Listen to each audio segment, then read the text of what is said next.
Hello and welcome to our online program at the REAIM Summit at The Hague at the Netherlands. My name is Redi Tlhabi. I'm delighted to be with you again. We've been building up to this moment for a couple of months now. The day has arrived, the 15th of February 2023, and we'll be together again tomorrow on the second day of the REAIM Summit. What is the REAIM Summit? Well, governments from all over the world, defense and military experts, analysts, academics, activists, innovators, they all gathered here at The Hague at the Netherlands to talk about a very important topic that is gaining international prominence, and that is the responsible use of artificial intelligence within the military domain. What is that? We'll find out. What is artificial intelligence? How is it being used in the military? How does it change the whole landscape and architecture? What do we as citizens need to know about it? And as with every single innovation, especially one that has to do with machinery, what are the dangers? What are the anxieties? What are researchers and academics saying? We'll ask all those questions in the next 2 days. You will see panel discussions, presentations, keynote addresses, and some exhibitions as well. And we hope that you will stay with us for the entire 2 days. We will in a few minutes go to the official opening, the plenary. I will tell you more about it in just a few minutes. But what we want to do is just to get an overview of what the day may look like. And we can't do that without delving into the topic. So I have two experts who are going to go on this journey with us. If your head is spinning, just relax. I've got two experts who are going to take us on this journey and explain such complexities and some of the important aspects that we need to know about. So let me introduce you. It's a pleasure to introduce Kirsten Vineyard, who is an international security professional with expertise in AI, autonomous technologies, cyber, and human enhancement. And I also want to tell you a little bit more about the organization from which she comes. Senior Analyst, National Security Analysis Department at the Johns Hopkins University. So nice to have you with us. Thank you. And we also have Dr. Michael Raska. You have an academic background, of course, and your research interests focus on policy-oriented aspects of military innovation, force modernization, and cyber warfare. But again, for our audience, just a little bit of an idea about the organization from which he comes. Assistant Professor and Coordinator of the Military Transformations Program at the S. Rajaratnam School of International Studies. That is a university in Singapore. Am I correct? Okay, let's start with you, Kirsten. Very complicated and technical topics and themes. Why are we here? What's artificial intelligence in the military domain all about? Well, there are so many applications of AI in the military domain, some of which are very similar to ways we want to leverage AI in the public sector and in the private sector. But there are unique attributes of the military domain. There are unique norms. There are unique needs. I think Michael can talk more about the depths of the different applications. But what we need to focus on in the next 2 days is this idea of responsible innovation, responsible AI. What does it mean to leverage AI in our societies, in our militaries, which are part of our societies, in ways that are lawful, ethical, that respect societal norms, and protect our human values? Mm-hmm. She mentioned societal norms, and I imagine somebody watching us at home is thinking, what are they talking about? Machines are going to take over, they're going to be wars, and human beings just become, or human systems just become obsolete. Is that it? Well, this is the big question is really where, when we look at the progress, the technological progress over the last 20, 30 years or so, we had all these new technologies and debate and discussions about the impact of new technologies.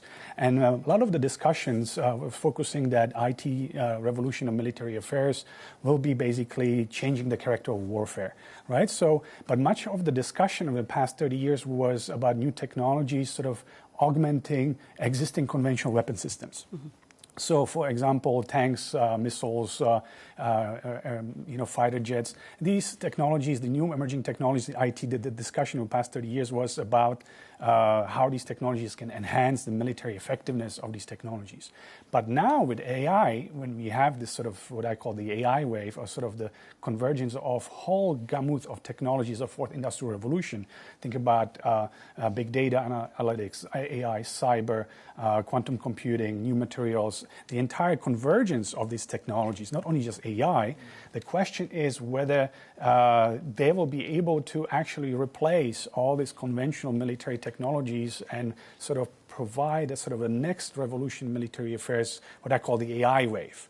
And that comes with a lot of questions and debates. On one hand, you have a lot of opportunities. So all the militaries in the world are thinking about how can we use this, how can we innovate, how can we gain the military edge over a potential rival, right? But at the same time, there are lots of risks, as with any new technology. So how can you use it in a way that is not unrestricted, right? So this whole debate that Kirsten mentioned about responsible innovation, responsible use of AI, right? You have to provide some parameters on how these technologies can be developed, used, employed, and what are the potential repercussions if they are not. And so this summit, in my view, is about that. It's about getting different people from different backgrounds, academics, government policy and tech experts together to discuss these opportunities and challenges, what I call the AI wave. That's very interesting when you talk about the plurality of voices that we're going to hear. Kirsten, are the right people leading this journey? We are here at the invitation of the government of the Netherlands and, of course, co-hosting with the Republic of South Korea. Should government be at the forefront? Well, they have to be at the forefront because governments are the ones that control the military institutions, right? The state does. The state, exactly. And yet, citizens have a voice in that. Citizens should be concerned about the governance of our institutions. So they have to be at the lead because they ultimately make decisions. That said, we need technologists, we need scientists, we need academics, we need ethicists, we need advocates, we need a plurality of voices. And places, our existing institutions, such as the United Nations, I spent 25 years at the United Nations. It's an amazing institution, it's very relevant and very necessary. When it comes to technological issues, it is the United Nations ultimately. You can have multi-stakeholder meetings, you can bring people to the table, but states are in charge there. And opportunities like this, having a summit that is multi-stakeholder, and I have to say the Dutch government is very, very good at convening multi-stakeholder convenings, meetings, environments, long-term initiatives. They are very good at that.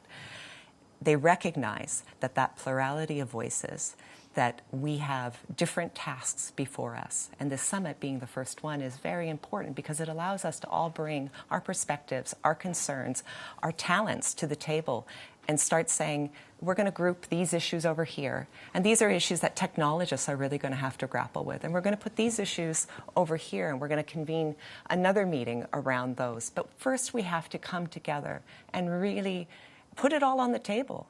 And then we can start dividing it in a systematic way, because if the idea is that we're all just going to come together, a big tent is important, but there's a point where there's horses for courses, right? And to get the work done, specialists and different constellations of actors are going to have to go away and do something. And then we'll reconvene, hopefully in a year's time, and we'll be in a different place. I'm glad you said that because, we had a build-up to this particular summit. We started at the UN General Assembly in New York in 2022 where we launched and just kind of getting into the nitty-gritties of it.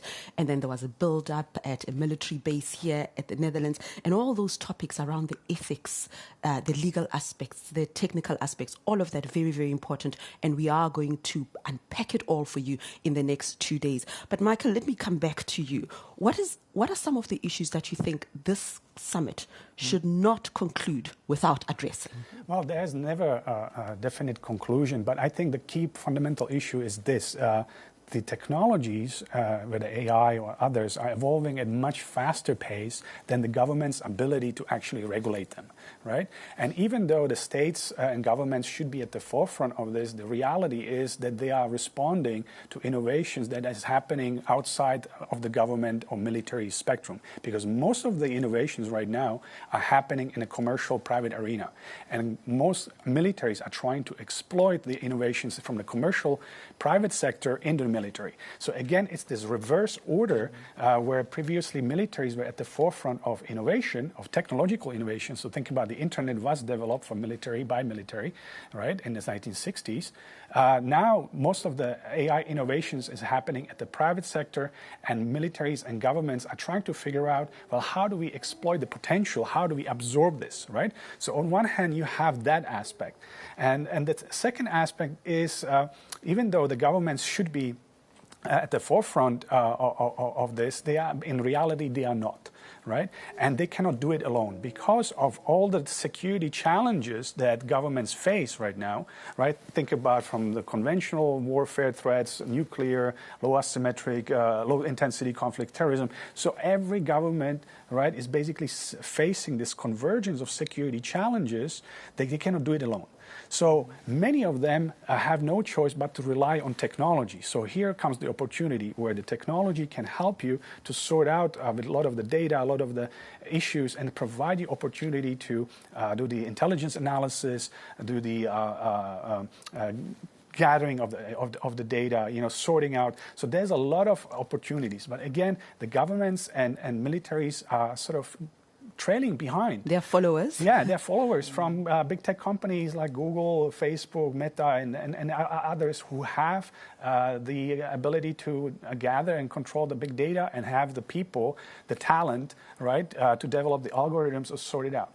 So this summit, again, is about getting the conversation going, again, trying to mitigate this gap between the regulatory aspects of the use of responsible use and development of this technology vis-a-vis the technological progress that is constantly evolving. Mm-hmm. So by the time we have the summit next year, 2 years ahead, right, the technologies will be even progressing at a much faster rate. And so the reality, in my view, is that really the governments are really trailing behind, and they are trying to understand really what that means. And if you have gathering like the summit REAIM, where you have these technologies, the ethicists, the military experts, right? So if you have 100 smart people bringing together, if you have 1,000, right, to solve a problem, I think the potential for solving it is much higher than if you are sitting in a government bubble and trying to solve it alone. And Michael is talking about a government bubble, but there's also this international scale of this issue, isn't Absolutely. it? Because we don't live in silos. The war in Ukraine is showing us all of that. There is an intersectionality, interconnectedness.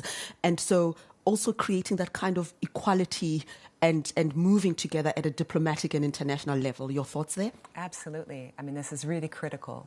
We have different societal approaches to technology, to AI, to our military systems, to our governance.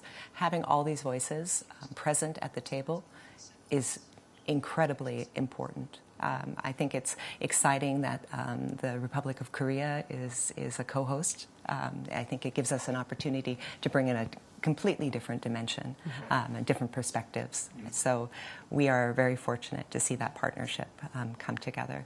Can I just follow up on something that Michael said? I think it's really important that we keep in mind from the get-go that we're not talking just about AI-enabled weapon systems. When we talk about responsible AI in the military, we are talking about the application of AI throughout the military enterprise.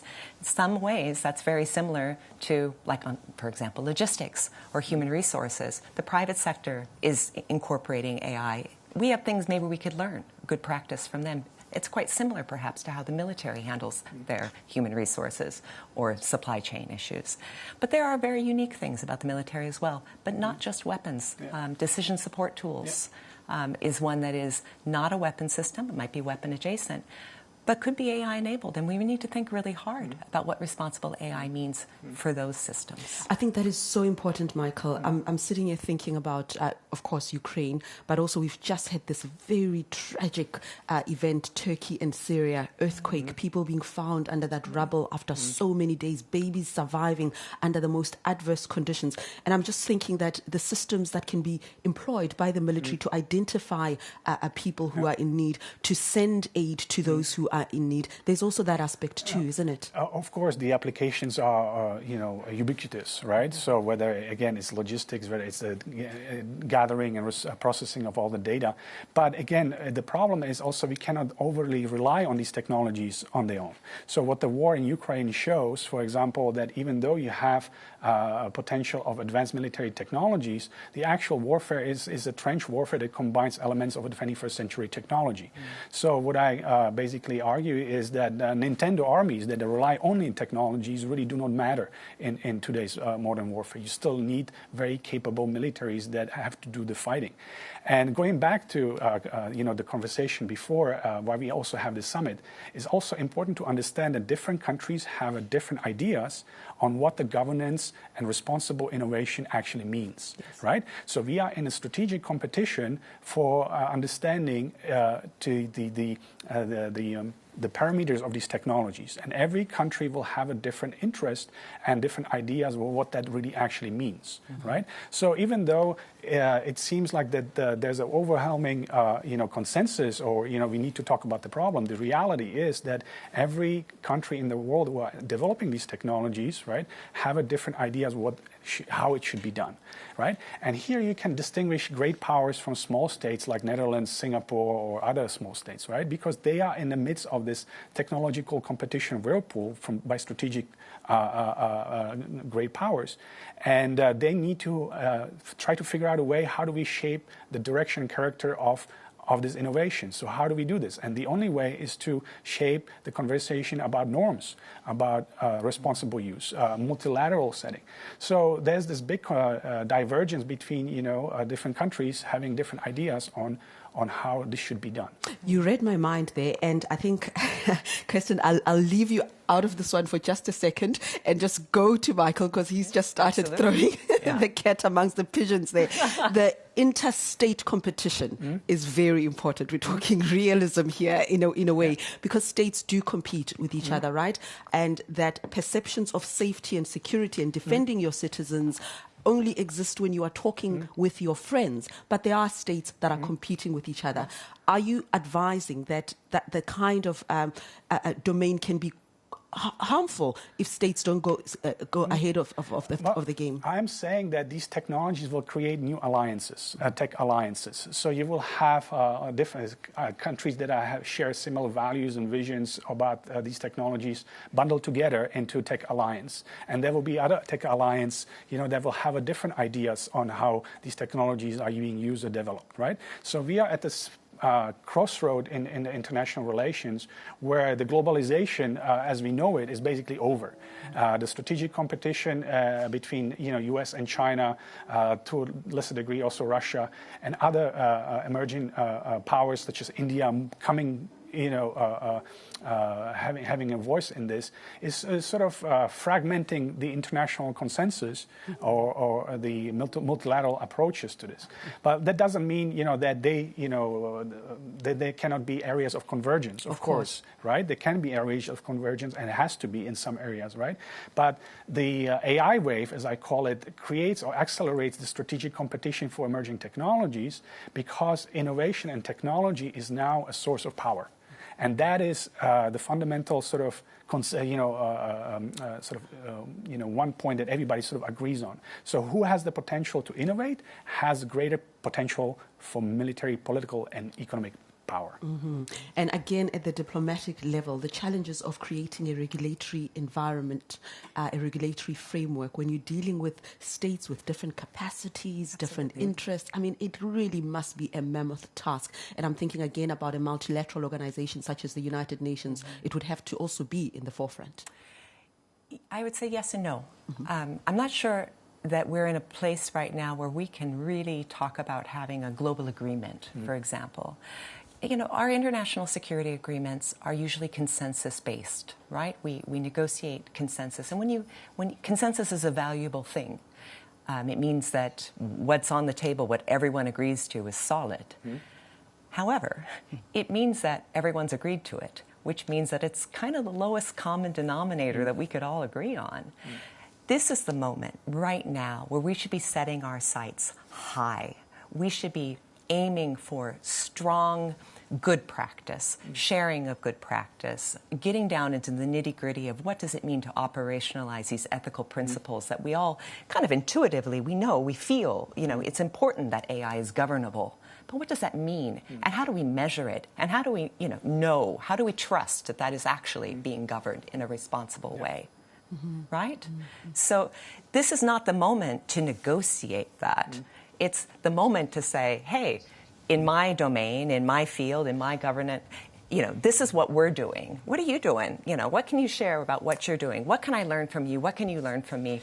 Let's see if we can be stronger together and then help pull others up to that level. I really like that, relationships of trust and collaboration. I'm sure we'll expand on that in just a moment. But right now, we are getting into the open plenary where we are going to hear the Foreign Minister, Wopke Hoekstra, who will open the summit. He's expected to lay out the agenda for the next 2 days. But not only that, but take this topic that we've been discussing and really put it high up on the international agenda. And today is not just about speeches and presentations. There's also some creativity that is happening here at the REAIM Summit in the Netherlands. What am I talking about? Well, the delegates will be presented with a dilemma, and it will be presented to the high-level delegates in the military, in the technical and operational, legal sectors. And this dilemma is connected to the responsible application of AR in the military domain, and it will discuss reliability. I call it the RET, reliability, explainability, and transparency. All of that we will discuss, and then also take an analysis of the opening summit in just a few minutes. But let's just go now to the main room, the plenary, the opening, and hear what the Foreign Minister of the Netherlands has to say.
Welcome, everyone. Welcome. I am so happy to gather you all here in The Hague at the World Forum on this cold February 15th, 2027. That's right.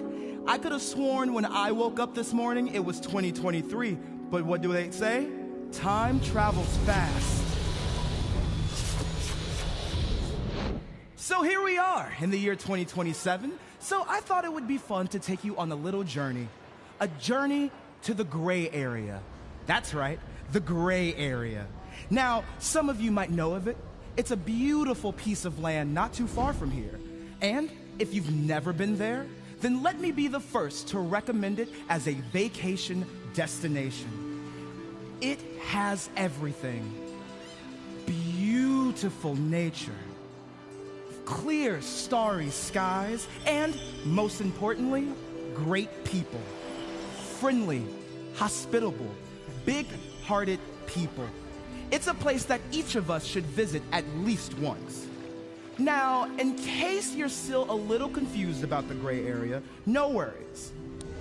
Until about a year ago, it was a part of the Purple Alliance. Starting to ring a bell? I can see the recognition in your eyes. Yes, the Purple Alliance, an equally as beautiful piece of land. If you're still not familiar with it, well, don't worry. Let me break it down because this relationship is a little complicated. There are two different alliances that we all know dear and well. The Purple Alliance and the Orange Alliance. The gray area was once a part of the Purple Alliance, but about a year ago, the gray area vowed for their own independence. After succeeding, the gray area was recognized almost immediately by the Orange Alliance. However, and this is where things get a bit more complicated, they wanted to recognize the gray area as an independent land. You see, the gray area has a lot of scarce resources, important for manufacturing batteries and chips. However, think those resources geographically belong to them, the Purple Alliance does, which creates tension, as you can imagine. In fact, the Orange Alliance has agreed to help support the gray area in cases of armed conflict with the Purple Alliance. Last but not least, to give you the full picture, there's also non-state actors. Most recently, the non-state group Bucks has been a huge troublemaker in and around the Alliance, newly formed, but also causing havoc. Altogether, there's a lot going on. And at the start of my story, if you thought about visiting the gray area for a work trip or holiday, right now might not be the best time. The tension is building, and I have a funny feeling that something might happen in the next few hours. It's just a feeling. But since we have all gathered here to talk about AI, I thought it would be interesting to take a look at the Central Intelligence Agency of the Orange Alliance's headquarters. The information that they are gathering from various intelligence sources is being processed with the help of AI. It's almost midnight there, but analysts are busy monitoring information on the rising tensions between the gray area and the Purple Alliance.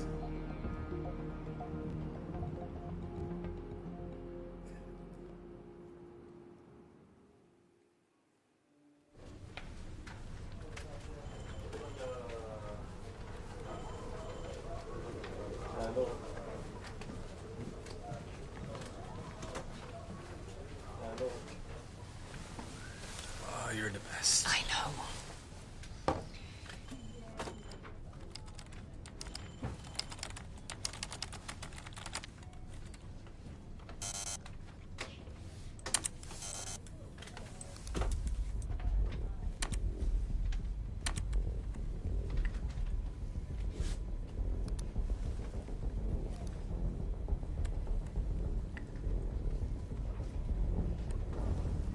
Oh shit.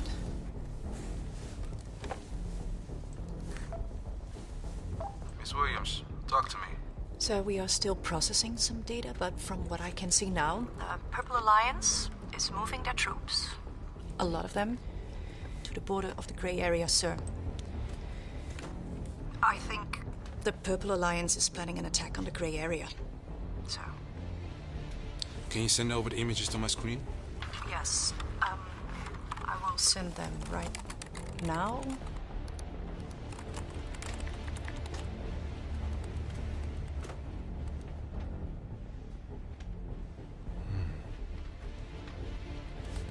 According to your data, what is the estimated time of the attack? It's 3 hours. 3 hours 8, sir. That means that a possible attack could start around 0200 hours, sir. Thank you, Williams. Is the AI systems trained on the same kind of data that you're using now? Because we have been using the AIDS support system for over a year, there is a chance that the system models don't take the rising tension between the Purple Alliance and the Grey Area into account, sir. So there's a fair chance of data bias? Yes, sir, that is correct. We're not entirely sure based on what information AIDS is retrieving this. When can you be sure that this information is factual? To process it all, it will take at least 6 hours, sir. 6? Yeah, well, it will be too late if I'll have to report this to Commander Vanderburg. I'll get back to you as soon as I can. Thank you, Williams. Yes, sir. Is he informing the commander? Yes. What? If this information is real, they are planning a bloody attack with far-reaching consequences for the Grey Area. Well, it does make sense. I mean, we've got tension rising in that area for... Yes, sir. The commander says we need to be entirely sure. If the information is false, the consequences are incalculable. So I need you and Eckerly to come up with an assessment of how useful the AIDS model is and how we can use the information it gives us. Yes, sir. Williams, Yes? as fast as possible. Yes, sir.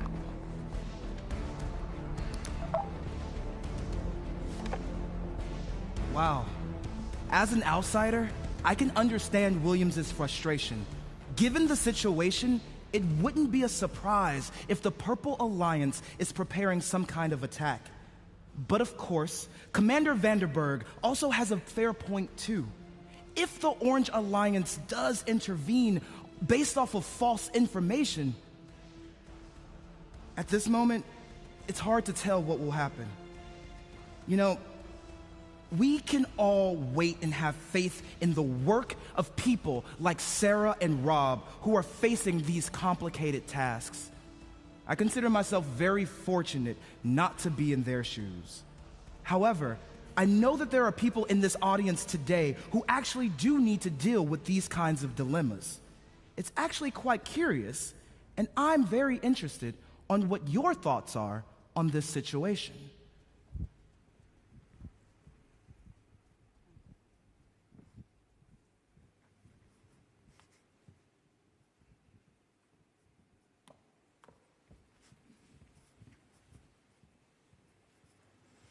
Wow, that already gives us something to think about.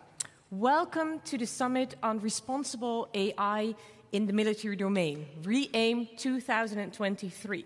Great that you've all taken the time to come here to join us in The Hague. REAIM is the first international and multi-stakeholder summit on this specific issue. We will speak about the benefits, but also the possible risks of the use of AI in the military domain, connect all the different stakeholders, and try to position this topic higher on the political agenda. There are 3 themes that are central during this conference. First, myth-busting AI. What do we need to know about all the technical aspects to understand AI and the use in the military domain? Responsible deployment of the use of AI. What military applications, what does it mean in practice? What are the main benefits, but also the vulnerabilities? And governance frameworks. What possible frameworks that are already there can we use, and how might we strengthen them in the future? We just kicked off this 2-day summit with the first part of the scenario. The scenario will come back a couple of times during these plenary sessions, just to give you some insights into possible dilemmas that we might face in the use of AI in a military domain. REAIM has a lot in store for us in the coming 2 days. We have 3 plenary sessions here in this hall, around 40 breakout sessions, over 20 demonstrations, an innovation hub, an academic forum, a student lounge where they actually will play serious AI games. And in addition to that, we have a continuous online program as well, where all the different sectors and stakeholders, industry, civil society, academia, policymakers, think tanks, will come together and also continue this program online. But before we'll continue with this plenary session, I would like to welcome the Minister of Foreign Affairs of the Netherlands, Mr. Wopke Hoekstra, to do the official opening of REAIM. Excellency, the floor is yours.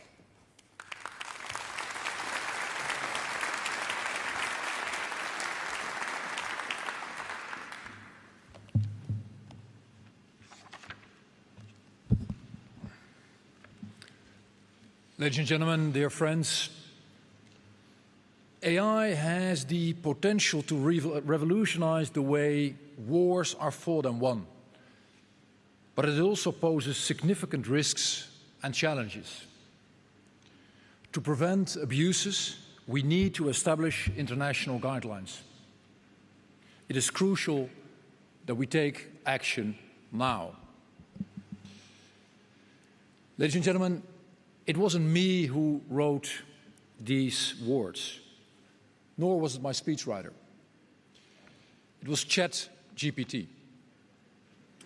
And it generated these 3 sentences literally in a split second, faster than you and I can write, speak, or think. And this actually shows me the tremendous potential of AI, but also the potential of our combined wisdom. Because that is what ChatGPT delivered, a combination of the thoughts, knowledge, and expertise it was fed. And it gives me hope that we can take action today and tomorrow with the wisdom that is right in front of me in this room, of military experts, academia, civil society, and government officials. And your expertise, ladies and gentlemen, is very much needed. Because AI might soon exceed our combined knowledge. AI is everywhere.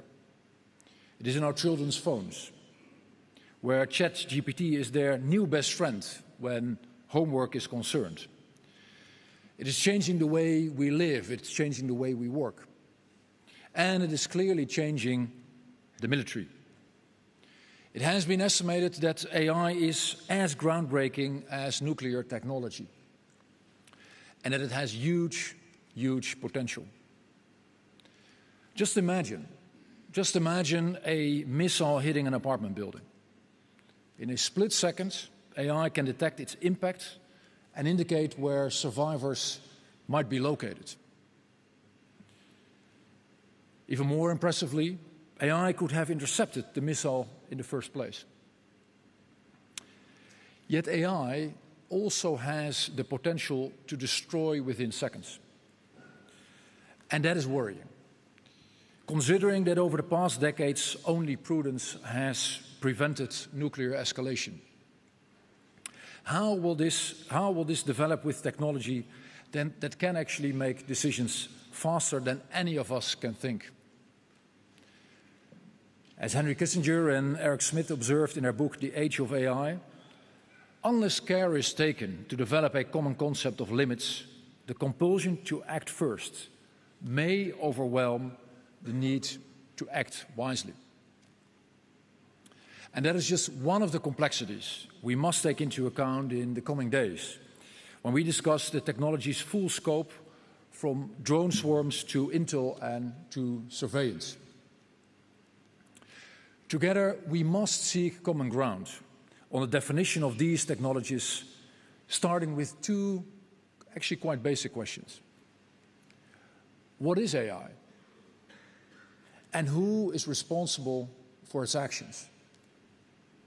And we need to answer these questions before we can set common standards. And before we can allocate responsibilities and agree on tools that mitigate risks. And unlike nuclear weapons, AI has not been unleashed on the battlefield. And you could say that gives us time. Just look at the past. At the ban of expanding dum-dum bullets that left victims with horrific wounds. The prohibition of biological and chemical weapons. And a treaty to prevent the spread of nuclear weapons. These are clearly agreements that shaped our future, but unfortunately were a necessary response to events that could not be undone. They followed the development of new weapons, the chemical and nuclear arms race, countless victims, and inexplicable cruelty. Today, we together have the opportunity to preempt a similar future. But we must act fast. In Ukraine, we are unfortunately already witnessing the influence of new technology, including drones and cyber attacks. And we're also witnessing how Russia is violating international humanitarian law in the most gruesome way. Today, we together have the opportunity to expand and fortify the international legal order and prevent it from breaking down. And I'm convinced that we can truly make a difference here today and tomorrow in The Hague. Just like our predecessors did in 1899 and 1907, when they laid the groundwork for a new international system based on the law. Today, we can build on that effort. We all together can build on that effort and make it fit for the 21st century. By ensuring the responsible development, deployment and use of AI in the military domain within the parameters of international law. I very much look forward to your contributions in the coming days, and I wish you a great conference. Thank you very much. Thank you.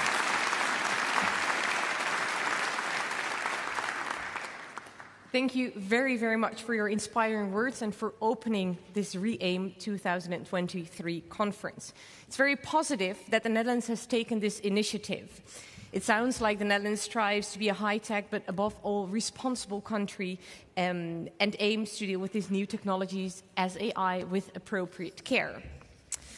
During this conference, I already told you, we are going to deal with different dilemmas and to debate them within our plenary sessions as well.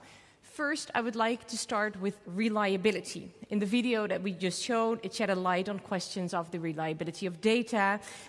We saw how an AI decision support system could show some data bias. And when do we actually consider a system to be reliable? Does it also differ, for example, per context? I would like to discuss this with my first panel of today. I have three very distinguished guests. I would like to invite you to come onto the stage.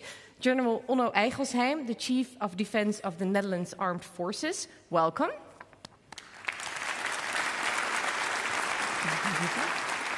Goedemorgen. Dr. Agnes Calamar, you're the Secretary General of Amnesty International. And in addition to that, Dr. Calamar used to fulfill the role of the Special Rapporteur of the United Nations on the issue of extrajudicial summary or arbitrary executions. Welcome.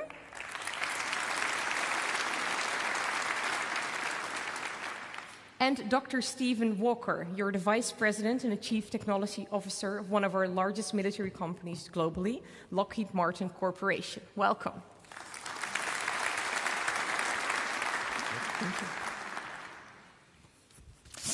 Good morning. But before we kick off with this topic of reliability, I would like to discuss the overarching theme of responsible AI in the military domain.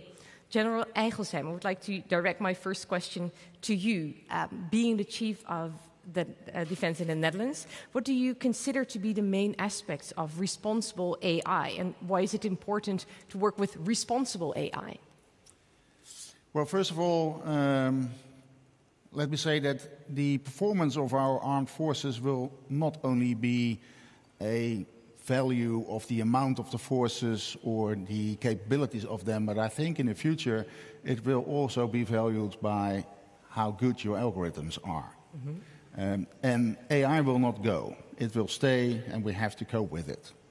So if you talk about reliability of the AI, for me it is the most important element that it is reliable, it is trustworthy, and that there is no data bias. We saw it also here in the movie, and being able to have the right data being used for the decision-making processes, AI is going to help you.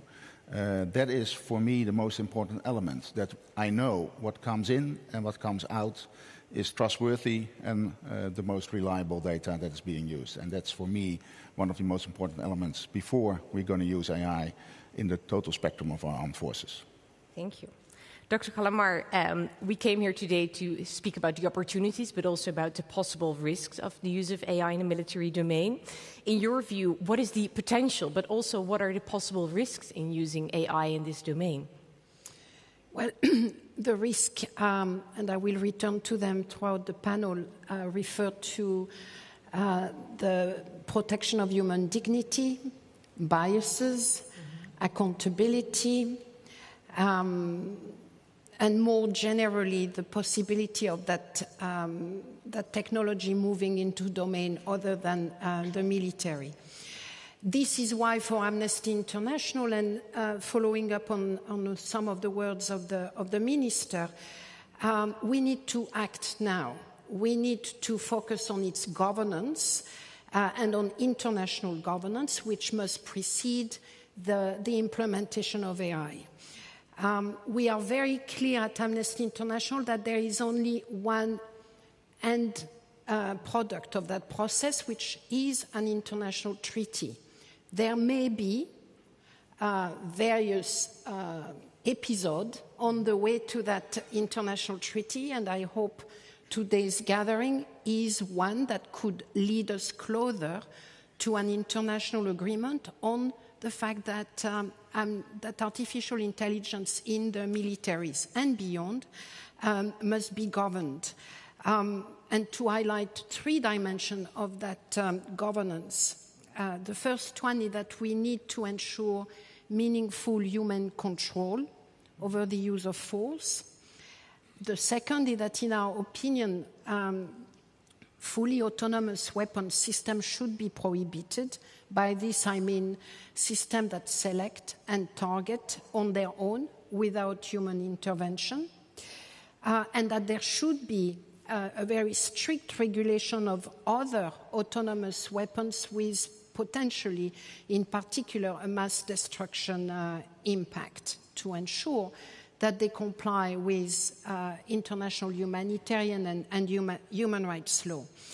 And I would like to close by reminding us all about the Martens Clause, which, in my view, remains quite central to our discussion, that in all cases not necessarily covered by the international law that may or may not exist, the human person remains under the protection of the principle of humanity and the dictate of public conscience.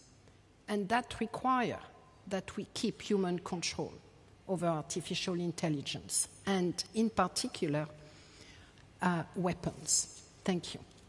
Thank you. You would like to react? Yeah, I fully agree with the fact that a human should be still in the loop when you use force, specifically in the offensive part. I think we have to also identify when an algorithm can, or AI can make its own decisions if you are on a defensive side.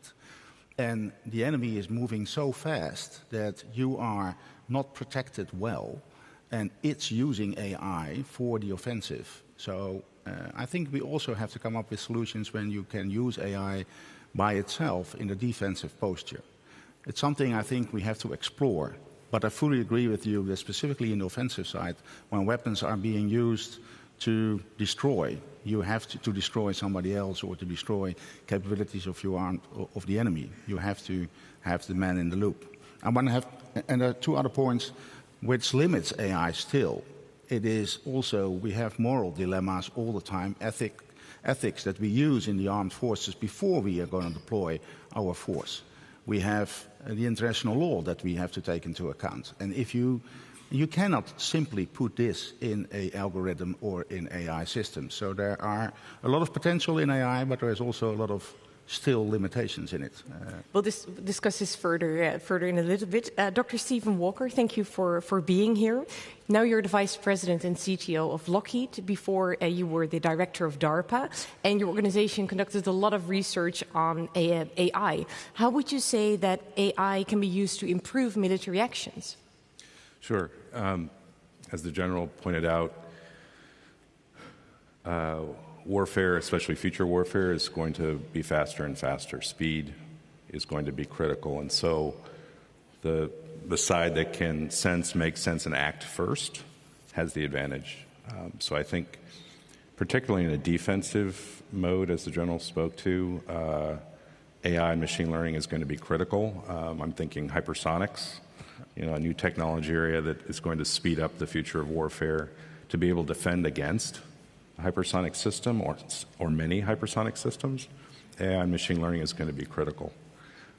But also to the General's point and to Agnes's point about the human, I think the way we think about AI at DARPA and also at Lockheed Martin is it's a human-machine partnership. So I love the video because you could see the humans sort of thinking about whether to trust the AI or not. That's going to be a critical piece, especially on the offense side. The human has to be in that loop, has to be in that decision-making process. But we believe the AI and machine learning capability can help speed the decision-making process up, hopefully. The more and more we trust it and the more and more we can develop the algorithms and the solution sets to be validated and verified with unbiased data, right, which is very important. Yeah, we'll touch upon this bias on the data in a bit. General, how does reliability of systems work in practice in the military domain? Well, normally before you develop a system, you test it rigorously, you see what faults are in it. And I think you have to have the same approach to AI as well. Throughout the whole development of a system like supporting AI in your decision-making processes, you have to rigorously test it, and not making sure that that data that you put in always has the same result when an answer comes out. So it's not easily done, and I think it will take quite a long time to get the trustworthiness into the systems. You can work with less trustworthy systems, but then the impact of your decision must be low. So, for instance, for your transport or for your logistics, I can imagine that you have perhaps not tested it rigorously at the moment that you need it. But if a decision-making process needs to be fast, if the impact is big, it needs to be very reliable, and then you have to test it very rigorously. Thank you. Some argue also that the context in which a military system operates affects the accuracy of the context and therefore its reliability. And we're talking, for example, on location of deployment, the weather circumstances, maybe even the time of the day. Dr. Walker, to what extent is a system's reliability subject to change in regard to this context? I think it's very susceptible to the context. I was driving home one night in Washington, D.C., and in an inch of ice on the road, and it took everything I had as a human being to keep the car on the road. And I was thinking about self-driving cars, right? So weather was going to play a part. But the defense world has limitations, right? Because we can't test every scenario. Unlike Google and others who are soaking up all the data on the internet and have a lot of data to work with, Defense Department doesn't always have as much data, so we had programs at DARPA focused on learning with less data, trying to understand with the data we had and trying to keep it as unbiased as possible. How could we test as many cases as we could with the AI and machine learning algorithms? But you're going to have corner cases where the AI and machine learning tries to interpolate across those. Those are the ones we have to watch out for. We have research focused on identifying the corner cases beforehand, before use, and trying to work through that. But those are issues. Yep. Dr. Kallamar, would you tend to agree also with Dr. Walker in regard to these contextual factors that might influence the reliability of AI? Absolutely. It's certainly an important element. I have done quite a lot of work on drones, and the reliability of drones has been one of its selling points, except that this is not true, and that the research that has been done, including by military researchers and civil society, have shown that drones have increased civilian death and injuries, while allowing state to deny responsibilities. And there is no reason to believe that that trend will be reversed as drone technology evolves. I'm listening to you talking about all those, about all the testing in the world, but the complexity of a battleground. Not that I have been in one. I don't know how you replicate the very specific element of each and every one of those battlegrounds. I think the most important point for me is that reliability does not mean compliance with international law. To go back to the example of drones, even if they were precise, their use was in violation of international law. The use of drones as part of the counterterrorism war on terror has spread havoc in the international legal system. The guiding bombs in Ukraine was precise enough. It doesn't mean that it was compliant with international law. So I think we need to be very careful in how we treat reliability and precision. And I will return to that. But precision to kill a civilian is not something that, of course, we want to support at all. A last element I want to still highlight is the very strong possibility of these weapon creeping into civilian use, including on border areas in particular, or on policing. And we have already seen biases in the artificial intelligence system, in the criminal justice and migration system. The mere idea or notion that what is being talked about could move into the civilian system is actually very scary. And precision does not mean compliance. Let me be very clear. Thank you. This will also come back in the issue of governability. You already touched upon the issue of bias. Dr. Walker, maybe to round up this specific bit on reliability, how do you feel that does bias in military systems affect the accuracy of a system, and what could be the impact of reliability in this regard? Yeah, I think AI works on bias. The question is really unintended bias, right? So that creeps into the data sets and so certainly, it can be there, and I feel like what we try and do on the defense side is be very rigorous when we create the data sets that we're using to train AI. We go to test ranges, military test ranges. We try and be rigorous about the input there, as you said, input and the output.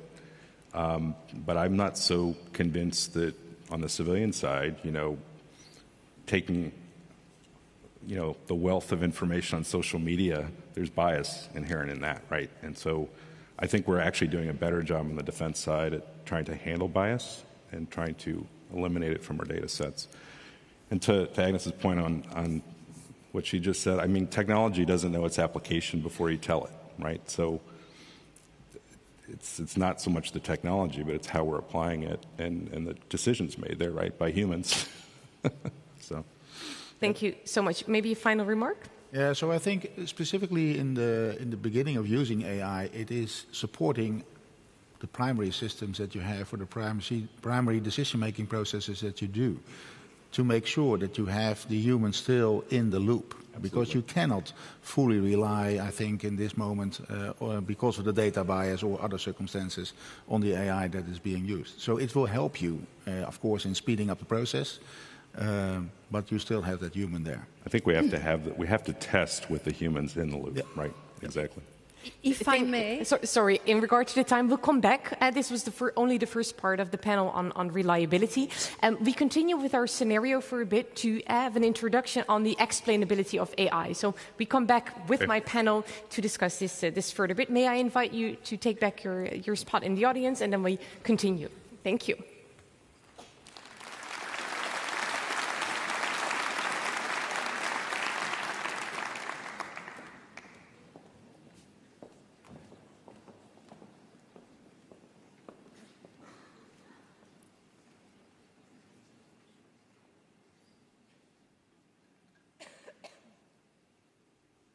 Two hours after military specialist Sarah Williams received the information from the AI decision support system, it did happen.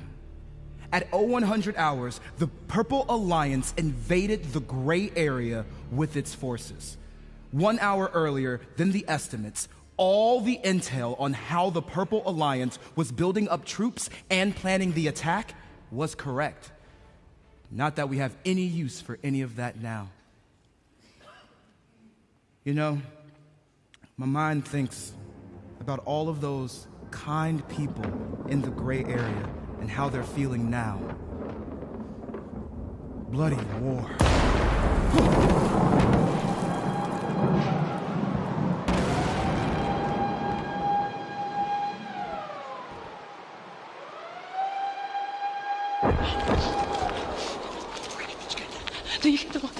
Do you have the water? What? I told you to get it.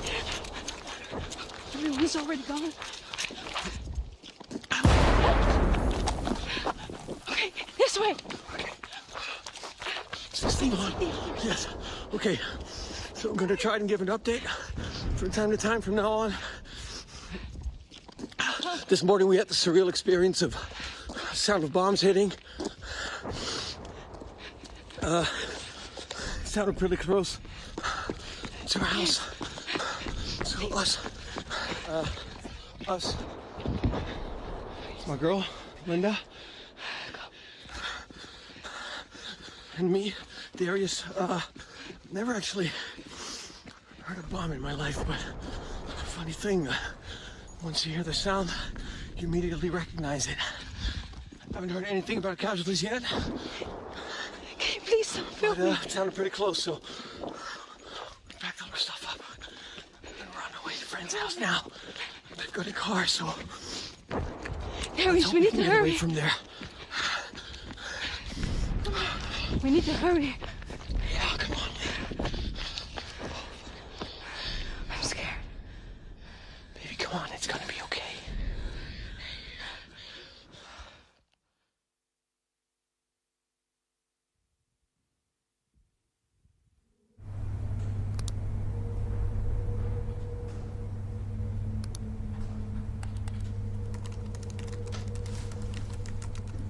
Lieutenant Saidi, how are we doing?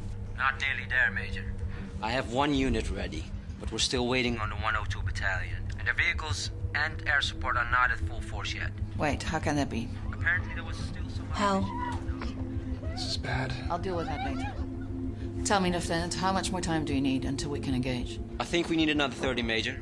Major Miller, sorry for interrupting, but you've got to see this. Hang on, we've got a situation. What? These social media images from people in the gray area just came in. Looks like they're being targeted on purpose.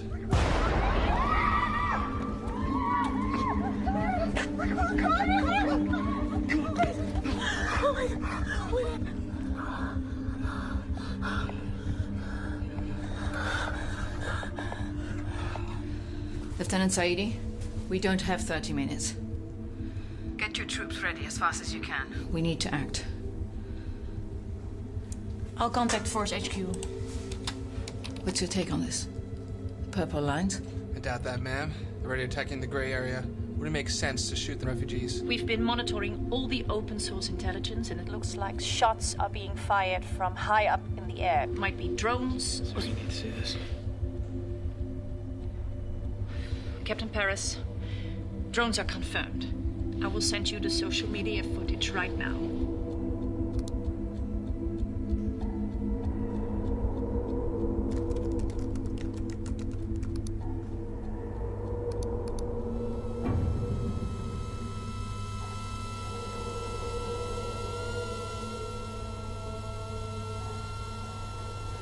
We need answers. Williams, can you confirm that this footage is real? Yes, it's confirmed. Hal, Perez, find out what type of drone this is and who's using them. Yes, ma'am. Lieutenant Saidi, do you copy? Loud and clear, Major. We need your troops soon. Are you ready to engage? Negative. We still need 20 minutes, Major. According to our information, the drones belong to non-state group Bugs. So we can conclude that Bugs is taking advantage of the grey area's chaos and strengthening their position. Yes, ma'am. Hal, put me through to Commander Vandenberg. Major Miller. Commander, we're dealing with Bugs here. They're killing refugees. I see. We cannot allow this to escalate any further. I trust your judgment, Major. So you decide how to move forward with this, in accordance with the rules of engagement. We'll comply, sir. Talk to me. I'm thinking we should use the counter-drone system delivered by the Pink Country. It has the ability to quickly and effectively disarm the drone. It can only be deployed if civilians are out of the area. That should not lead to any more casualties. Has it been tested yet? The team has been trained to use it. It may have been tested in the past, but what guarantees does it give us now? Can we have confidence in the application of AI in this specific situation? Everything is changing so rapidly. And in that process, Bugs can interfere with citizens unseen. That will leave a bloody mess. I'm sorry to interrupt, but the situation is exploding fast. Bugs has hundreds of drones up in the air. Shall we deploy the counter-drone system?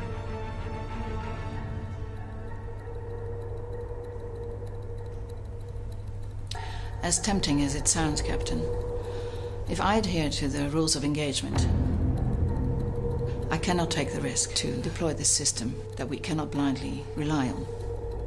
You two, please, and Miss Williams, keep up what you're doing and keep me informed of new developments. Yes, ma'am. Yes, ma'am. Lieutenant Saidi, I want you to engage right away. I'm sorry, ma'am. We're not at full strength yet. But I need at least 10 more minutes, ma'am. Lieutenant, we don't have that time. You need to attack now. I repeat, attack now.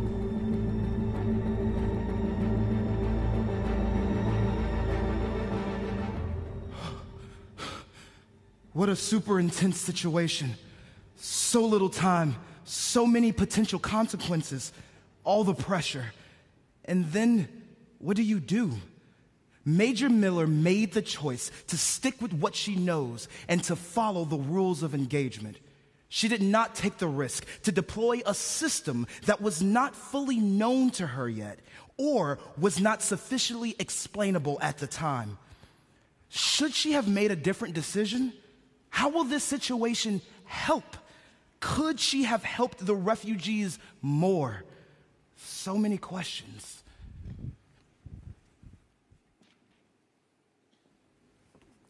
May I invite you up again?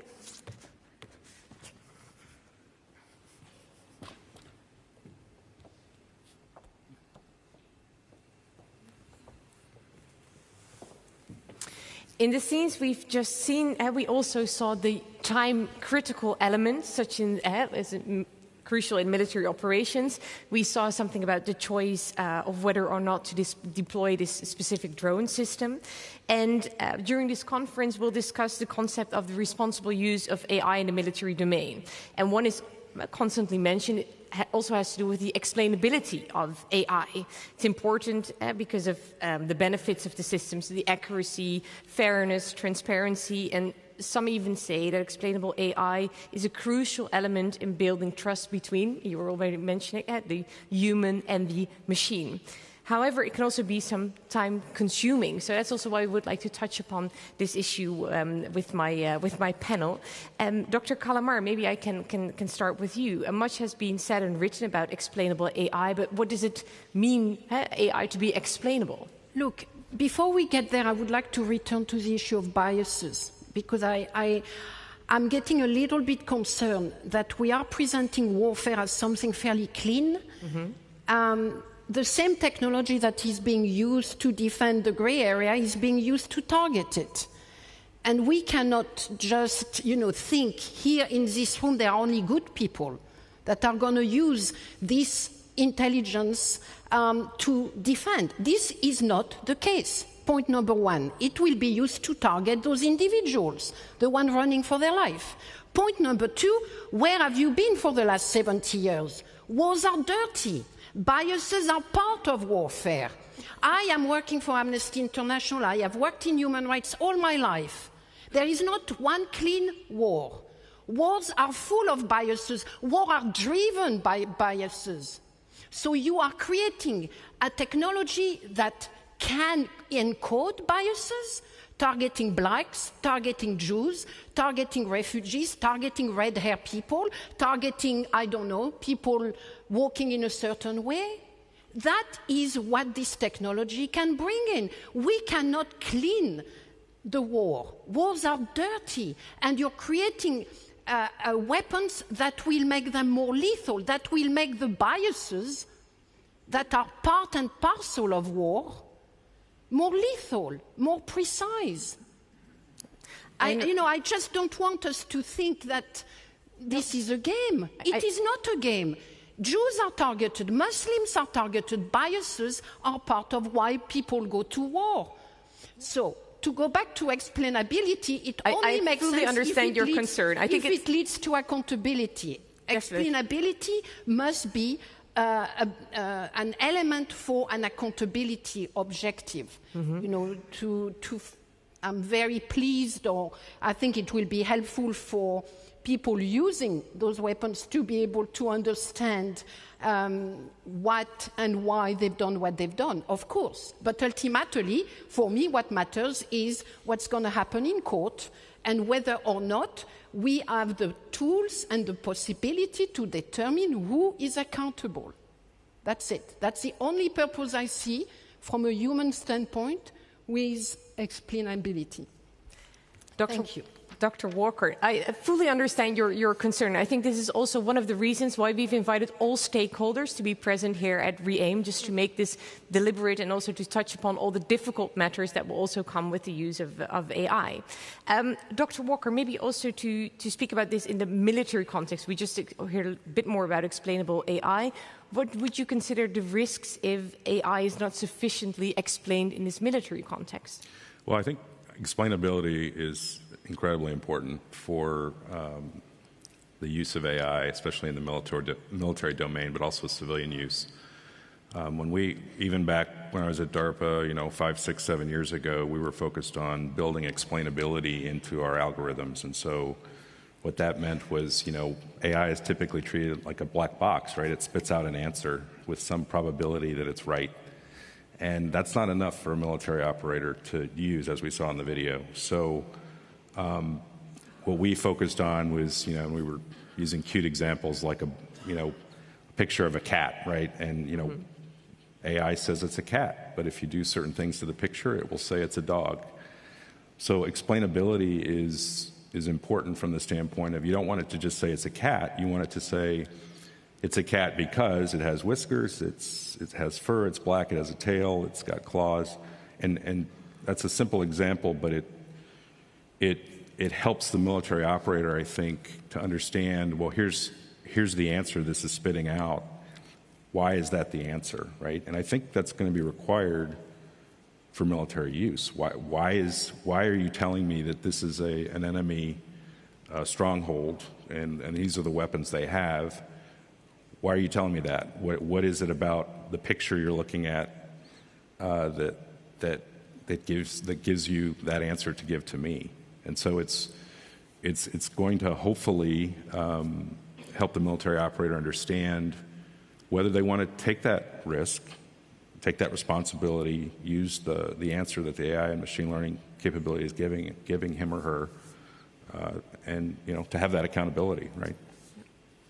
General? And to come up to your point about who is responsible, the commander will be responsible for his actions, no matter how he, yes or no, is going to use its AI. So it needs to be explainable. It needs to be backwards decision making. That what decision made the algorithm, but he or she will be responsible. There's no question about it. What if the machine, intelligent as it may be, makes a wrong decision? So why can you, as a commander, say, "Oh well, too bad"? So who are you going to go after? The creator behind it, the programmer? I mean, I think it's a bit more complex than to say I will be accountable because I ordered, I was in charge of this. General?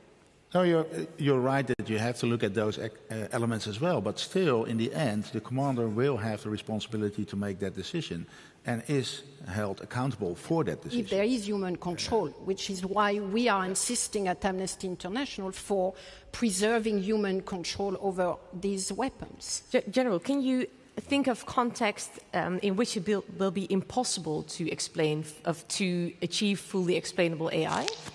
Yeah, there will be circumstances that is going to happen because the speedy process of making that decision compared to what is the impact, that is, I think, the most important element there. If speed is necessary and the impact is low, you can make that decision perhaps on a less explainable AI. But if the impact is high, as you have seen in the movie, the commander has to say, no, this is not reliable for me. It's not trustworthy. I'm not going to use this element of AI at this moment. So he will always have that dilemma, he or she, and which is actually now also the case. Because, like you rightfully say, there is always biased data in the decision-making processes that we have. And speed is sometimes at the most important element. So then you have to make that decision anyway. I think I'm making an additional point that you can encode biases in order to target the people you want to target. And that is what is making them scary. The other thing that comes through that little video is the non-state actors. Mm-hmm. If we look at drones, the history of drones is showing that a large number of non-state actors have access to that drone technology, and there is no reason to imagine it will not happen with the other one. So this would be actually one of the points that you would like to place higher on the political agenda. But we're coming towards an end of this panel, and I would like to touch upon the way forward with you. Ms. Calamar, you already touched some of the topics that you would like to put higher on the political agenda. Is there one other one that you would like to add? Welcoming that discussion, there must be more. Two, we cannot be too technically driven. We need to remember we're talking about warfare. We need to look at our history, human history, what are warfare about, and who are the primary victims. And that is often forgotten.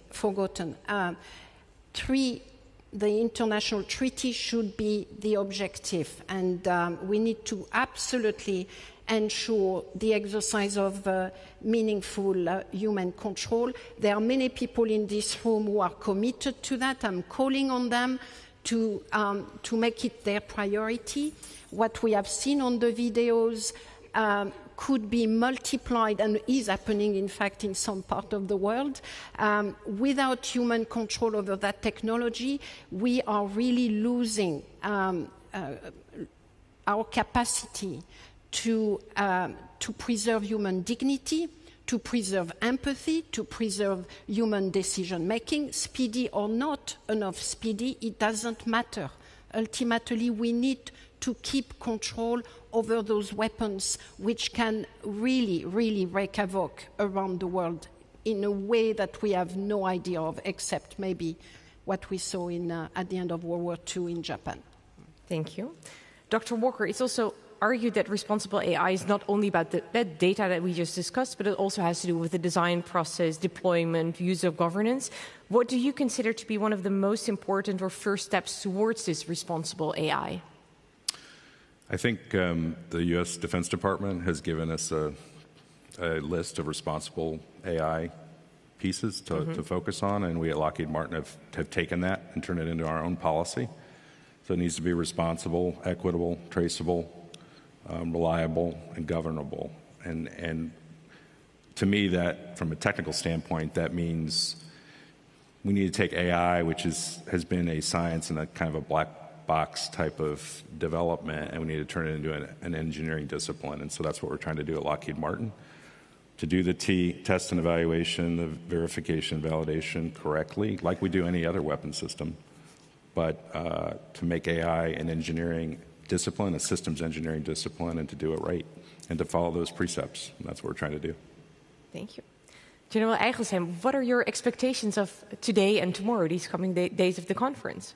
Well, I think you said it already. We got a lot of stakeholders here who have different ideas about using AI, and I think that is the first good thing, that we put it on the table, because I think we have all one goal and one course, and that is using on a reliable way AI and on a trustworthy way, so that we make sure that the human is in the loop at the right moments.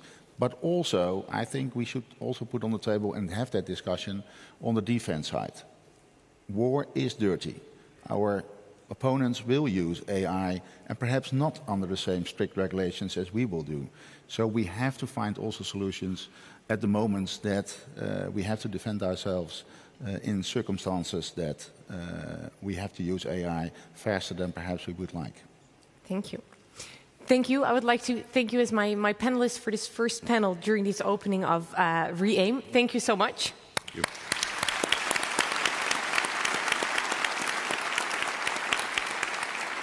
May I invite you?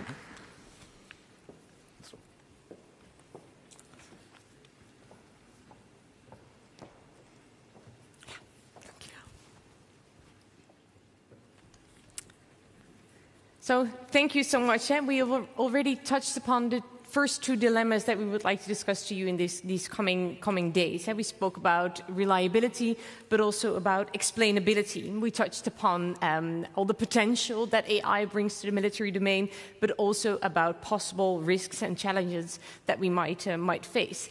To leave you in this opening with something to chew on for the coming 2 days, we've invited Sir Lawrence Freedman to come to speak to you and to end this plenary opening. We're always a bit starstruck, of course, when we speak about Sir Freedman. You're the Emeritus Professor of War Studies of King's College in London. You were the official historian of the Falkland Campaign.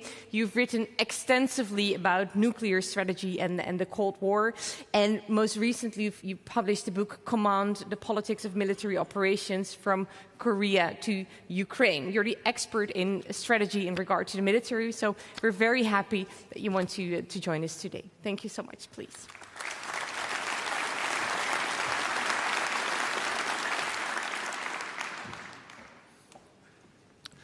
Thanks very much. It's a great honor to be with you today. It's a large and imposing audience. Many of you are experts in artificial intelligence. I'm not. And I'm not going to pretend to be.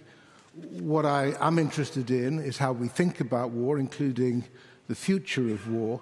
And what I'm going to try to do is just suggest, look, and keeping in mind that we have going on at this moment, not that far from here, a major war with horrific casualties, military and civilian, that is reminding us of some of the characteristics of war, and also giving us some indications about the impact of new technologies. And I want to spend a bit of time on that.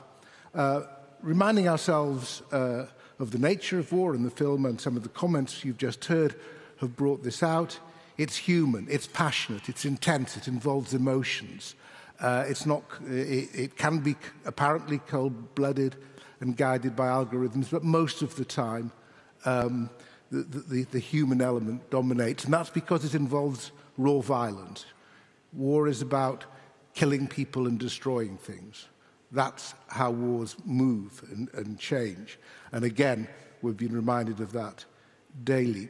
Most importantly, when thinking about new technologies, it's about at least two opposing wills.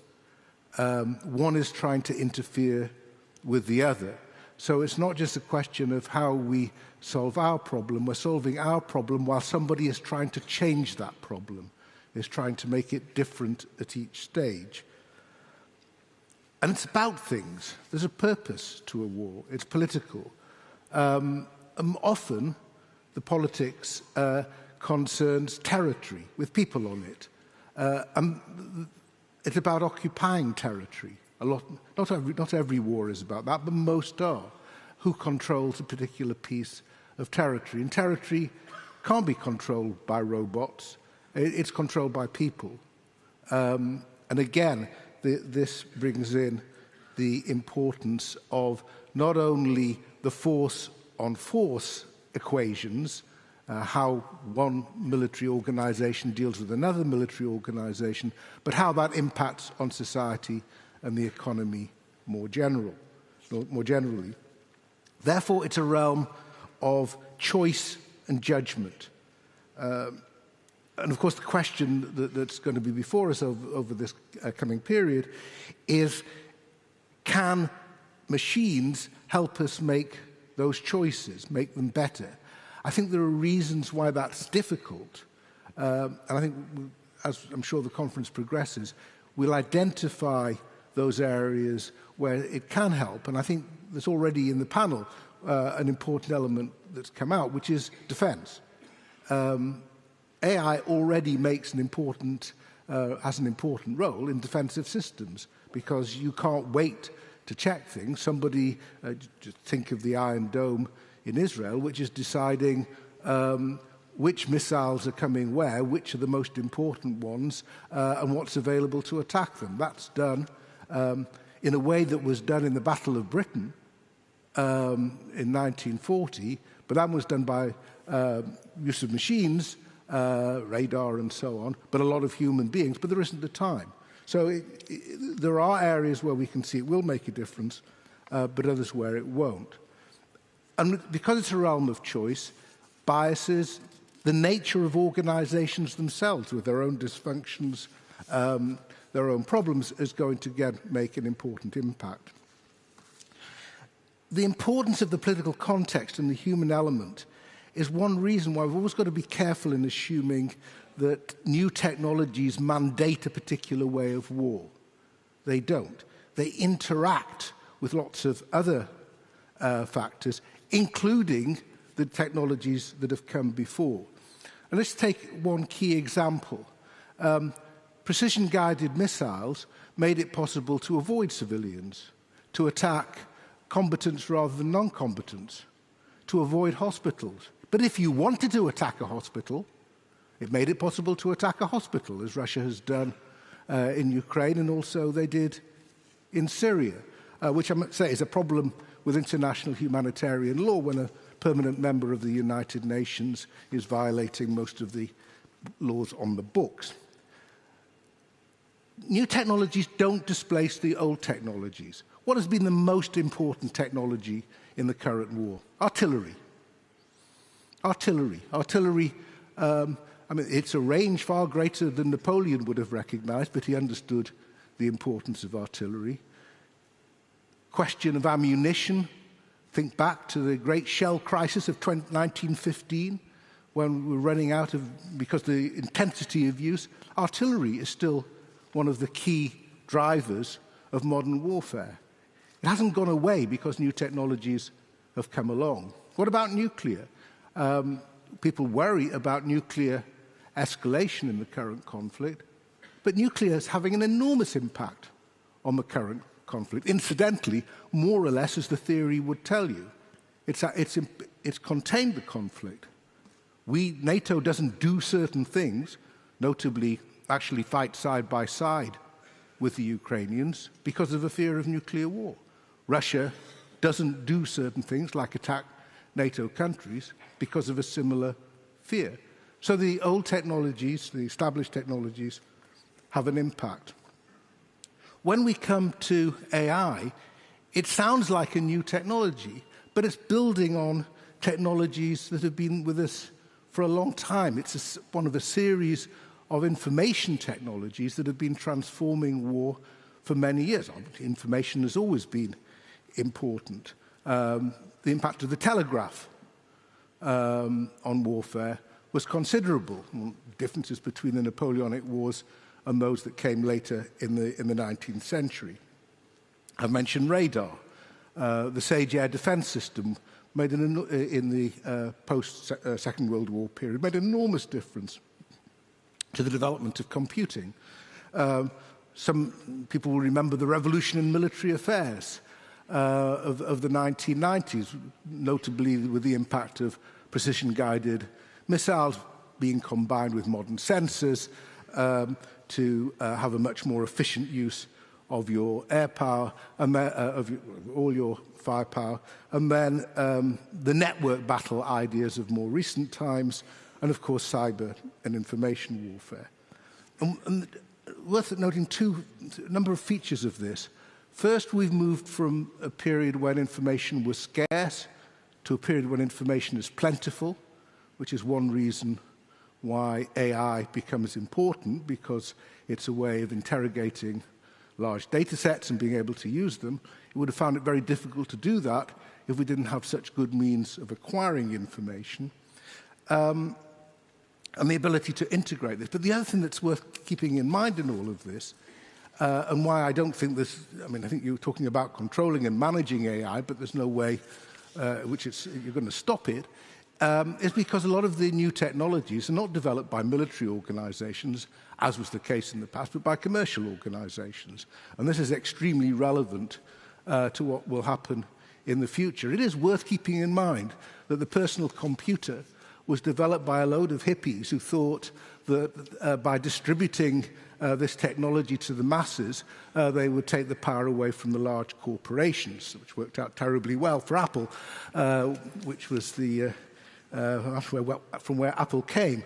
But the point I'm making is that the driver of a lot of the new technologies, as we're seeing at the moment with ChatGPT and so on, is civilian. It's not the military. The military is often behind a lot of this. I have to say, with the opening sequence, my only question was isn't somebody tuned in to cable news? Because undoubtedly they would have had a journalist telling them exactly what was going on in the border, while the military was still trying to work out if their systems were reliable or not. The enemy is trying to interfere with what you're seeking to do. It can try to blind you, it can try to conceal, it can try to deceive, it can try to deflect, it can try to confound, it can try to overwhelm. All of these things are ways in which new systems can be challenged. And you're in an area where there are no rules. You may have a system that's great at playing chess, but not so good when the opponent is able to suddenly change a pawn into a knight at will, or avoid the board altogether, or decide simply that it's not going to concede. Information not necessarily reliable, subject to manipulation. And to underline some of these points, I just want to take one aspect of the current war, because I think it's interesting to see the factors that influence the application of a new technology. Many of you will recall, it's not that long ago, how we were talking about hybrid war, the importance of cyber, how this could even push conventional warfare to one side, and that cyber attacks were going to be a defining feature of future war. And that Russia was one of the masters of cyber war. They invested a lot in it, and we've seen them use it. We saw them use it a lot in Ukraine in 2014-15. Now, what's interesting, and I just want to make a few points about this, what's interesting is that they've tried. I mean, it's not as if they haven't put the effort in. There's been well over 2,000 cyber attacks mounted by the Russians during the course of 2022. And I say over the course of 2022 because only about 1,500 of those happened after the war.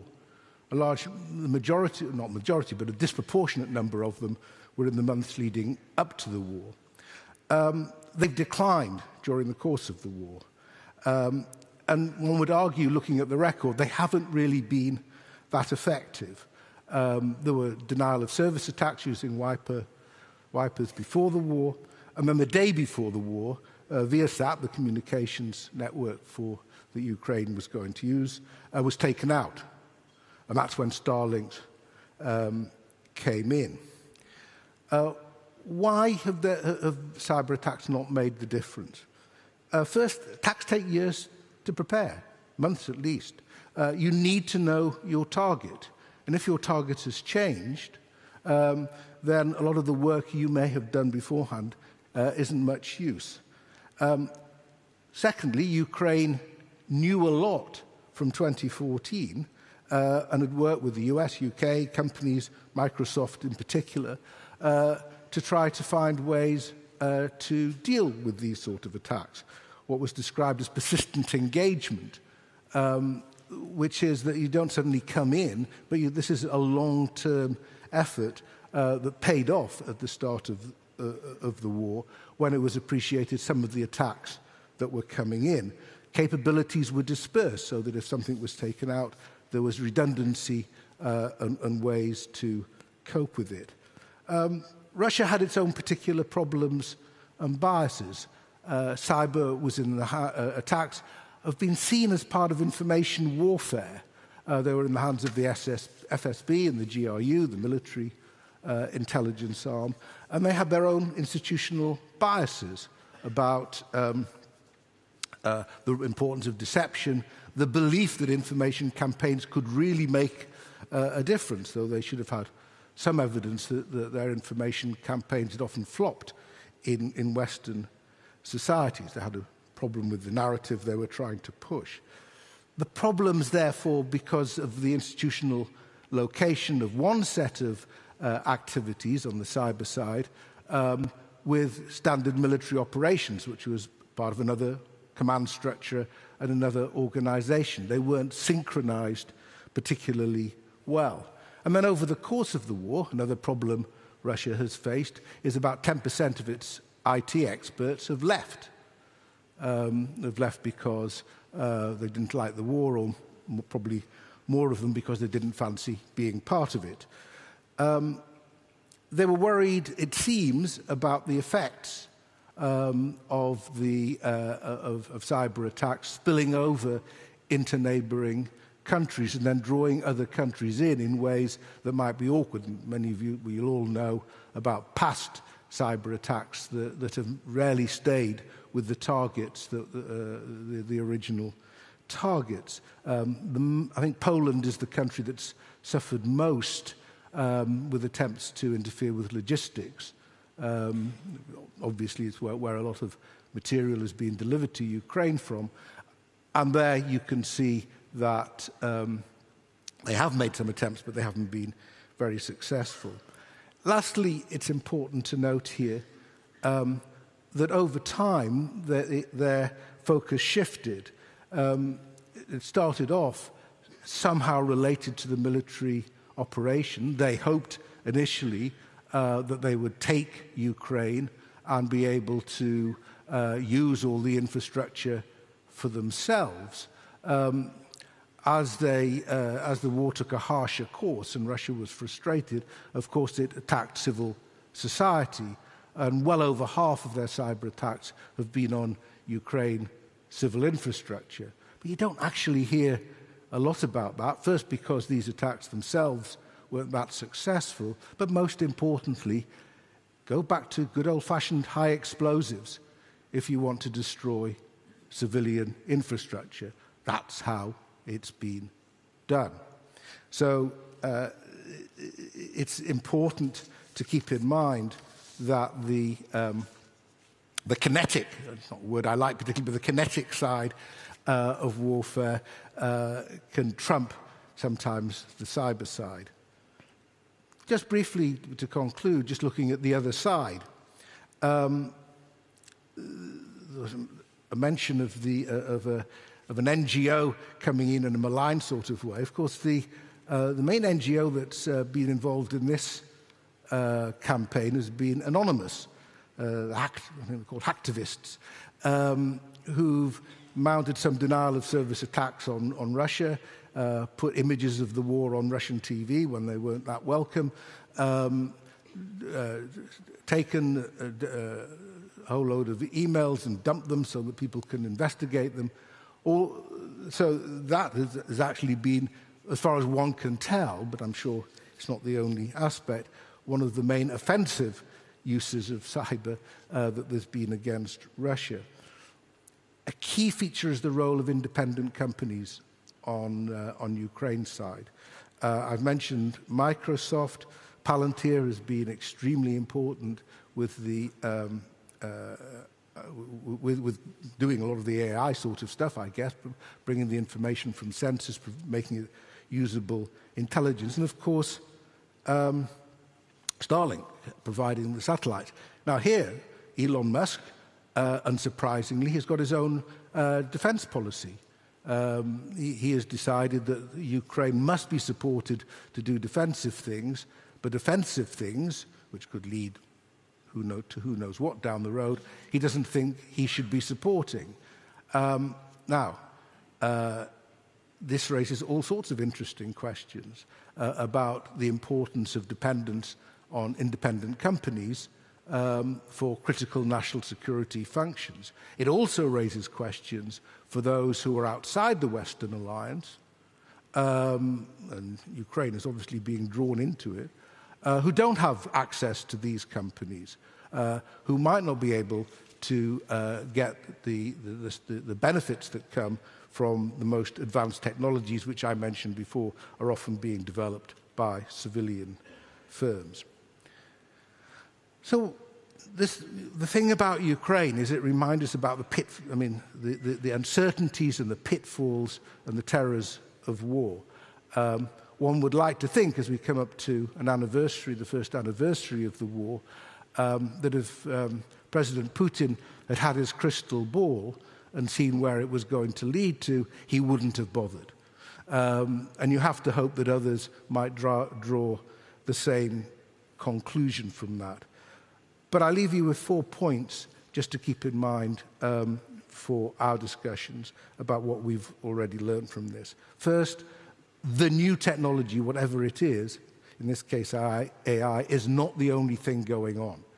It's part and parcel of a whole lot of other things. Second, emotions and fear drive a lot of decisions. We've spent the last year trying to work out what's going on in Putin's head, because in autocratic systems, that's what matters.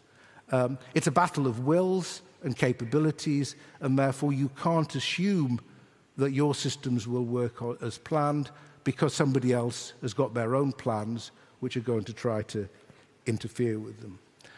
And therefore, and this came back to the point which I opened about defensive, it seems to me that it's most likely that this sort of capability is going to work best with a narrow problem where you have lots of information. And I think there are lots of aspects of wars which are very broad problems where still the information is extremely uncertain. Thank you very much.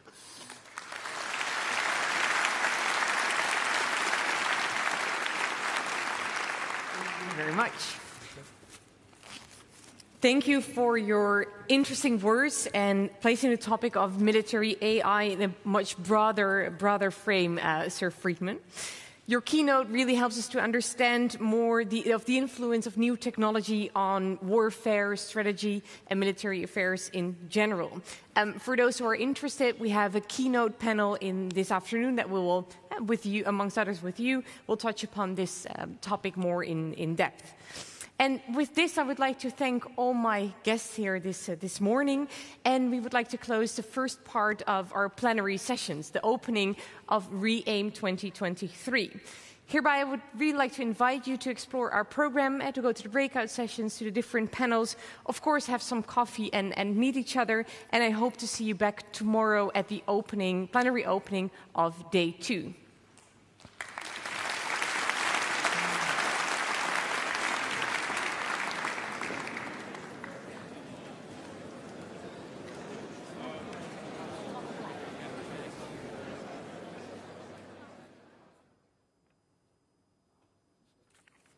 So that was the plenary opening, day 1 of the REAIM Summit. I feel like we all need to take a breather. So much robust debate, so much disagreement, so many sensitive issues as well, so many areas of expertise to be explored. But we just heard Professor Sir Lawrence Freedman talking about the broader elements of AI, and it almost felt like he was bringing all the warring parties, excuse that particular pun, together. But so much has just been said in this particular opening session.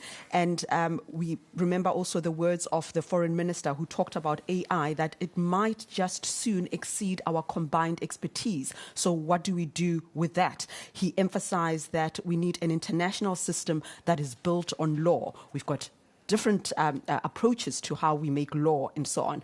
But there were some very emotive elements to that, especially an acknowledgement that war is dirty. Some impassioned interventions by Dr. Agnes Kalamard, SG of Amnesty International. But the other panelists didn't quite deny that war is dirty. It was about, perhaps to use children's languages, since I'm a mother of small children, how do we ensure that the goodies are ahead of the game? Well, to still help us make sense of these conversations and to help us really center ourselves so that we really deal with the substantive issues, we still have Kirsten Vineyard and Michael Ruska, who are experts in this field. I'm not sure if that clip is ready yet, just to remind ourselves of that area of disagreement and the point of debate. Perhaps I'll just pause for just a few seconds as we remind ourselves of the contestation.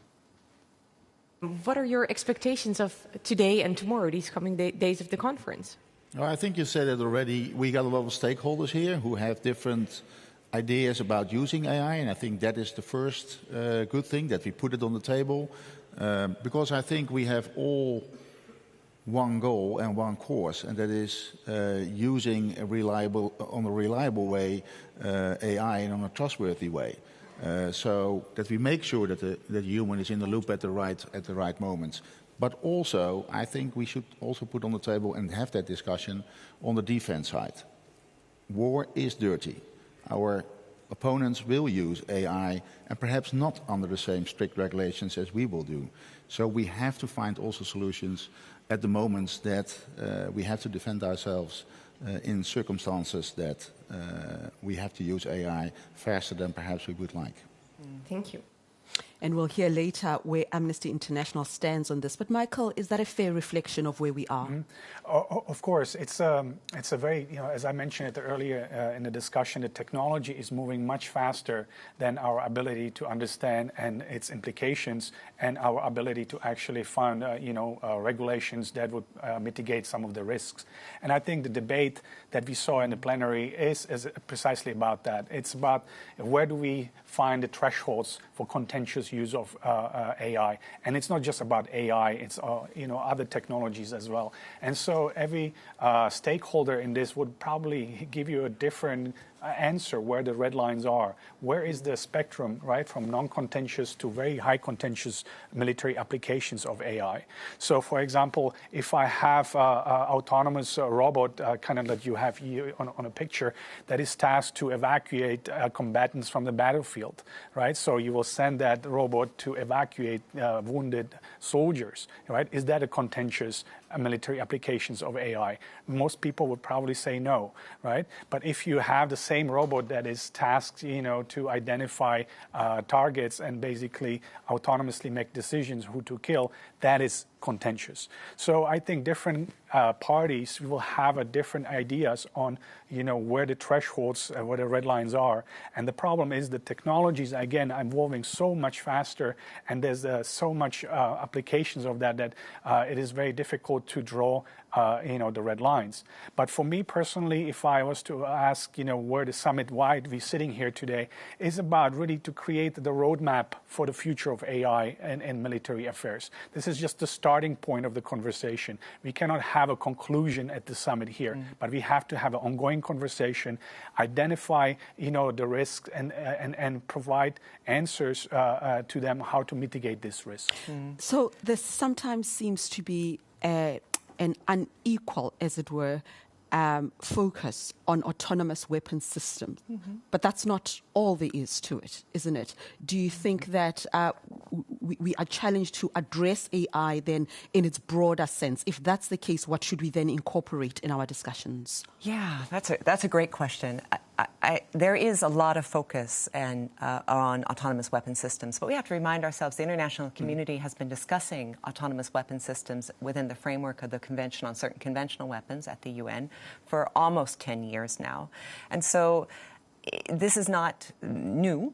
It would have been nice that we'd made more progress on this discussion, but we have an opportunity now not just to focus on autonomous weapon systems, which I think is probably the most familiar topic, the one that's certainly gotten the most press, and there's loud voices in that debate. We have an opportunity now to talk about that whole range. You just brought up some wonderful, examples of that. And can I just talk a little bit about the scenarios? Of course. Can I bring it to the scenarios for a moment? I think scenarios are a great way to help. It's creative to help us get us thinking about some of the hard issues that lie before us, some of the trade-offs that we're going to have to consider as we incorporate AI into our militaries. But they also project us, they parachute us, in fact, into a future moment, usually confronted with a dilemma, right? And they ask us, what would you do in this situation? We have to think about that. What would I do? But we need to be careful about what we take away from future scenarios. Future scenarios and exercises always kind of remind me of the Talking Heads song, Once in a Lifetime, where, you say, how did I get here, right? What were the decisions that led us to this moment? What were the design decisions? What were the policy decisions? What were the legal decisions? What were the international negotiations? How did we get to this moment today where I am being asked by a commander, should we rely on this system, right?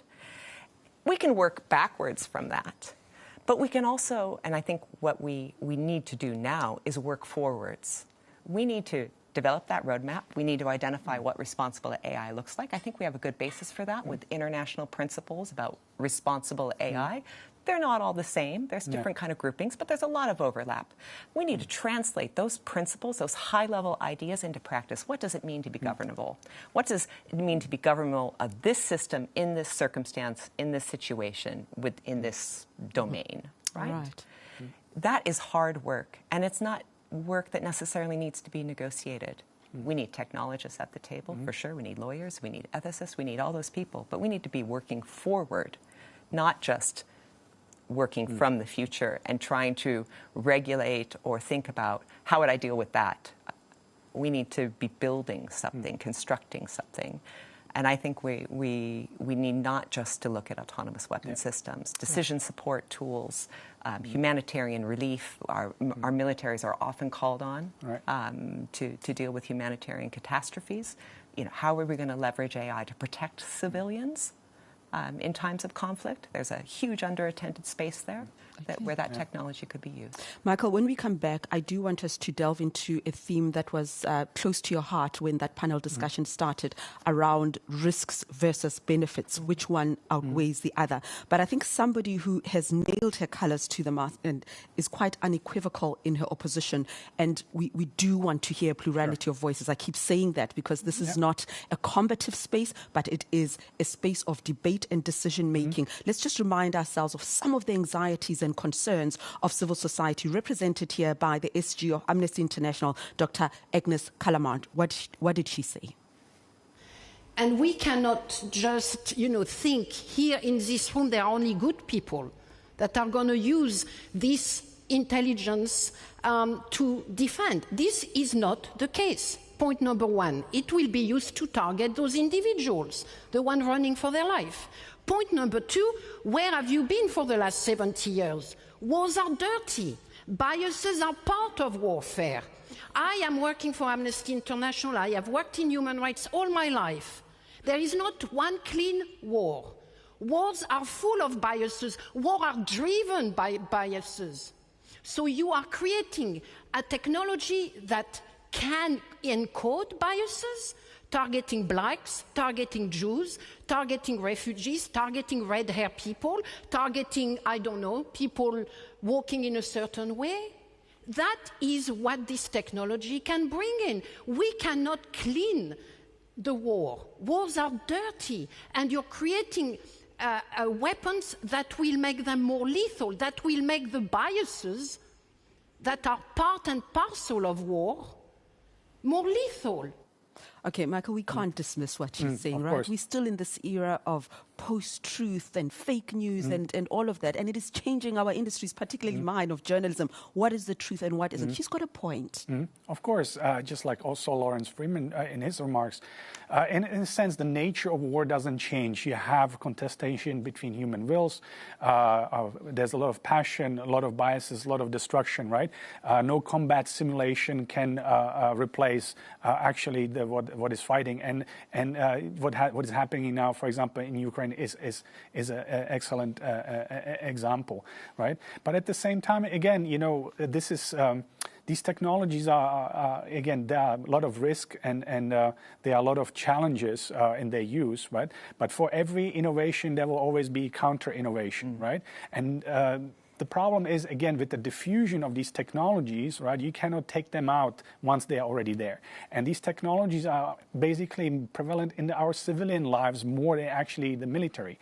So you have to distinguish between, you know, the defense and military innovation, how these technologies are being developed, right? So I am a scientist, engineer, I work, you know, on algorithms, right, where my job is to make the algorithms as neutral as possible. And at the same time, you have the military decision makers and military commanders and military forces who try to exploit these technologies in combat, right? So I think here we have to distinguish, you know, between defense and military innovation in a sense.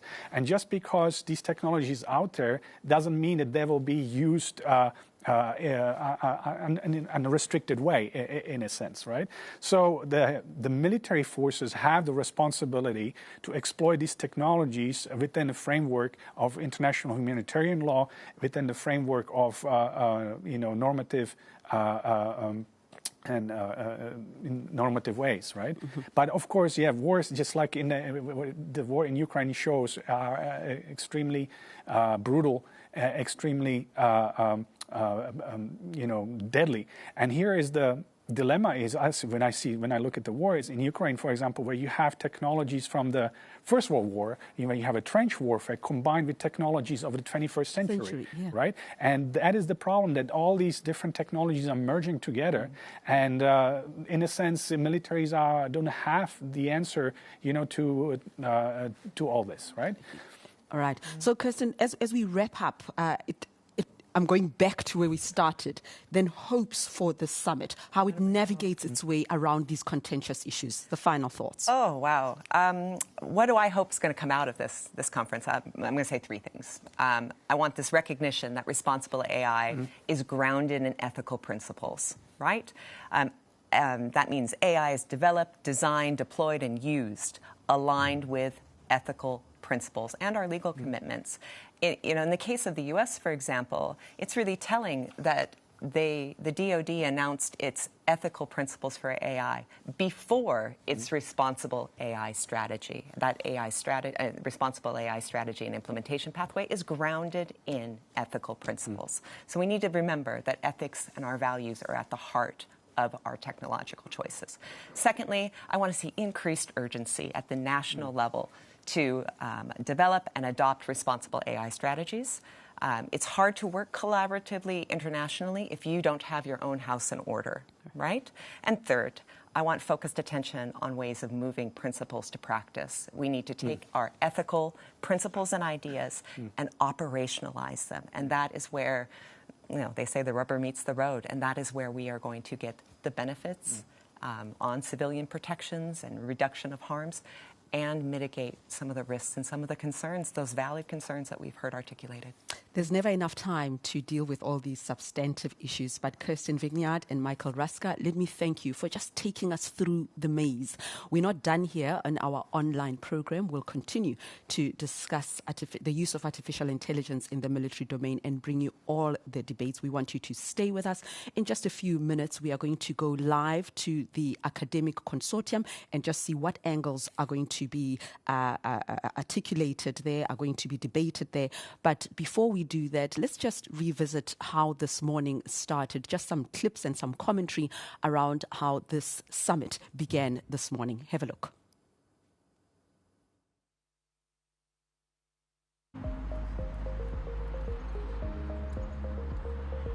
Can I ask you where you're from? I'm from Italy. From Australia, from the University of Queensland. I'm from the Netherlands. I'm from the US. I'm from Australia. You're attending the conference. Why are you here? Because I am the managing partner of a responsible AI consultancy, and we're here for a talk as well and to meet people, talk about responsible AI, especially in the military domain. Well, I'm very interested in the ethics and the government about AI, because AI, well, it can be used in a good way and can be used in a bad way. So that's why I'm attending this congress. Mm-hmm. Military and defense is, well, there's a chance that it's going up the wrong way, in fact. Mm-hmm. So are you afraid of that?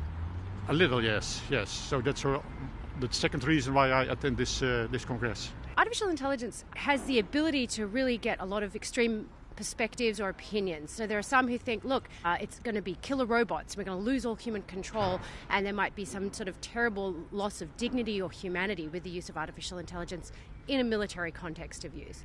But others might say, well, look, yes, that's possible, but also we could use it to augment human intelligence and decision-making and make our militaries more humanitarian and look after protected objects and things. So because you have a lot of that differences of opinion, you want a place online where people can share their thoughts, be treated with integrity and dignity, but that those ideas are evaluated based on evidence and the degree to which the collective, all of us, can discuss the ideas. It's collective intelligence, not artificial intelligence. I'm a data scientist. I'm wondering what direction we are going towards with AI in the military domain and what's happening there. So that's why I'm here. And is there a special session you would like to attend or something you would like to learn or see here?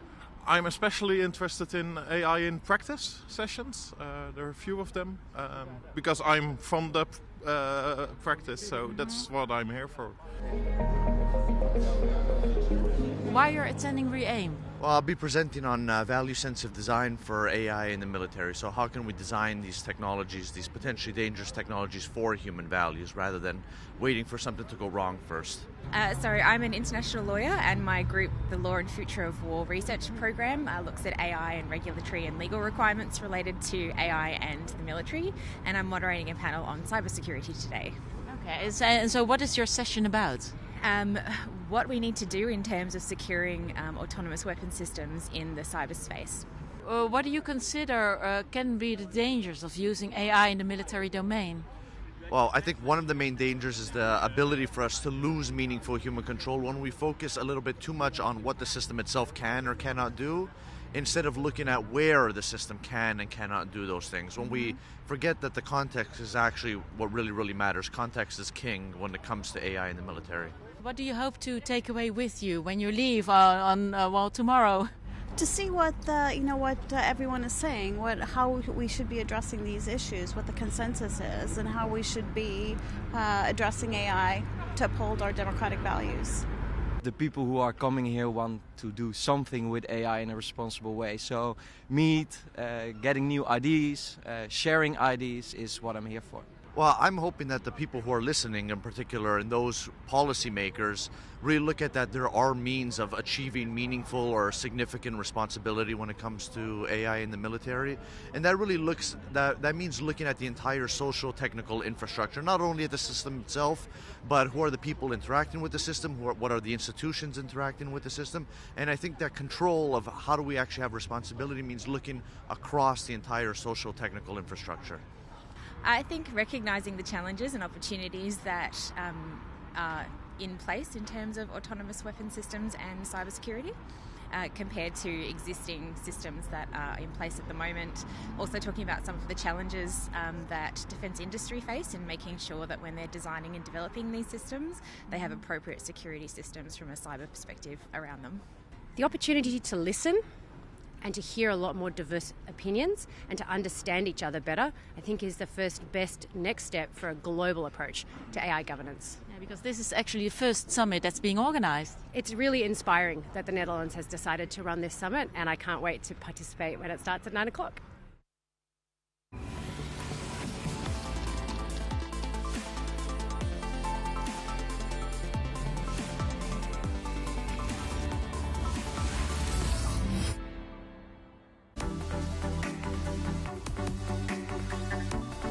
What do you think AI is and does?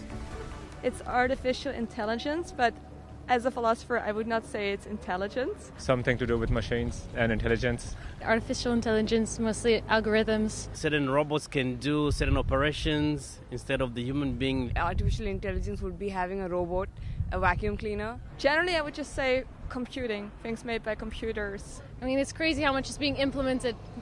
Pretty much more than most people realize, I think. More than I realize, probably. It's everywhere. If you search Google, it uses artificial intelligence and it keeps improving its performance. It's in your pocket, it's on your phone. And it's also used in industry, for example, in retail, in order picking and sorting products together with robot hands.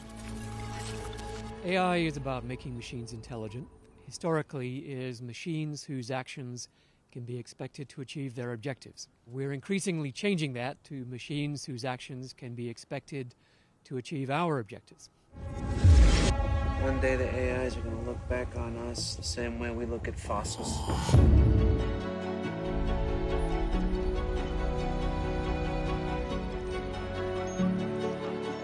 There's a lot of hype that comes with both robotics and AI. It's lots of fun to work in the domain, but it's not nearly where the movies portray it. So, people are a little disappointed.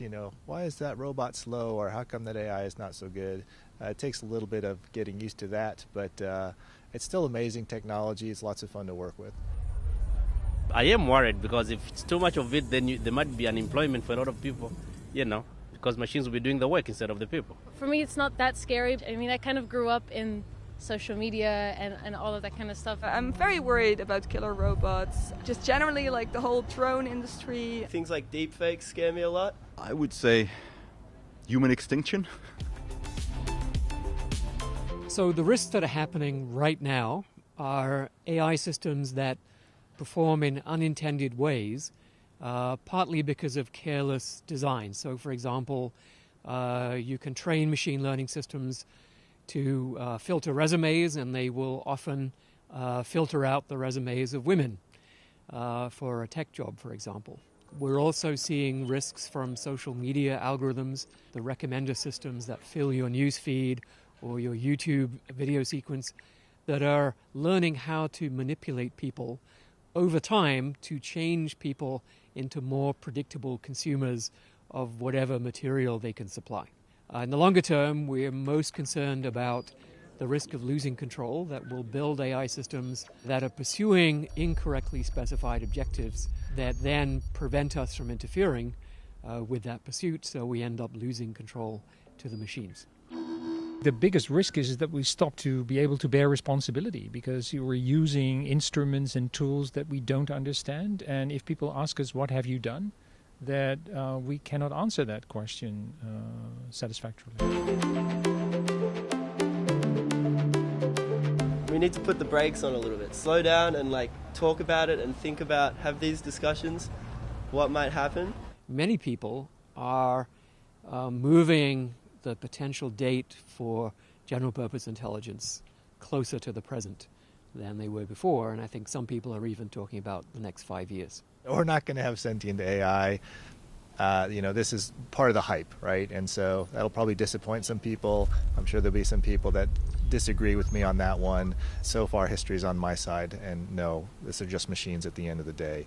They're programmed by people, for people. So the holy grail is explainable AI. So how can we human beings understand what is happening inside? How can we bear responsibility for the outcomes, while at the same time using those powerful machines?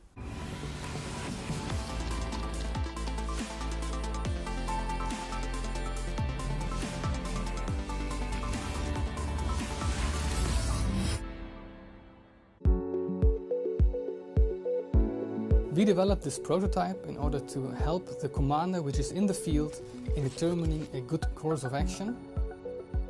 We analyze satellite images and other data sources to create a 3D terrain of the mission area for the use of the commander. There are several characteristics that are very different between the civil domain and the military domain when it comes to AI. In the civil domain, you often have a lot of data and you have a controlled environment. While in the military domain, there often is no data and you're in an open environment. The enemy is not providing you with any data, and anything can happen in the real world that you didn't expect. That's also why we have to do these feasibility studies in order to experience in what conditions AI can work and in what conditions AI cannot work yet. We use this 3D mission area for various military simulations. These prototypes have as goal to support the commander in time-critical situations. So the enemy is approaching, you have to decide now what the best plan is. What currently is happening, you rely on your experience, on your training and on your intuition. Such a prototype, it helps you in thinking of other options that you did not think of, or it confirms that the plan that you thought of yourself is indeed a good plan. The great promise of AI is it will solve everything. That's absolutely not true. You have to work hard to define your problem space, develop your training data. The AI is not an entity that can decide on itself what to do. You have to manually configure what it does. The human aspect is very important in the military domain. You want to make sure that decisions are not being made autonomously by future AI systems, but you want a human either in the loop or on the loop, so that there's always a control mechanism to reject any wrong decisions that the AI can make. There's always a risk that the user of such an AI system will start to blindly trust the AI system. We recognize this risk, so we also design the system in a way that we make sure that the commander is not too dependent on this future system. Thank you so much for staying with us on our online program at the REAIM Summit at The Hague in the Netherlands. I'm outside the Mississippi room where a breakout session is going to start. Now listen to this. This is the title of the breakout sessions: Realities of Algorithmic Warfare, Impact and Regulation. And that's what the delegates here are going to be discussing. But we are here to just break it all down for you, to simplify it, to bring you all the live discussions as they take place. You can see people starting to walk in, panel discussions are getting ready. But I'm interested in what the audience members have to say about what is happening here this morning. Let's just get a few comments. And I'm going to pick on this gentleman first. Good morning to you, sir. Arinze Ofodile, AG Ofodile Enterprises. Why are you here? Good morning. 2 reasons. I'm here for professional networking and academic engagement. Professional networking and academic engagement. So you see, it is quite an eclectic mix of people and speakers. And you, ma'am, Roberta N. Haar, Maastricht University. Why are you here? Well, likewise. I'm an academic at Maastricht University, professor there. And I've been fortunate to have a EU Horizon grant that's going to be researching governance and multilateralism. And so I'm very much interested in, from an academic point of view, regulations on AI. So that's why I'm here. Do you think ordinary people should take an interest in the summit? Oh, yes, because I think that it will affect everyone. And AI will affect everyone in some way. It already affects people with facial recognition software, and certainly it affects them in how the military is going to be developed. And just from the panel discussions you attended, were there some new things that stood out for you? There certainly were for me as I was watching and listening, especially conversations around AI and biases and so on. What did you find interesting? The Secretary General of Amnesty International had a position whereby autonomous systems should be, human interaction should be integrated, or it should be not allowed.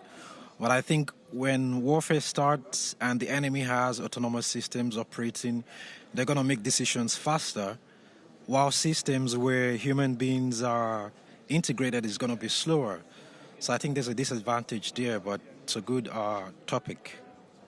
Thank you so much. So those are some of the thoughts and the comments that are coming through, and algorithms being a very big thing in our lives, in our everyday lives. We heard that from the first panel that happened, but how is it integrated and used in the military, and to make sure that artificial intelligence within the military domain is used for greater good, not just for the protection of civilians, but also for the upkeep of peace and security. But the role of the human in this entire domain is also very important, and those are some of the discussions that will be coming through. So we are right here at the Mississippi Room. The panel is getting ready to take to the floor. The delegates from all walks of life are coming through, and they will be having these discussions in just a moment. Stay with us here on our online program, coming to you live from The Hague in the Netherlands. This is the REAIM Summit. So just take a feel of the room as the delegates are getting ready for their discussions this morning.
The world is entering a new age of warfare. A digital revolution is sweeping through every military force on the planet. Leading the charge is artificial intelligence, a technology with the power to upend everything about human conflict, including whether humans are involved at all. And simmering beneath is a global cyber war that's already started and may never end. Digital technology is transforming all our lives, so it's no wonder that it's also changing how we fight. It's making militaries smarter, faster, more efficient. But it's also opening up the prospect of serious dangers in the future. There's a third revolution of warfare after gunpowder and nuclear weapons. There will be more unpredictability, and that will make the whole world a more dangerous place. Here in Berlin, Germany's foreign minister tells us a tech arms race is underway. We're right in the middle of it. That's the reality we have to deal with. In fact, critical technologies are developing so fast that societies can barely keep up and ask themselves the question, is this really what we want? A warm welcome, everyone. Thank you for being here to our breakout session on the realities of algorithmic warfare. My name is Jessica Dorsey. I'm an assistant professor of international and European law at Utrecht University. And I've had the honor of coordinating this brilliant group of scholars and practitioners who, for the next hour and a half, will engage with some of the most pressing issues facing us all in the realm of military AI, and some of which were just highlighted in this particular video clip.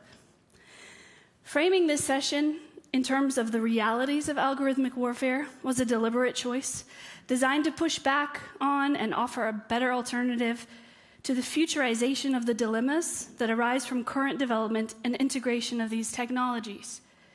They're being used now, so we need to wrestle with their implications and forge a way forward now.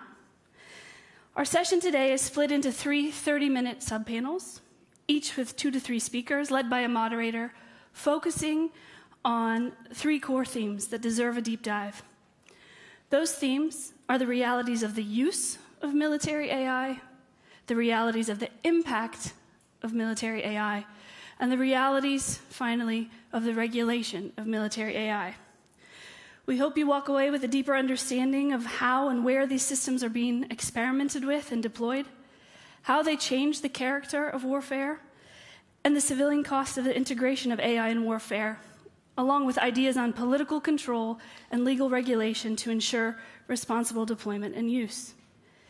In order to jump right into the discussion, I will now hand over the floor to the moderator here of our first subpanel on the realities of use of military AI, Dr. Tim Swijs, who's the Director of Research at the Hague Center for Strategic Studies, and who's also affiliated with the Netherlands War Studies Research Center.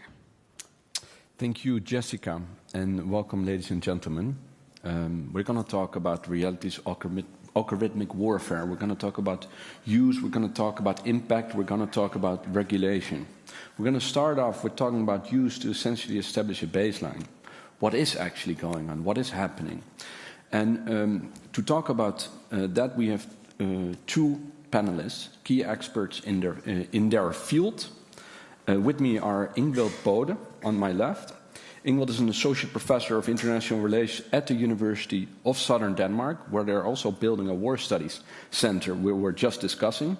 And she's the principal investigator of a research project on autonomous weapon system in international norms called Autonorms. And next to Ingvild is Frans Ozinga, professor of war studies, both at the Netherlands Defense Academy at Leiden University. Ingvild, we would like to start off with you and ask you to talk us through some of the uses of AI in battlefields around the world today. Thank you so much, Tim.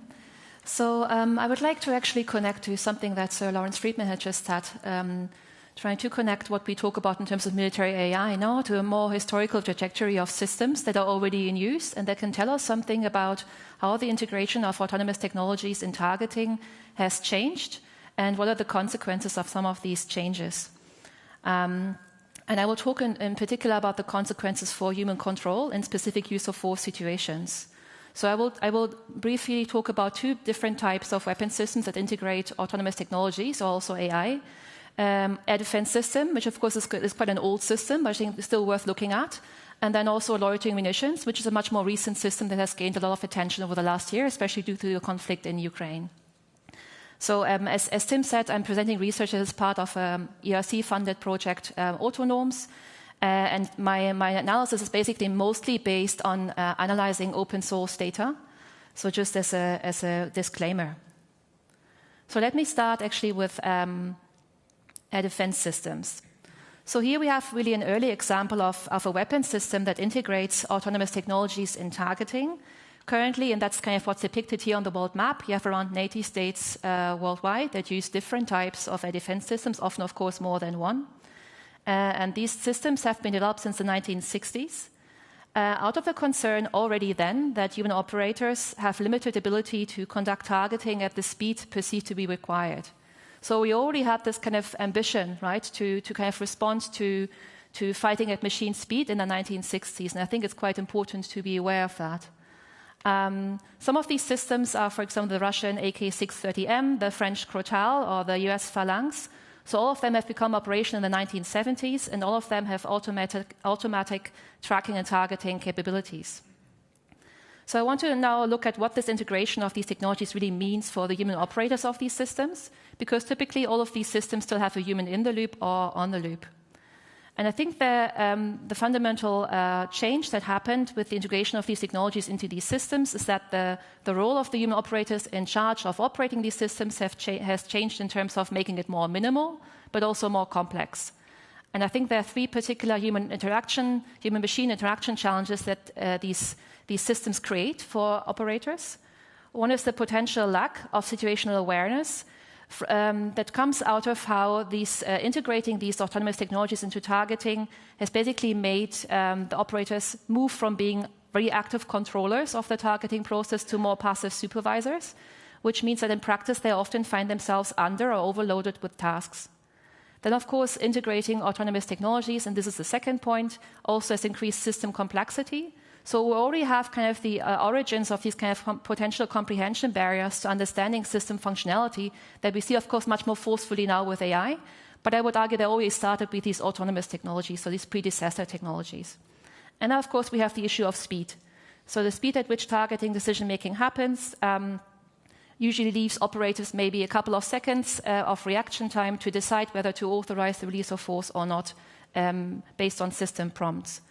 So I think these current practices of human-machine interaction present challenges to the quality of human control that the operators can exercise. And we should also recognize that these human-machine interaction challenges have been factors in failures of air defense systems, such as the downing of civilian airplanes or incidents of friendly fire.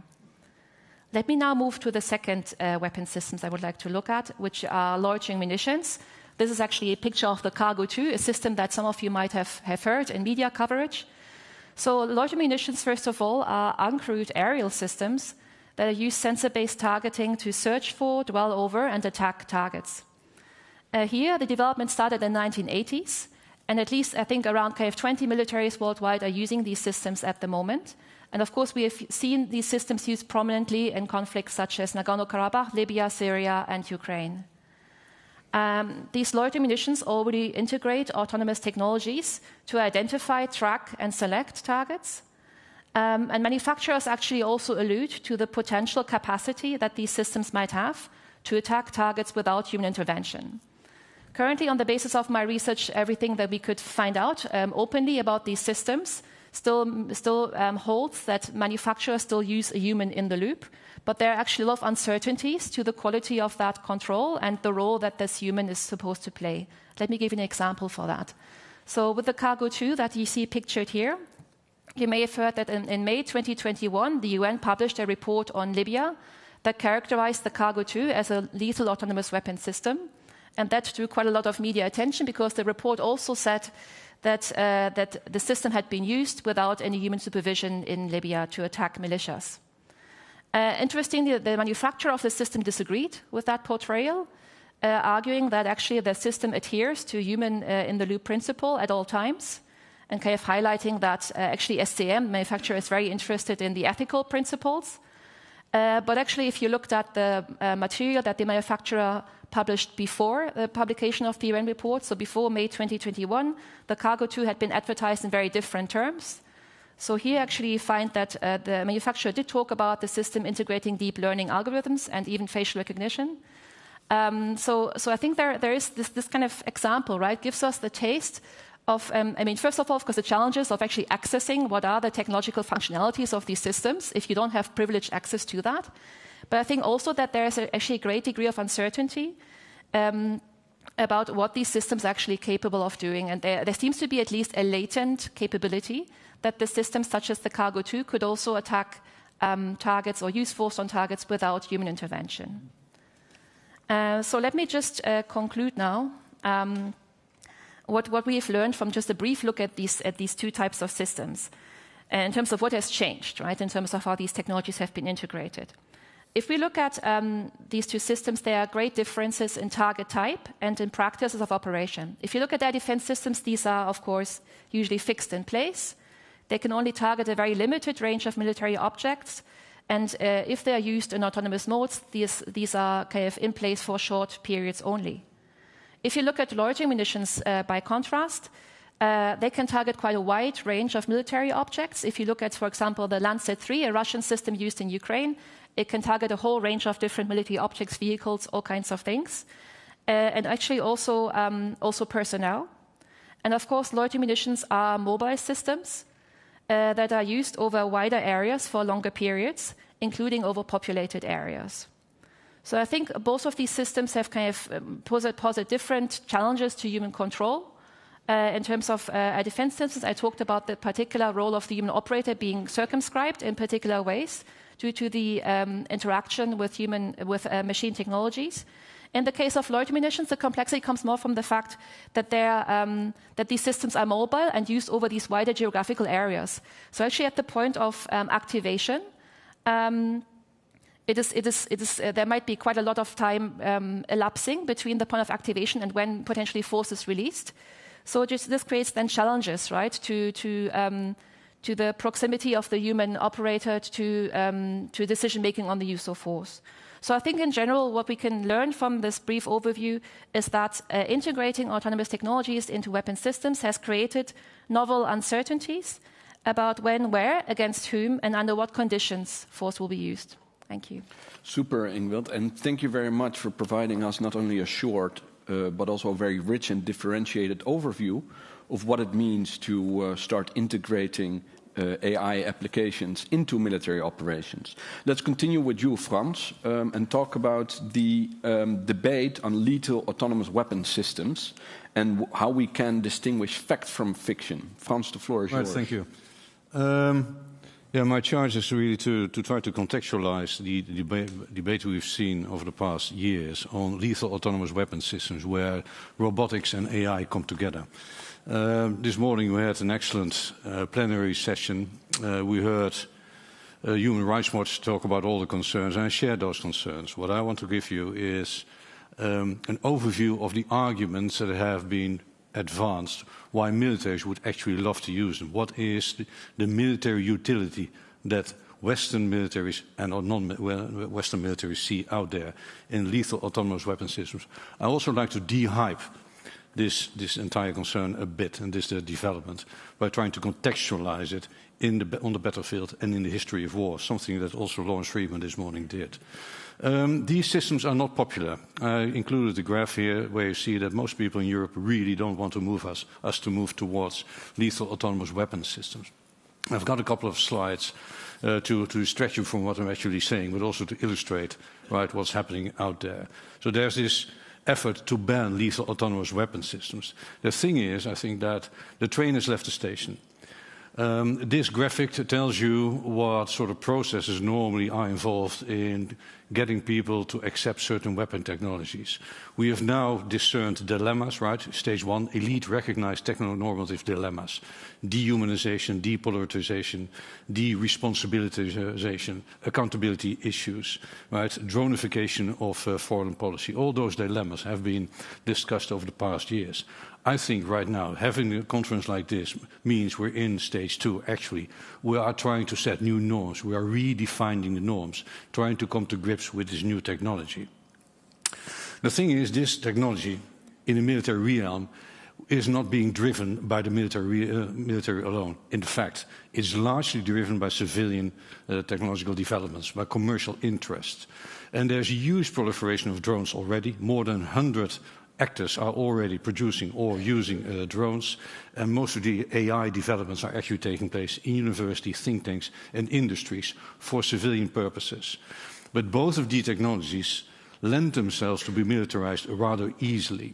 And if you look at the military investment in these technologies, they are rapidly rising in recognition of the potential utility of these technologies. As you see here, the figures, that it will rise to 13 billion in 2013, and I think that's a conservative estimate. The thing also is that the more our civilian societies become accustomed to these technologies, robotics and AI, the more we also will accept the employment of these technologies on the battlefield, because that is one of the features of military history over the past 200 years. There we go. At the tactical level, operational level and strategic level, we see different arguments why actors would like to have these technologies. At the tactical level, you might well make the argument this is actually evolutionary. We've been employing a robotic system, autonomous weapon systems, over the past decades already. Just alluded to it. Air and missile defense systems, where you employ those systems in a purely military domain, trying to protect military equipment or critical infrastructure protection. But also, as we've seen in Ukraine, these little drones, for instance, really help the individual soldier. It is the empowerment of the soldier. You give him a little artillery, a little sensor, and a little defensive system. It might actually reduce the vulnerability of the individual soldiers, in particular in urban environment, in trench warfare. And some analysts have actually argued that now that the Western militaries and politicians are reluctant to send Western troops in very tricky peace operations, robotics might actually open up that again by reducing the risk for peacekeepers and still allow them to conduct operations in urban environments. At the operational level, we see a battlefield dynamic explaining why militaries really would love to have these capabilities. It might actually reintroduce the functionality, for instance, of cluster weapons, but now with discriminatory technology, and thereby open up this option that you can deny access to potential opponents. We haven't had that since the ban of cluster weapons. They're also very useful to protect against SAMs. You might actually overwhelm SAM sites with very small massed swarms of drones. Surface-to-air missiles, right? SAMs. SAMs, surface-to-air missiles, sorry. They might also be programmed to look for specific capabilities, such as SAMs, or surface-to-surface missiles, or command and control for communication facilities with very clear emission signatures. So at the battlefield, in a confined area where there's limited risk for civilian casualties, it actually has a strong logic to introduce those capabilities out there. Another push comes from the fact that we have entered the era of great power competition. And there's this basically the fear of missing out. The US is looking towards China. China is looking to what's happening in the US. Russia is entering the game. The US says, listen, we don't want to experience a Sputnik moment where we experience that China and Russia have already progressed way beyond us. So we need to keep up. For NATO, there's this push in that context also to acquire those technologies in order to boost the deterrence credibility vis-à-vis the intense numbers of surface-to-air missiles and surface missiles on the eastern border of NATO. And already in 2016, NATO recognized that, as currently stated, right, we cannot actually guarantee Article 5 for the Baltic states.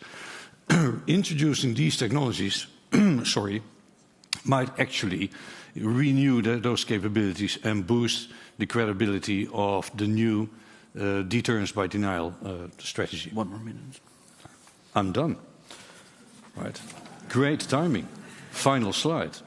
Right. So I think that tactical, operational level logic and strategic level logic will really drive Western militaries to look carefully at these technologies. In Ukraine, we already see the initial benefits on both sides of having these technologies. In a sense, they are evolutionary, not revolutionary. Some people say this is a sixth revolution in military affairs. But to a large extent, right, this is evolutionary technology, and I think we will come to grips with them. The really controversial aspect doesn't reside in the close-in defense capabilities. The controversial aspect is probably residing in those weapon systems with a long duration, you allude to that, with a long range, where they might actually be venturing beyond the immediate battlefield. But this concludes my argument that basically said, listen, the train has left the station. These lethal autonomous weapon systems will be a new feature on the ecosystem of the battlefield. Excellent. Thank you, Frans. We brought together a panel consisting of people from different backgrounds. And what I find interesting is that both strategists and practitioners, as well as more critical security theory-inclined scholars, agree on one thing. Reality is created by people. So the future of warfare is something that is created by us. And I find, Frans, your norm cycle extremely relevant and interesting in this regard. And I would like to ask you, Ingvild, and then you, Frans, to elaborate upon whether you see perceptions as to what the military AI applications are, the extent to which they're legitimate, the extent to which they're accepted, the reception, the more general reception by peoples and elites. Do you see a norm shift there? Shall I start? Okay, I mean, I appreciate this kind of model that Francis used in Jeffrey Lantis' model to kind of help us make sense of where we are in terms of this norm stage. I do think it's a bit too simplistic in terms of kind of following a clear chronology of what is actually going on. And I think the picture of what we see in terms of how norms are changing or evolving is much more complex. If we, for example, take the GGE, so the group of governmental experts on laws that has been discussing this topic more or less formally since 2017, of course, there is a group of Western countries, right, who are maybe positioning themselves much more in the frame of responsible AI, which also is illustrated by this summit, and kind of trying to kind of maybe come to terms with the fact, right, that the AI in the military is here now, and now it's up to us to maybe set. I should say they always talk about soft guidelines, you know. So rarely do you hear Western countries actually talk about like binding legal regulations, which I think is really needed. But then you also have a lot of other states parties in that forum, for example, especially ones connected to the Global South, such as Costa Rica, such as Chile, such as Mexico, also a number of European countries, such as Belgium or Austria, who are actually quite forcefully saying, no, we actually need to move towards the negotiation of new legally binding rules right now. So I think it's... I think the norm shift may be happening in some parts of this group and not in others. And also in terms of other actors, I think we also need to unpack their positions much more carefully. For example, states parties such as China, on the surface, right, so they are saying, okay, they actually are in support of legal regulation. Of course, that is based on the right, very demanding definition of laws in their positioning. But at the same time, I think if you look at kind of, and this is kind of some research I did with my colleague Wang Yu Kiao Franco, where we try to unpack the Chinese position, looking at different actors within the Chinese state, and how actually they're pulling the Chinese position in different directions, right? So not even seemingly straightforward positions, maybe have a very clear normative backing, and if you kind of unpack the actors who are deciding upon these positions. So I think we should be aware of the complexity of that picture.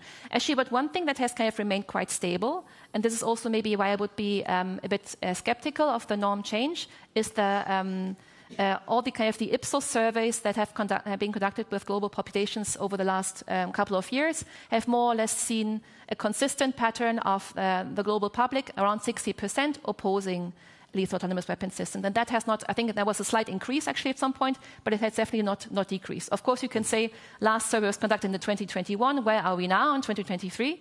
But unless we know that, I'm sticking to those numbers. And these show at the moment still opposition quite clearly. Frans? I share the comment about the model. This refers to the Western and the US process. The entire debate on lethal autonomous weapon systems, in my mind, has a strong déjà vu, because it really is similar to the debate we had on targeted killing and the use of armed drones. That debate lasted from 2007, 2008 to 2013. Initially, that debate was waged in basically an empirical vacuum. We didn't know sufficiently about what was actually happening. We didn't know sufficiently about the accountability process, the targeting processes. At some point, right, the empirical data were opened up by the US in particular, and we recognized that our concern was mostly about operations in the FPAC region, where there wasn't really accountability all that much. We saw signature killings and all that. But slowly, we became comfortable with the weapon systems. And indeed, the legal advisor said, listen, if you can attack a target legally with an F-16 or an artillery round, you can also attack it with a drone. That's the legality of it is not determined by the technology, but by the nature of the target itself. Increasingly, we also saw what the accountability processes were in place in the US and also in the UK military and beyond. So slowly we saw a norm redefinition, and now we have become basically more or less comfortable with the use of armed drones, also because we've seen that, as a director of a Red Cross a couple of years ago said, listen, if used properly, drones actually help us in abiding by the rules of engagement and the law of armed conflict, if used properly. So the hunch I have is that the next couple of years we'll see a similar recognition of what's actually happening. We see a recognition of the accountability issues and how we can actually ground and base our accountability concerns in the targeting processes that are actually right now occurring in military organizations. But that is the Western dynamic. I'm not sure in non-Western societies we see a similar careful concern and careful dynamic at play about the introduction of these technologies. Okay, I do want to linger on this because we have a few more minutes and this pertains to the future. I would like to ask you to formulate some thoughts on as to how you would see this moving forward. We've been talking about norm, the norm formulation, but also norm proliferation. You take a more skeptical view, so to speak.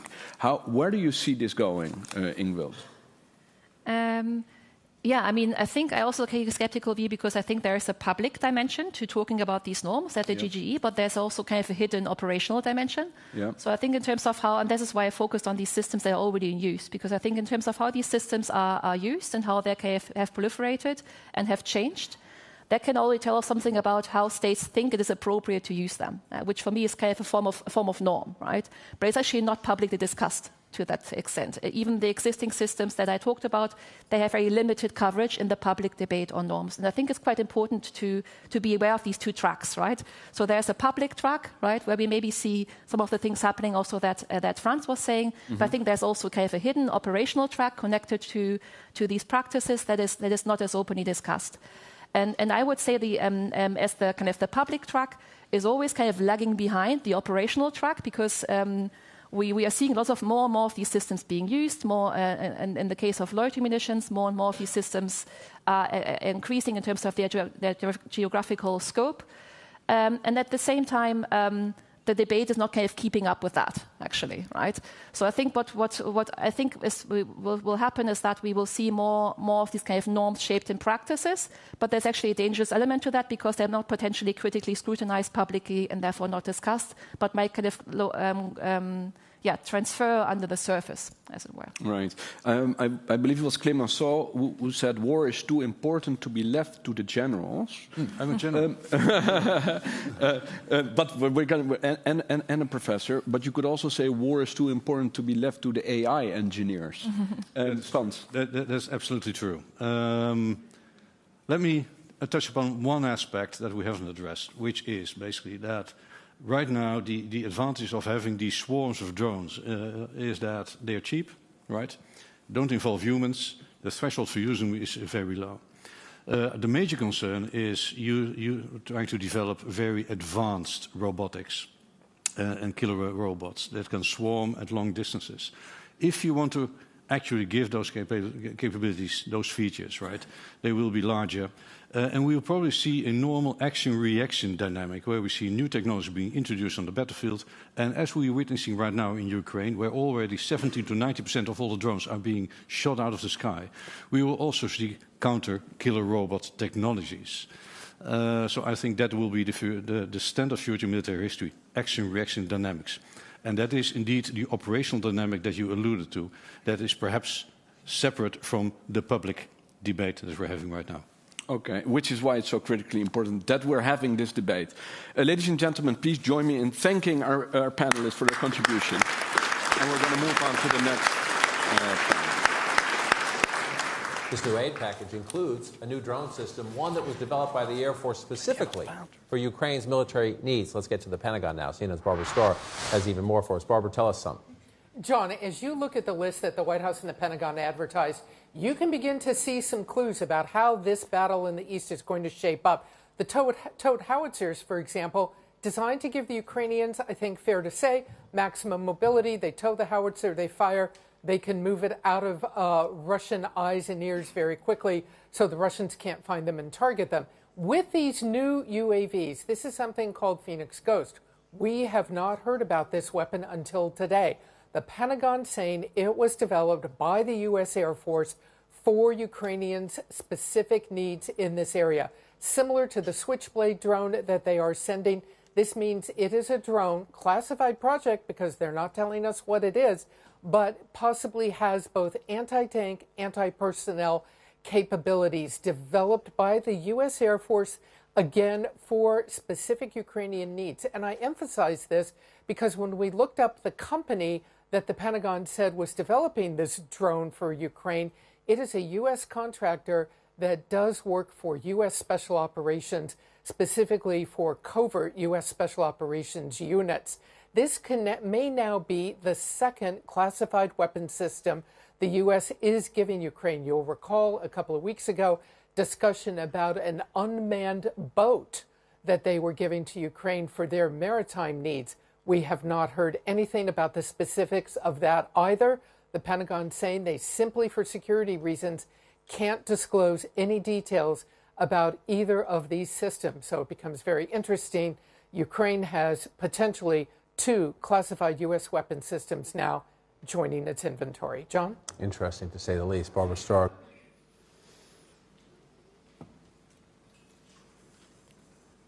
Hello again. Good to see you back here. We're now moving on, of course, to the impact of military AI, the panel that's going to discuss that. I have with me, of course, old friend Tim. Everyone is acquainted with Tim. We have now also doctoral researcher Dennis Jansen at the University of Utrecht, a colleague of mine, and Dr. Marijn Hoytink, associate professor at the University of Antwerp. To give a quick overview, I think to set the scene a bit here, a few comments from my side. It's a given. We've talked about it. The plenary highlighted it. Military AI is changing the character of warfare. And in our opening clip today, Professor Bonnie Doherty mentioned that AI is the third revolution in warfare, perhaps behind gunpowder and nuclear technology. Some other ways that we're seeing these changes occurring through improved data collection and analysis, speeding up steps in the decision-making process, acting as a force multiplier. But as we've also highlighted today, it raises many risks, such as creating more complex and unpredictable conflicts, which can lead to unintended consequences and potential escalation, with civilians often bearing the brunt of these consequences. Additionally, we're seeing more instances of experimental warfare by proxy, as just outlined by the CNN clip, in order to battlefield test capabilities in real time. And this has far-reaching consequences that the experts here in the subpanel will certainly touch upon. So with this as a backdrop, I'd like to first turn to you, Tim, and ask, perhaps you can give us a more in-depth examples for how these technological developments and increasing use of AI in military operations has been changing the way that wars are being fought? Sure. But perhaps before I do so and turn to specific consequence and implication impact, I can share some thoughts on how I think we should think about the impact of AI in the first place. First and foremost, our human history of war features a very long succession of technologies that have changed the character of warfare.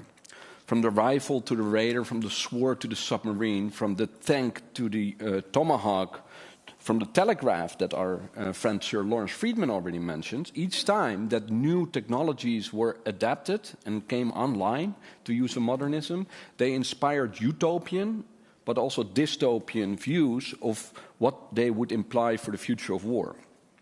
Now, the thing that may be different this time around is the fact that there's not one AI system, not one AI weapon. There's a vast range of algorithmic applications that together represent, as it's called, an all-purpose technology. An all-purpose technology that affects the character of war across its very many dimensions, across the entire OODA loop, that's military speak for observe, orient, decide, act, both on the battlefield but also off the battlefield, both in war and in peacetime. Now, we also know from military history that real changes to the character of war tend to come about in an incremental rather than a punctuated way. As Frans already said, they tend to be evolutionary rather than revolutionary. And there's not some silver bullet or, pun intended, some killer application that changed the character of war. It is about military organizations purposefully, consistently formulating warfighting concept, refining the technologies, adapting their organizational structures, and then applying it in their operations. Now, with that in mind, Jessica, the question you posed, of course, how is AI changing the character of war? You mentioned that some observers are underwhelmed, confronted with dystopian images of barracks full with Terminators marching out to war. If they contrast that with equally dystopian images of the bloody trenches filled with human corpora, as we currently see in the current war between Russia and Ukraine. It shows that war continues to be that human thing. But even if war will remain that human thing for the foreseeable future, for the next decade, I mean, it is quite clear that tremendous progress in what we call artificial narrow intelligence, in combination with an explosion in computing power, is affecting the ways in which armed forces fight. And that is not a dystopian reality tucked far away in the future. That's here, that's now. So let me give you some, not necessarily examples, but tell you about how it changes the character of war.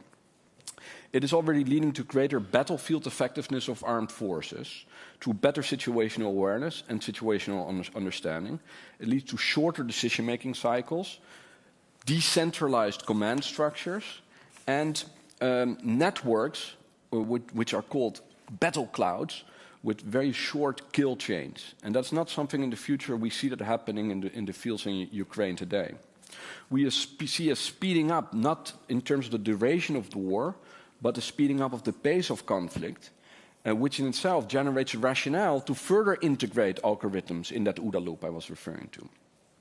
We see the advent of centaur teams, and that is essentially man and machine working near seamlessly together.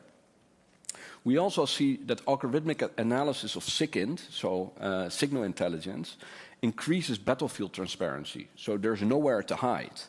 And that, in turn, forces armed forces to conduct dispersed operations, but they can no longer mass. Again, that's not something in the future that's happening right now. It's important to note here that this is not just limited to the battlefield, but it also has implications, I don't think we really touched upon that yet, for nuclear stability. Frans made a reference to it. So the increase in transparency, some even talk about radical transparency, affects the very tenets of deterrence itself, because location launch systems are exposed on the one hand, and on the other hand, you get greater accuracy and maneuverability of delivery vehicles. So states will start rethinking their nuclear postures. Is that something tucked away in the future? No, it's happening right now. In times of uncertainty, in times of fast technological change, that means that states will increase their nuclear arsenals and will revisit their nuclear command and control postures. China is doing that right now. It's also opening up new realms, and let me then start to wrap up. It's also starting up new realms in which conflict actors can commit harm on their opponents. My colleague Frank Holtman calls this cognitive warfare.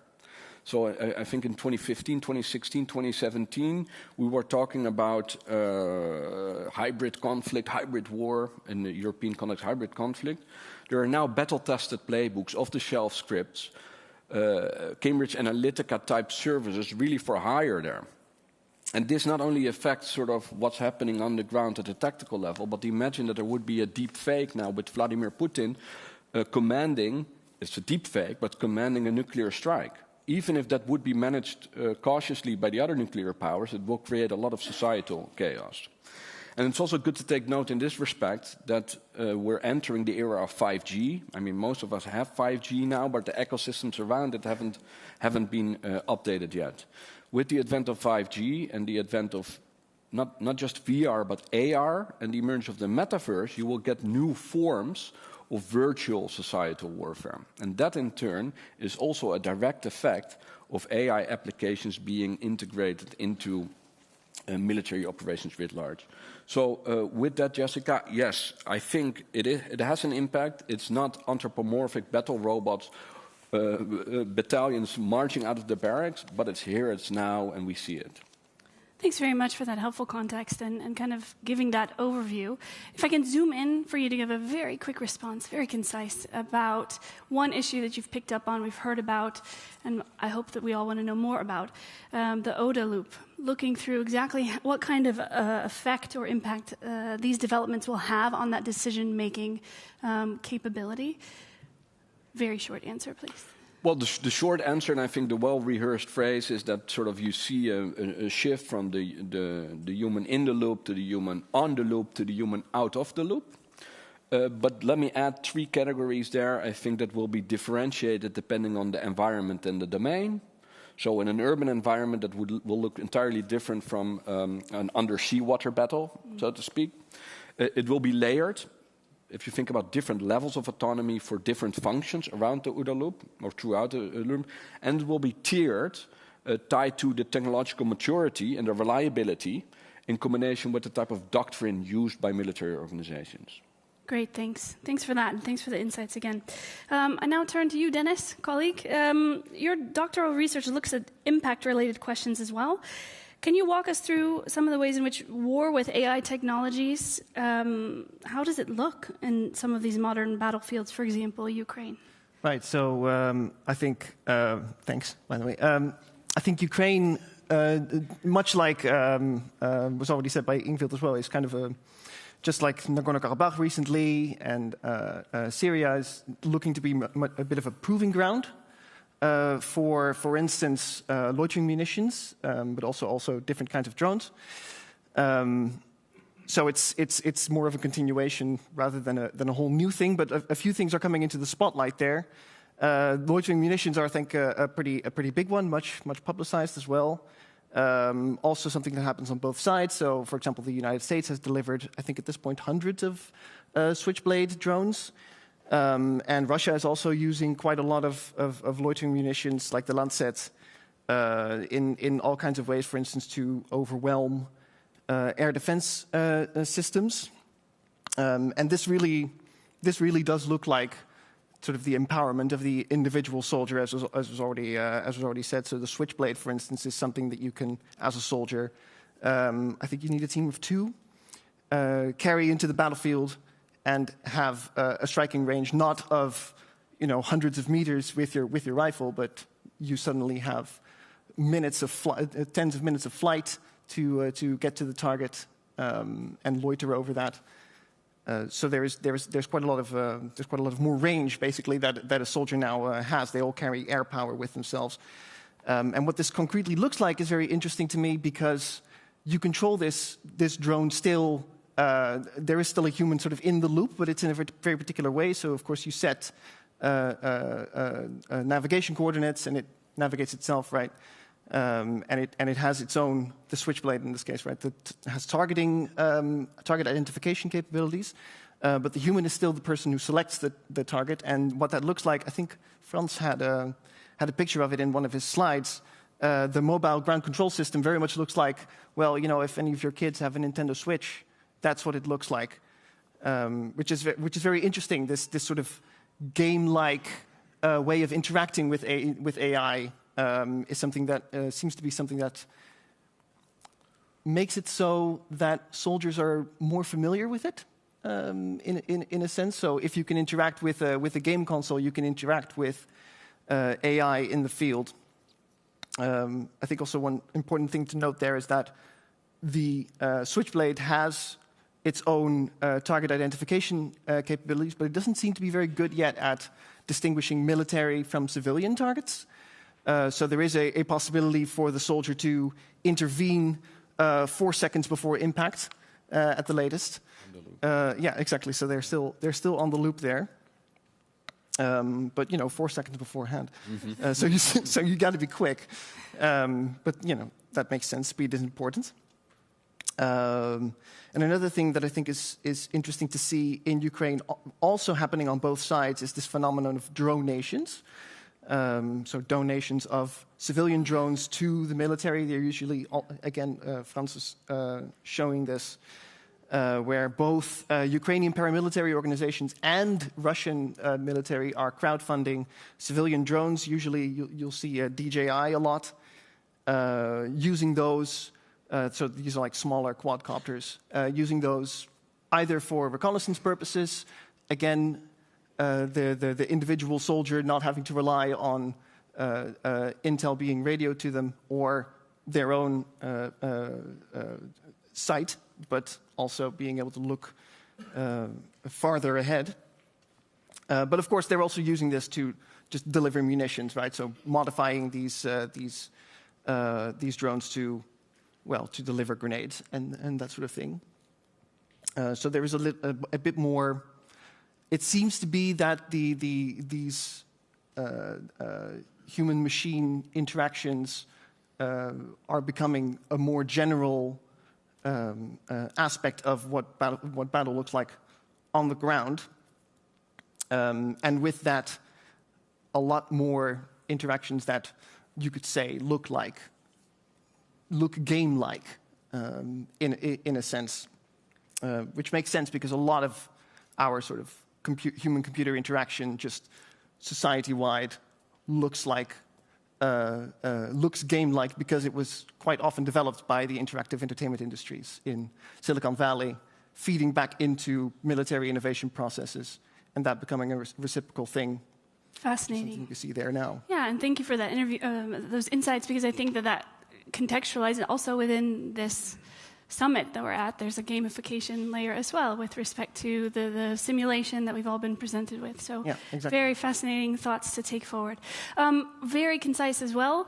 What does all that translate to with respect to the character of warfare? How is it changing it? Right, so I think one thing that really changes about the character, or it's not really changing, it's again, like I think an evolution. So remote warfare is already a term that gets thrown around a lot, and that has become quite sort of it seems to be a core thing that Western militaries are doing. And these kinds of phenomena seem to generalize remoteness more than it already has been. So now it's not just drone operators in the Air Force or in the CIA or people on naval battleships that are really quite far away from their targets, but it's now also individual soldiers who can be remote in a sense. They're on the ground, but at the same time, they don't have direct visual contact with the opposing forces, for instance, if they're using the Switchblade or the Lancet or whatever. So it makes remoteness, it gives another depth or another layer of remoteness. Exactly. Not necessarily about geographic remoteness, but also remoteness from that decision-making loop, tying into what we talked about earlier. Thanks. Really helpful. But before we get to our third panelist, Marijn Hoytink, I'd like to show another video clip. And this is from Air Wars, a civilian harm monitoring organization, which is designed to give us some perspective on the impact of these particular technologies on behalf of the civilians on the ground, where these weapons are and will continue to be deployed. AirWars is a not-for-profit organization created in 2014 to monitor, assess, preserve, and investigate civilian casualty claims in multiple conflicts. Building this public record, created from allegations by local communities, is an essential prerequisite for accountability and helps debunk the notion of collateral damage used by powerful militaries in response to claims of civilians killed and injured by their actions. Working with ministries of defense and other NGOs, we seek to change the way militaries conduct warfare to better protect civilians. Even the world's most advanced militaries have significant gaps in their mechanisms for assessing and collecting data on where and how they harm civilians. Despite compelling evidence, France has not admitted to killing a single civilian in 8 years of bombing the Islamic State in Iraq and Syria, while the UK has accepted killing just one. At AirWars, we've tracked every civilian reported killed or injured by the US-led coalition in the war against ISIS. As a result, we've documented at least 8,197 to up to 13,253 locally reported deaths from declared or likely strikes by the US and its allies in Iraq and Syria. This is far higher than the US-led coalition's official estimate at 1,417. In Baghouz, Syria, in March 2019, the US-led coalition is alleged to have killed dozens of civilians in strikes on alleged ISIS-affiliated groups. Initially, the coalition admitted to just one civilian death. After the New York Times reported a higher death toll in 2021, the Pentagon conceded that up to 60 people may have been killed. But it only accepted that 4 of them were civilians, despite the presence of many women and children. The presumption of militant status is another common refrain from militaries when ignoring reports on the ground from affected communities. In our own AirWars assessment of the event, we documented reports of 300 civilians, including up to 45 children, killed in these airstrikes. The lack of understanding of states' true impact on the ground has contributed to a culture of impunity for perpetrators of violence. It undermines accountability mechanisms supporting victims at the local and global scale. We see algorithmic targeting procedures are already at use in many advanced weapons systems currently deployed in places like Iraq and Syria. But the increased automation of warfare, as well as a greater shift towards incorporating forms of artificial intelligence into targeting procedures, does not necessarily mean a shift towards more precise forms of war, nor improvements to how states understand how local communities are affected by their actions. Even the most advanced military's actions, including those with thousands of gigabytes of geospatial intelligence and hundreds of hours of video footage, still lead to the death and injuries of civilians, with limited transparency or accountability for those harmed. If programs are being trained on datasets which are not accounting for civilians killed and injured by their actions, as we've seen time and time again, this risks perpetuating the same problems that are now present with human operators. We are concerned about states' transparency and lack of commitment to collecting and sharing data at the moment. Militaries and governments often dodge questions about responsibilities for strikes. But if an automated system is significantly involved, what meaningful mechanisms of accountability can actually exist? So, on the back of that video, Marijn, I'd like to engage with some of the issues raised, and I'll begin with asking, to your mind, what are some of the costs of integrating this technology into the decision-making process on whether countries go to war, where they go to war, and how that translates then, indeed, to the communities on the ground? Thanks, Jessica, and also for collaborating with AirWars and showing this video. I think it's very important to also speak about the impact in this particular way, right, and to shed light on the impact on civilians or civilian communities living over there, so to say, and being actually the subjects of these kinds of technologies.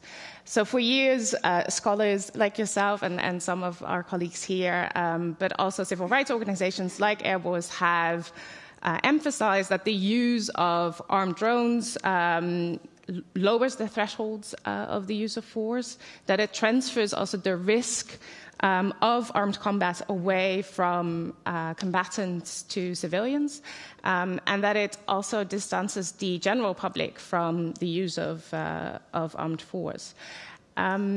I was very interested by the comment by Professor Osinga saying that this has, in fact, nothing to do with the technology per se, right? It has to do with the use of technology and with the legitimate use of technology.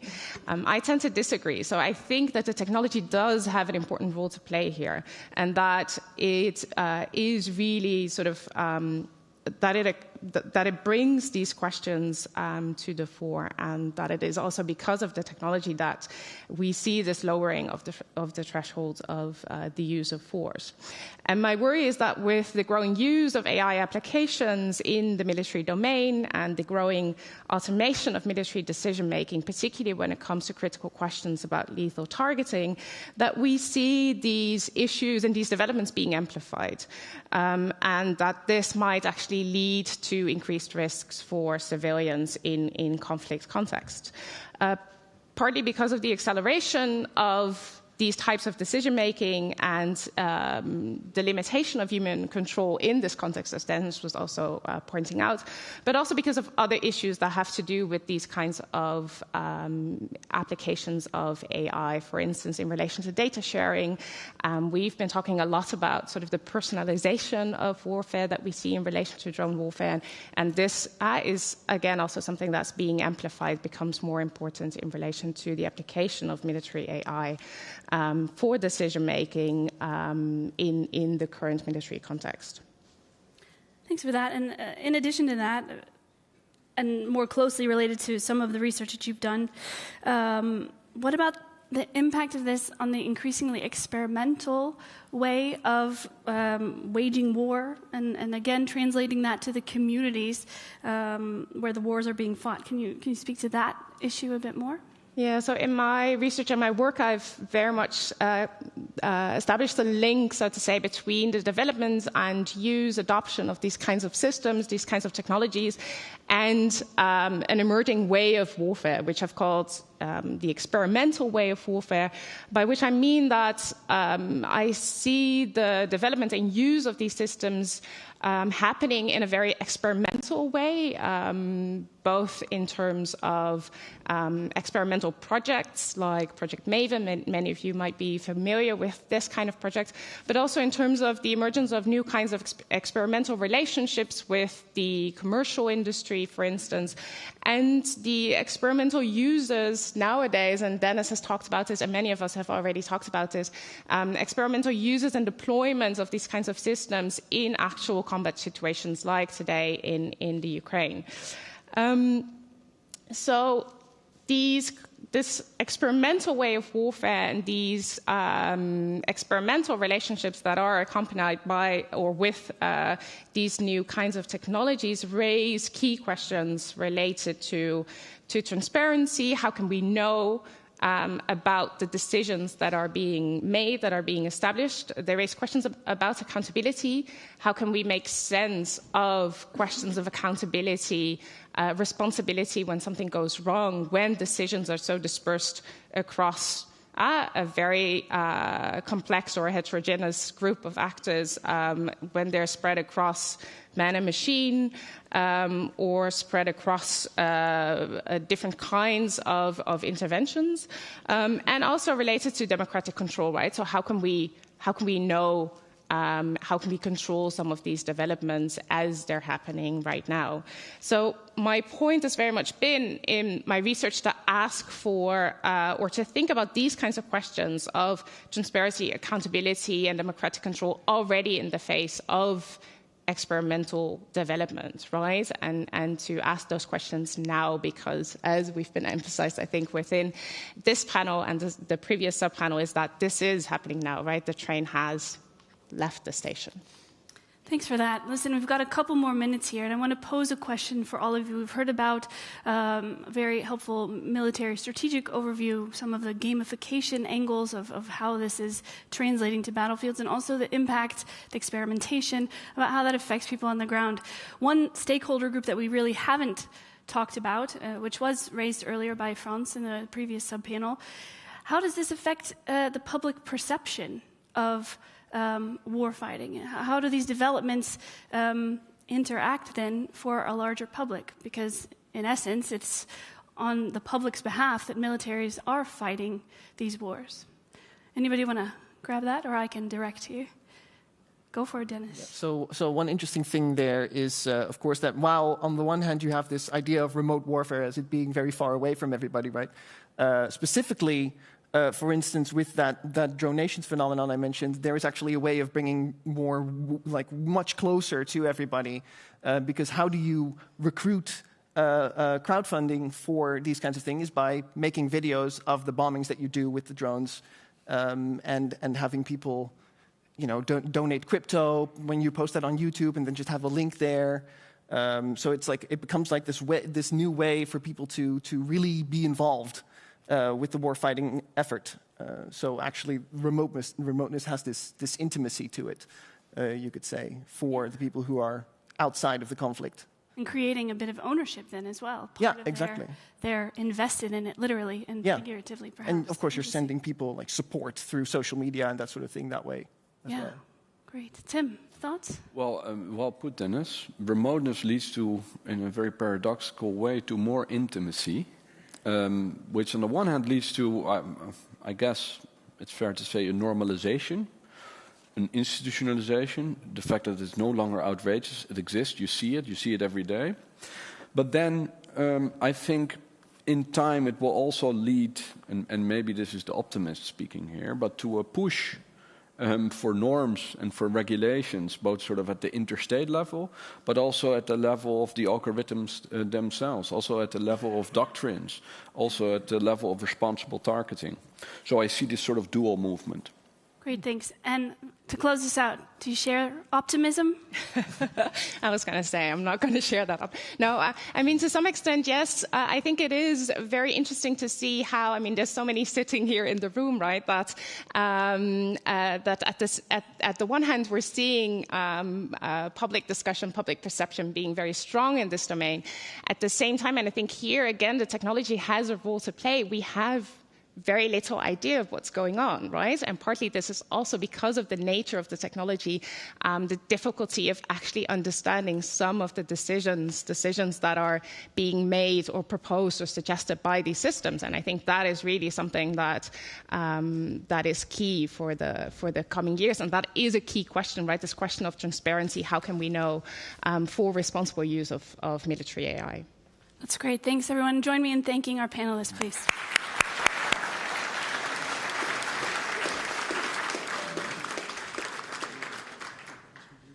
That looks like the TV might turn off for us. The relationship between humans and machines on the battlefield is shifting. For instance, a drone looking for targets on the battlefield using specific target profiles. Let's say it's looking for the silhouette of a tank and then also for the heat signature of that tank. And by matching all kinds of incoming sensor data with this internal feedback loop, the weapon system itself then decides that is a valid target for me to attack and then selects and engages that target. A loitering munition. If you have a loitering munition that is looking for targets and then selects and engages those targets without human intervention, you can get into all kinds of hot water from a legal perspective and also from an ethical perspective in terms of, are humans still making the judgments that they are actually required to make under international law with regard to which targets get attacked with which weapons? So these are really the questions that we're talking about when we're talking autonomy in weapon systems and the benefits and the risks that go along with it. We should be thinking, what is it that we want humans to still be doing on the battlefield in the 21st century? Why do we think humans still have a role in this? What are the legal frameworks that force us to keep human judgment in the process of conducting war? Machines don't understand anything. They're just good at matching patterns. And so maybe we should, leave all these very tricky things to humans because we're actually very, very good at these things. Figuring out what a situation means and then adopting to that situation and working properly with what we find in a specific situation. This is what humans arguably should still be doing and hopefully will be doing for a long while, because machines in a way aren't there yet.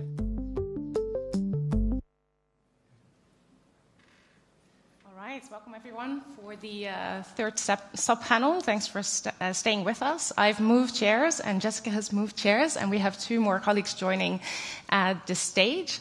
And I would like to talk with them about regulation and the realities of regulation. And so regulation, or the absence thereof, of military AI has been a highly polemic debate in recent years, especially in relation to so-called lethal autonomous weapon systems, which have dominated the international debate. However, in the absence of concrete regulation, technological development continues to move ahead. Again, the train has left the station, and we've seen how militaries are increasingly experimenting with these systems and also deploying applications of AI in actual combat settings. So the question for this sub-panel is, does this mean that military AI is largely unregulated? Or are there examples of forms of existing regulation or responsible uses of military AI that we can unpack and that we can look at? What do these look like, and what should these look like? The panel here today will look at these questions, discuss these questions, and look at the challenges and implications of current regulatory practices of military AI. I would first like to give the floor to Jessica, whom you all know, but again, she's Assistant Professor of International and European Law at Utrecht University. So Jessica, your research focuses on the legitimacy of military operations in the light of increasing autonomy in warfare. Could you perhaps, for those non-lawyers in the room, say something about the challenges that military AI poses for the legality and the legitimacy of military operations? And could you also say something about the implications of military AI for international law and existing legal principles? Big question. Very big questions, but thanks for the opportunity to talk about this stuff from an international legal angle, my specialty. As we know, well, at least from zooming in on a legal perspective, the use of military AI raises a number of concerns. Some of the questions that I think about probably more than a person should think about. How do humans apportion legal accountability to machines making targeting decisions? Is that possible on and off the battlefield? How can humans review algorithms and data in black box AI applications? So we know the input and we see the output, but what happens in between? And that's not only a question for civil society or academics to think about. It's a question for military strategic advantage as well. If you don't know what happened in between those two moments, how can you tweak your systems? How can you improve your processes to continue to have that edge? What is the minimum acceptable level of human control to ensure compliance with legal obligations and render military operations legitimate? That's what I'm focusing on today, some of my comments. And I think answers to these questions will essentially have profound effects on the calculation and perception of that legitimacy, and should inform, big word, continuing innovation, development, and integration into regulatory frameworks. And I think that is really crucial.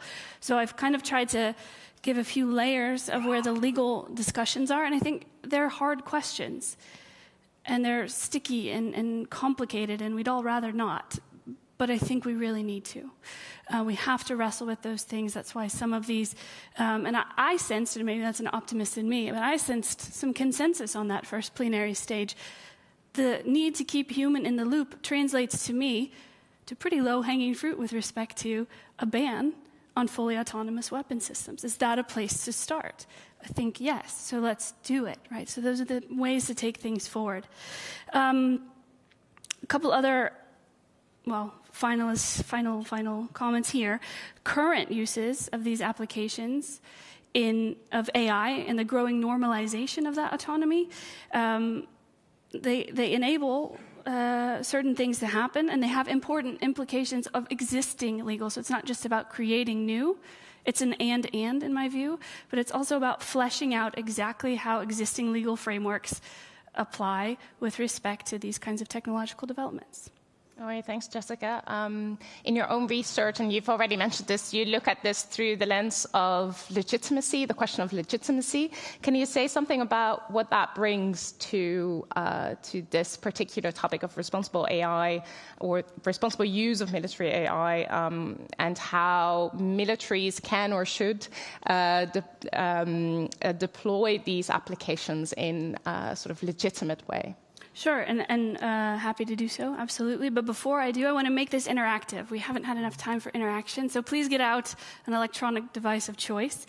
I'd like to hear your perspectives about when you think of, from your perspective, your lens on the world, what the elements are of the legitimacy of military operations. What are elements that have to be there? What needs to be present for you to put the label on a particular operation to say that's legitimate? You can do so by going to wooclap.com. We're contractually obligated to do that at the university, wooclap.com. And this is the code you can enter. And you can, I think, fill in many options. So if you have lots of elements in mind, please fill them in.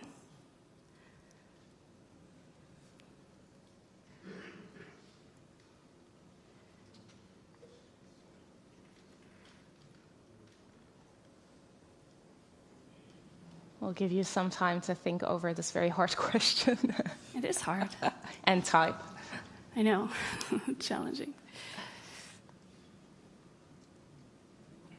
Do you all manage to get in?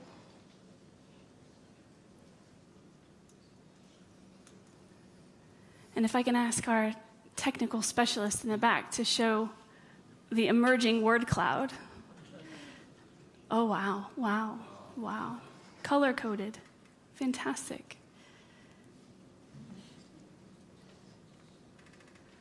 That's great. It's great to see. This is exciting as a researcher to see real-time results. So thank you.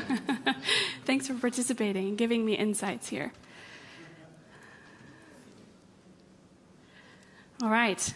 You can continue populate away, but I will go on to continue. What I'm seeing here, see some big words. The first one that jumps out, of course, accountability.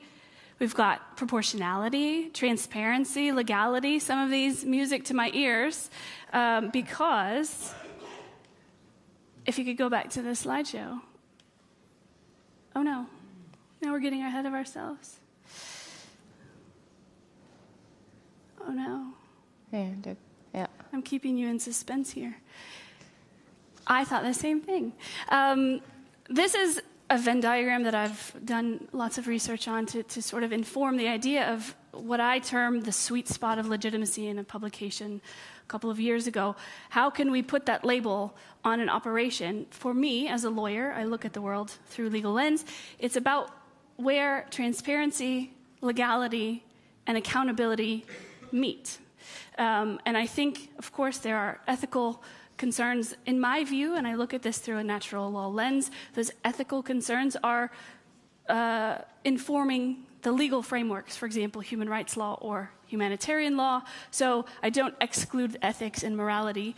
It's, in fact, part and parcel of this particular diagram. So that's the way that I've kind of looked at the elements that are absolutely necessary to reach a legitimate or a stamp of legitimacy, a stamp of approval, as it were.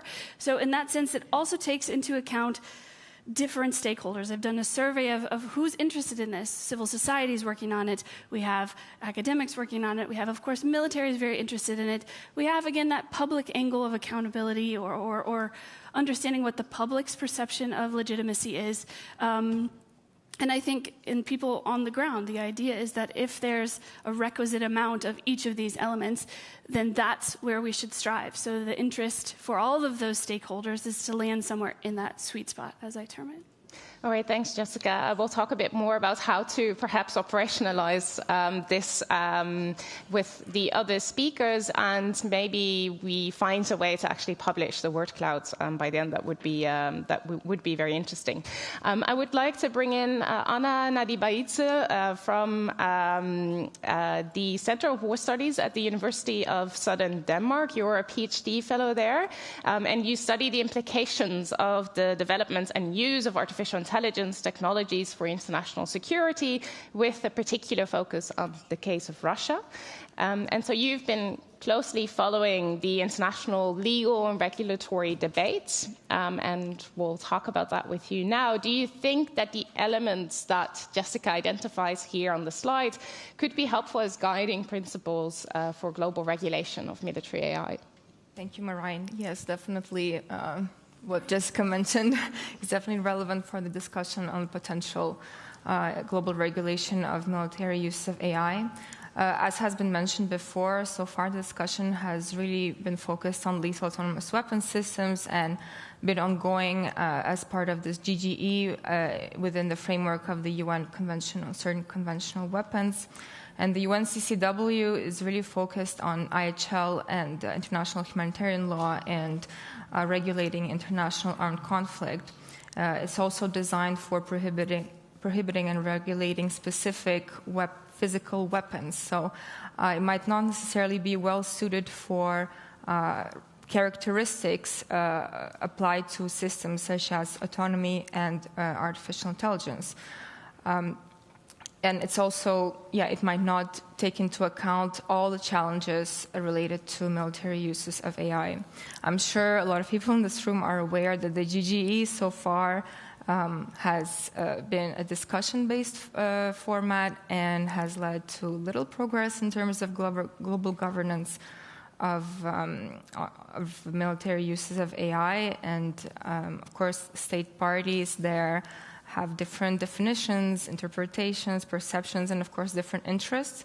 And the consensus-based decision-making practice at the CCW doesn't help, because if one state opposes something, then nothing can be adopted.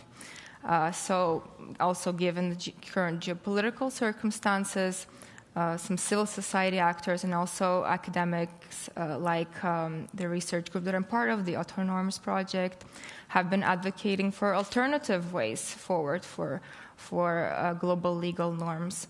This includes, for instance, the UN General Assembly, so following the path of the Treaty on the Prohibition of Nuclear Weapons, or an independent process where an actor or a group of actors would take the lead and demonstrate moral leadership towards following a similar direction towards such as other previous disarmament treaties, so the Cluster Munitions Conventions, for instance.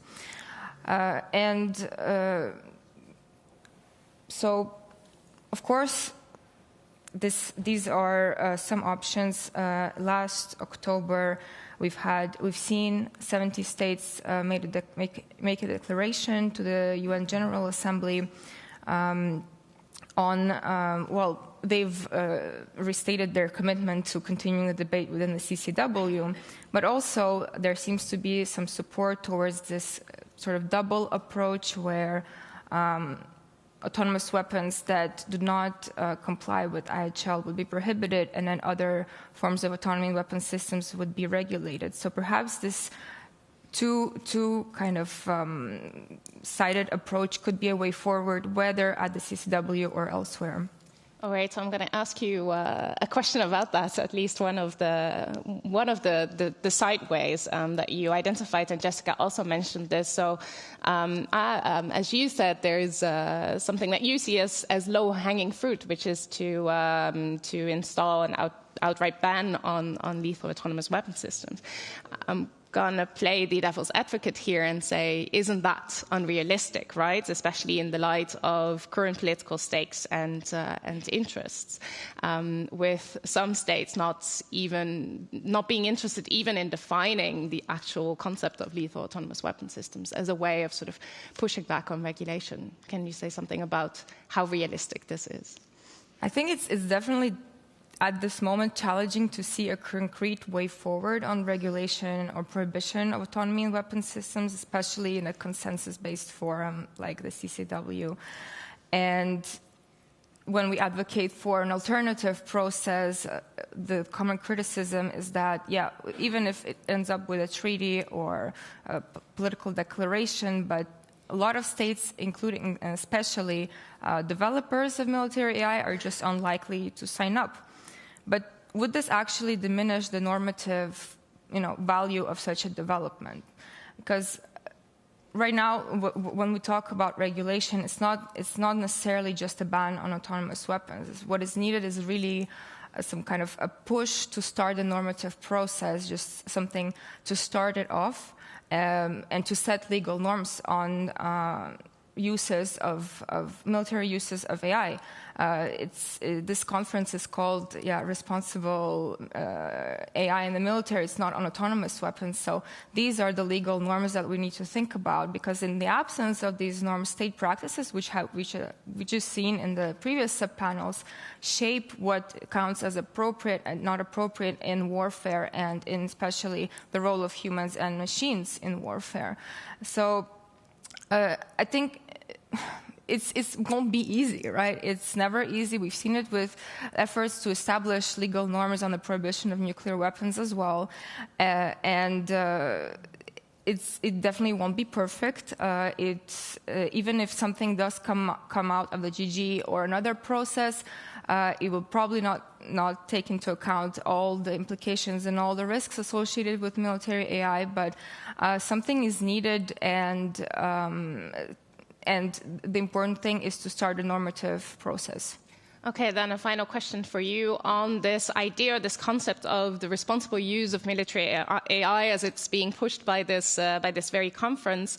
I was wondering how you see this idea of responsible use of AI. What are some of the values and what are potentially some of the risks involved when it comes to this particular idea?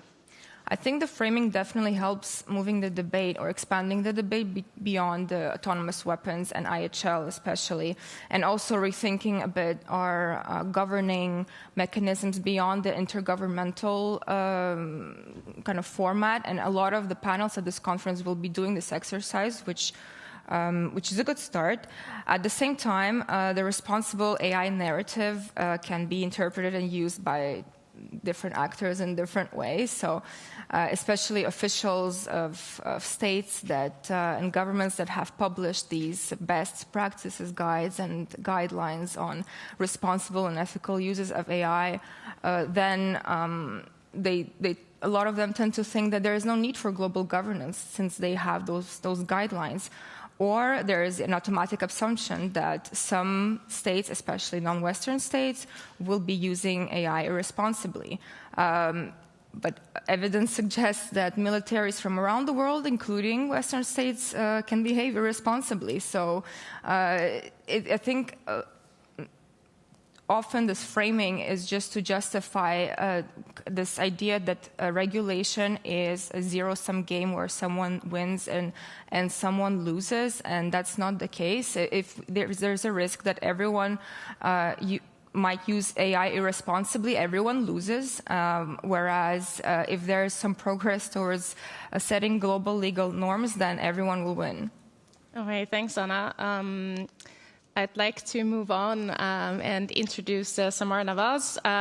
Before I do so, let me introduce your particular research topic. So one element that's often mentioned as something that's hindering the likelihood of global regulation is the fact that we're talking about dual-use systems here, or dual-use nature of these kinds of technologies and systems. But we can also say that this provides an opportunity in terms of thinking about developing regulatory practices that are responsible, or in the sense of learning from developments in this particular civilian domain. And this is exactly what you're researching, looking at issues of autonomous civilian drones and their regulation from a European perspective. You're a researcher at the Peace Research Institute of Oslo, where you conduct this study. So I wanted to ask you to shed some light on these exact developments in the civil sector and how they might inform military use. So can you tell us something about the challenges within the civilian drone regulation? Thank you. Definitely. So the thing that I would like to mention here, the challenge, is relating to the concept of autonomy, which is pretty fundamental when we talk about autonomous weapon systems or any autonomous system itself and their regulation. We also need to see how it is conceptualized. Now, as Marianne mentioned, I am looking at the regulatory issues of civilian drones. So my focus is on civilian aspect of drones, such as delivery drones or drones being used in urban airspace for different purposes. And I would also like to reiterate what Professor Friedman said earlier today, that there's so much happening in the private sector that it's important to see how regulations are taking place over there, because that would get eventually transferred to how military things are happening. Now, when it comes to the concept of autonomy, you would find in civilian drone regulations at the EU level that the definition gives you an impression that it approaches autonomy as something either or in a binary format. So any operation which would be either fully autonomous or not at all.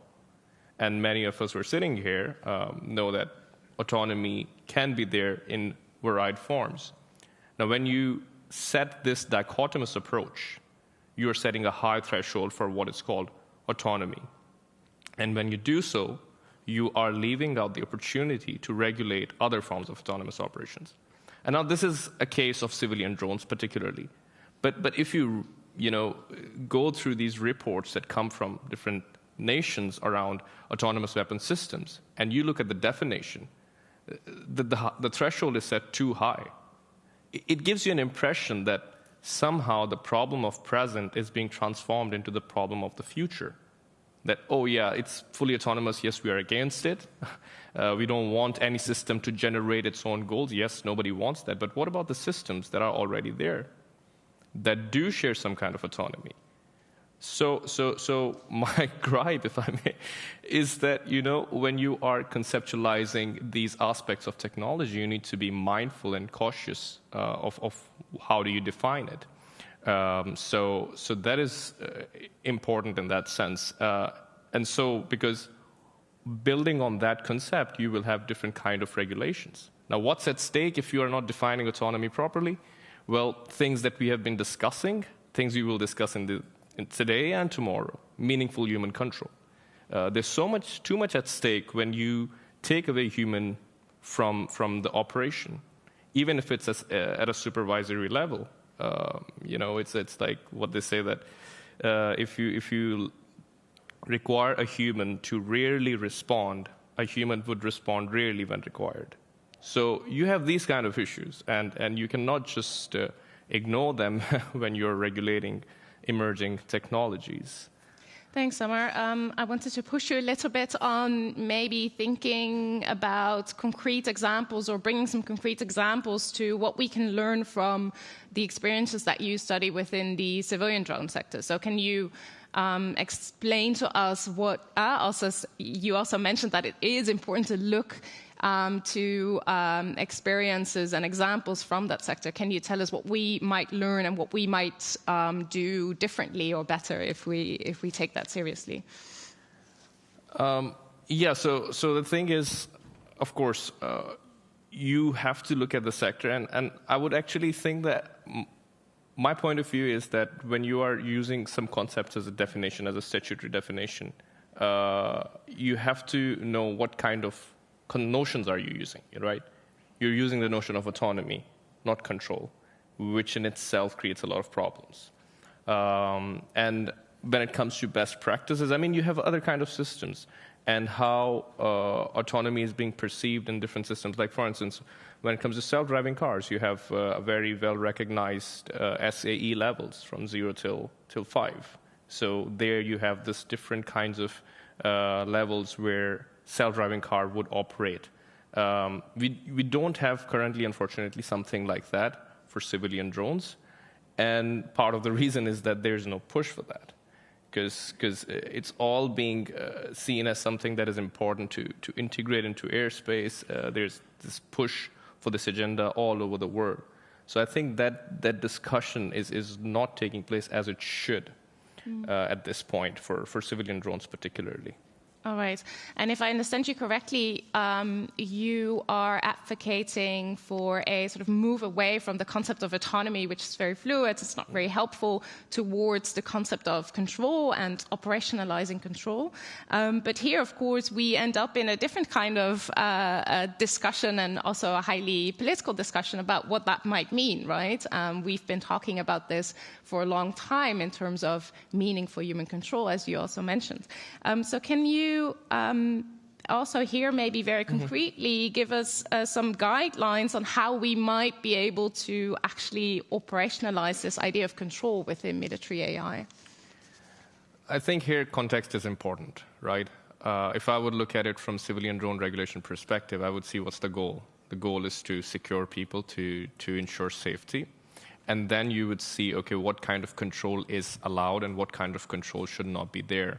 Or, you know, if is supervisory control enough to ensure safety? So I think it would be a very context-dependent issue. What kind of weapon are we talking about? What kind of operation will take place through that system? And then you have to see, okay, this kind of control is important. And of course, I'm not underestimating the problem of this notion of control. I mean, we always talk about what's meaningful control. Is intervention a mechanism of control? Well, some would argue no. Intervention is just intervention. It's not a control. So for control, you have to, further challenges would come. But at this stage, we're not even talking about these questions. So getting to get rid of this high threshold approach would help us in questioning these things. And maybe then, you know, with discussion and deliberation over it, perhaps you'll find a clearer ground around this. But yeah. All right, thanks. We have a few more minutes left. And again, we wanted to bring in the audience in relation to this particular question, and bring in your own expertise when it comes to how we can or should regulate. I think the focus on context-specific regulation is very important. Of course, that raises the question of how can we sort of upgrade this, right? How can we make this part of a sort of global regulatory regime? So maybe you can help us out here. We go to WooClap again. Is that a different code? Not sure. No, same code. So just click to the next question. You may have already seen it. There's a next question with a question about how that regulation should actually take shape, which would also be very interesting, I think, for those other researchers in the room to see how what you think of what comes out of that. I'll give you a bit more time. Some people are already leaving, hopefully giving in their answers.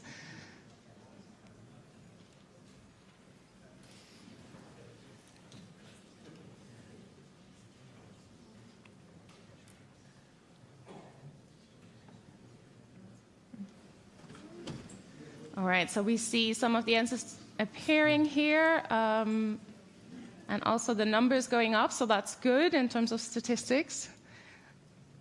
I see code of conduct being very strong out there, which really obviously aligns with also the focus of the topic and the focus of the overall conference. Jessica, would you like to jump in here and respond to what you're seeing? Yes, as a researcher, very interesting. Thank you again for your weighing in. Codes of conduct, yeah, I'm assuming you mean legally binding codes of conduct. So I'm happy here. No further questions, no notes. Summer? Code of, I mean, it's interesting. I would share the same opinion as hers because, you know, rant of a lawyer, you know, it has to be binding because otherwise what's the point of having code of conduct? Okay, and then we have an international relations scholar, Anna. I think I would say stay tuned for our written analysis, which we will post very soon after REAIM. All right. Based on this particular panel and on the survey, yes. And on the survey and on your participation here. So thanks so much. I think we will indeed take some of your input here and reflect on that indeed in written statements. So stay tuned for that. Go to the websites of all the partners involved. I'd like to thank you for being here, for participating, and I'd like to thank all the speakers for weighing in and giving presenting their thoughts. Thanks so much, and see you around at the conference later.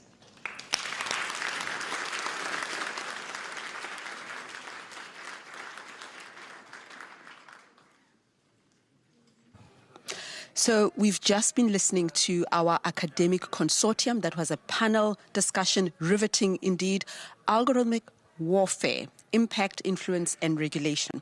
So if that is going over your head, don't despair. One of our panel members, he's a professor and an expert in war studies. Professor Franz Osinga has been kind enough to give us some of his time just to explain the nitty-gritties of this panel discussion. Professor, a pleasure to have you with us. Thank you. Thank you. You said something quite impactful and quite dramatic. You said that AI is not a revolution. It is a new reality. Can you unpack that for us? What does it mean? Yes, well, I tried to make the argument that robotics are already prevalent in our society. AI has been introduced in our society over the past couple of years. And therefore, it will also be introduced on the battlefield. We're already seeing that. And the coupling of AI with drones has become rather easy. We see it right now in the war in Ukraine. But also in other theaters, we see also non-state actors, rebels, for instance, using drones already to attack targets hundreds of kilometers away. Well, and the argument I made was that that development is already taking place and will just continue. And there are certain concerns. Absolutely, it leads to the dehumanization of warfare, right? It is machines deciding by themselves whether or not to target somebody or an object. So there are definite ethical and legal concerns. On the other hand, there is this autonomous technical push, because most of these developments are also driven by commercial concerns for commercial applications, civilian applications. But these technologies are very easy to militarize. And my argument was that because we are seeing them already on the battlefield, we need to cope with that. We also need to recognize that from a military perspective, in various countries, people see utility in introducing those systems on the battlefield itself, while taking care of the concerns of creating collateral damages and casualties with those systems. But at the battlefield, when there's little risk of causing collateral damages and casualties, these systems can actually have a tactical advantage for the soldier, but also at the higher levels, they can protect areas against incoming high-flying missiles, hypersonic missiles. So there are operational, tactical and strategic benefits of having these systems.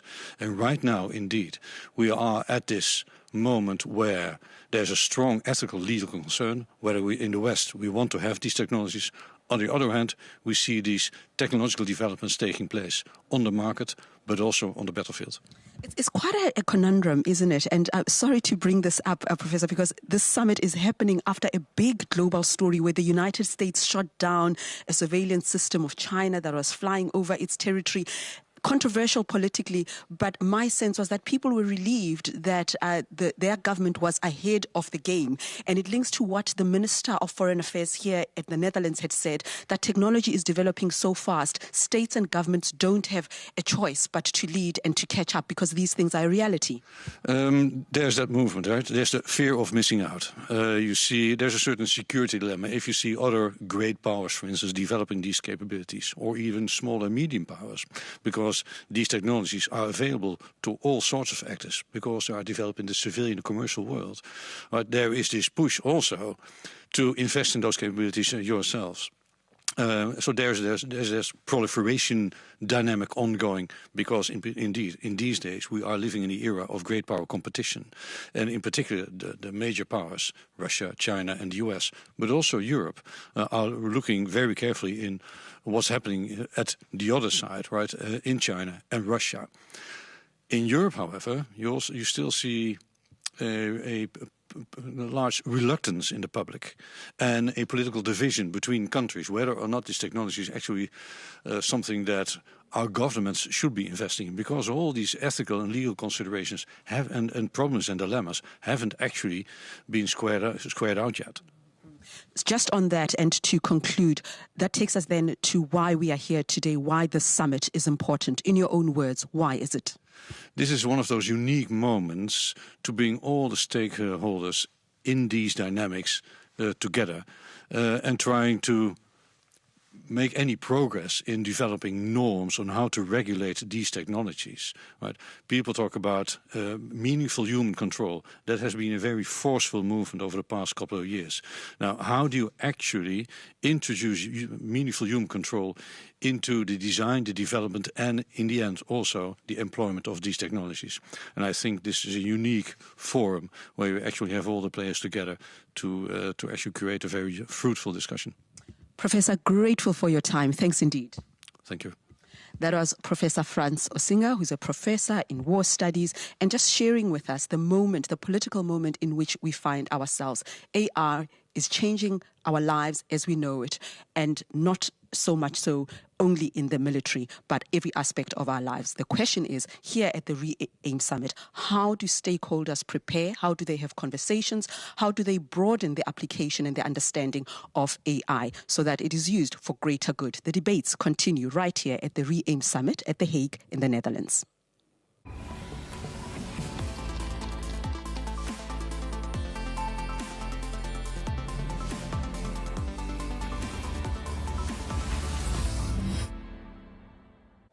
Okay, welcome back to the Innovation Hub, everyone. As you can see, we've been joined by a canine friend, but a rather special kind of canine friend. I'm keeping a safe distance. I'm more of a cat person myself, anyway, and I couldn't tell you much more about it than that it's yellow. It has 4 legs, but I'm happy to be able to introduce to you Mr. Jeroen Fransman, who works at TNO and who knows everything and more about Spot, the dog, but also about how to apply hybrid AI systems in technologies going forward. So without any further ado, Jeroen, please take the stage and introduce Spot to us. Yeah, thank you very much. Great.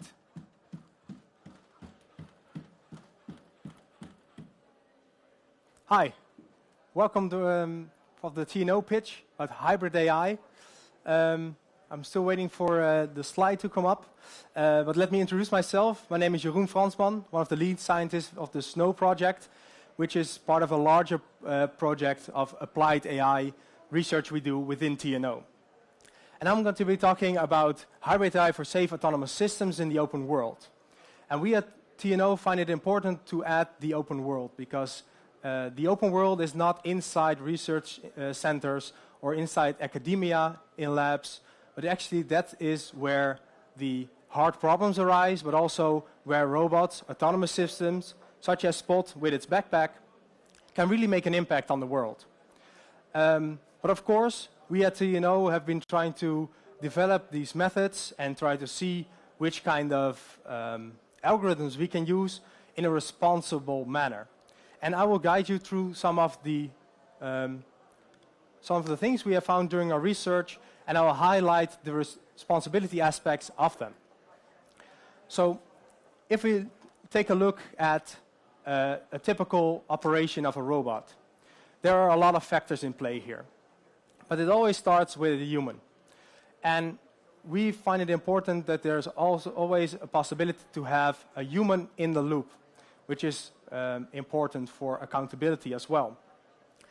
And what we have developed is a method that's called DEEP, which stands for Dynamic New Place, which makes it easy for human operators to specify missions, but also to gain and to remain to have this situation awareness throughout the entire mission. And for example, you can specify a mission for a search and rescue use case. And a mission could be search all the rooms for victims, and if you find them, please let me know. And also, if something is not okay, there's an anomaly, let me know that as well. If not, please continue with the mission. But the question, what is abnormal, is a hard question for a robot to answer. And that's where our hybrid AI methods comes in. So we combine data-driven AI with hybrid AI, with knowledge base. And this knowledge base contains not only facts, therefore it's different from a database, it also contains relations between entities. For example, if you are searching inside a building for a search and rescue operation, and you know that there's a family inside that has 2 parents and a couple of children, you want to add that knowledge to the system without having it learned by the system. So do not learn what you already know. But you want to add that to a system that is both understandable for a human and actionable for a robot. And that's also where the accountability comes in. This is different from data-driven AI, in which you have a lot of actions, a lot of simulation runs, for example, in order to train certain behavior. And even though you have trained it until you are satisfied with the performance, if you go to the open world, where there are unexpected things that might happen, this could be a problem because then your performance fails. So we combine both of them, so the knowledge base and data-driven AI. So a human operator can ask things to the knowledge base, is everything okay? And it will check, do I have any anomalies? No, that's okay. But it goes one step further, because it can also ask, during the operation, what action can I do to better understand the situation? This is a question the robot can ask to the knowledge base, and it will query the state of the world. Is this room dark? Then I cannot use my camera. But I can use my camera in combination with a flashlight, for example. Or it is foggy, so I cannot use my camera at all. But I can use my acoustic sensors, such as the one in front, to pinpoint locations of possible victims. And if a victim is found, you want to specify in a knowledge base, so you don't want to learn this in training sessions, that if you find a human, for example, laying on the ground, that if it's an adult, you might approach it in a different way than you might approach a child. So you might have more distance between you and the child, or specifically, if you approach a victim and it is dark, turn off your flashlight, because that might be intimidating. These things you can add for every use case, for every scenario beforehand in a knowledge base, and therefore it is very tractable as well, like what action the robot will do in which situation. The hybrid AI with the knowledge base and the data-driven AI are always used in synchronously, because the data is something you can learn. So we use data-driven AI to understand the situation visually, in which at Tino we develop these algorithms, and these are data-driven. But because we have embedded it in a knowledge base, it is also very tractable where this information comes from. So if you see a person, you know which algorithm concluded that it's a person, and why, and how that information is gathered inside the system, and why the robot made the choice it made, because it saw a victim, for example.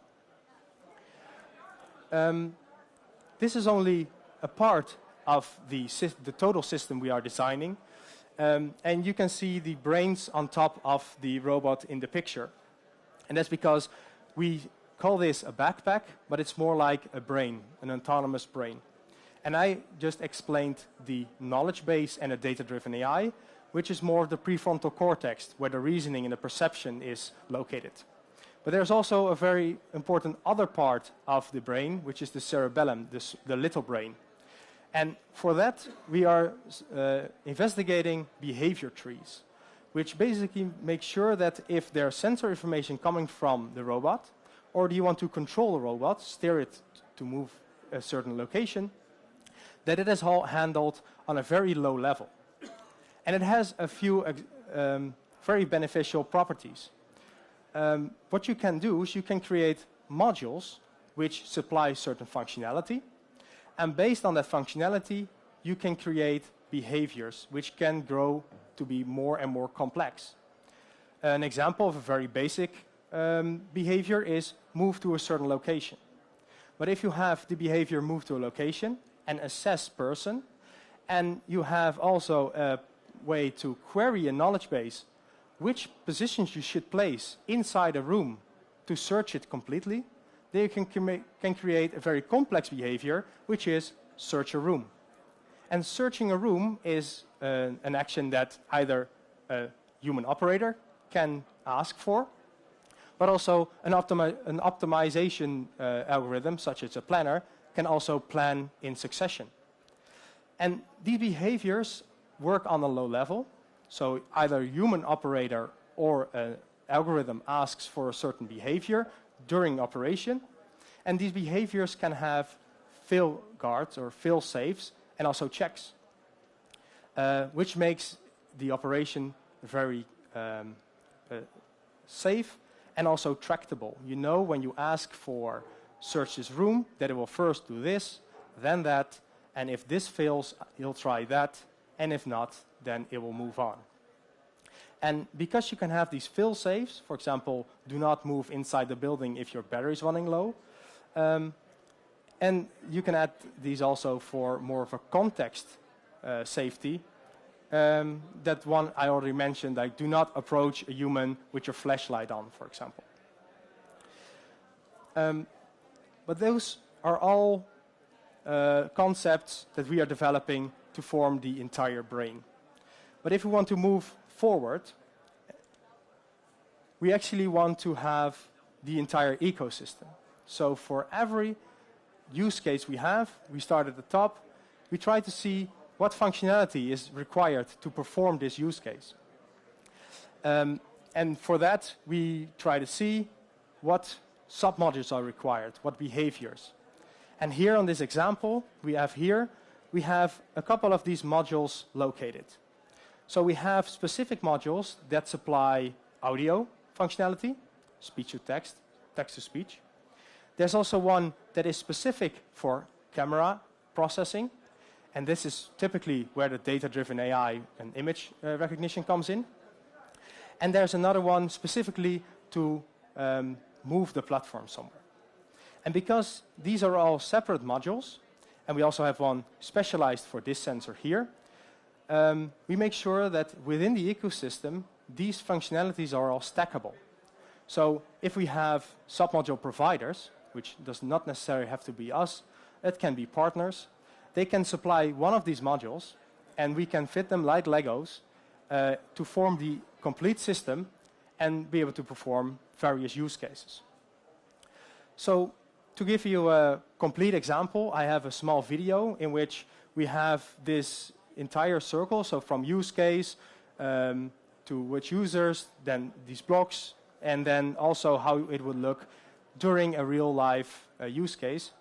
And the use case you'll be seeing is the one for industrial inspection, in which a robot has been given a task by a human operator with the deep method, and it also signals that there are some anomalies during operation.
Checking the status of the manometer.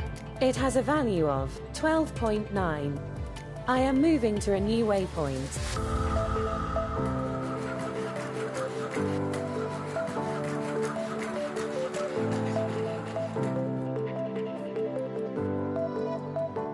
I'm checking whether the pipe is leaking.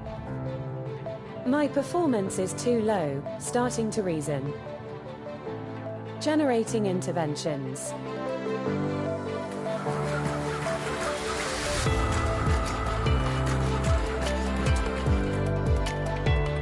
It is safe, the pipe is not leaking.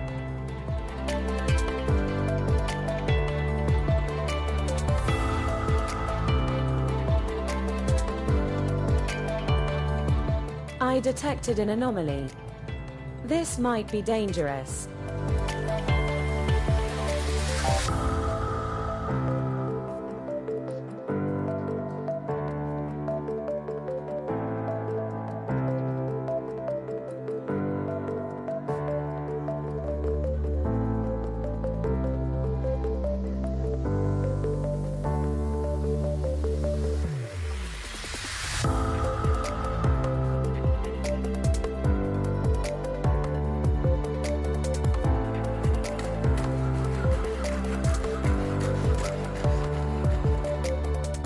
There is a possible dangerous situation.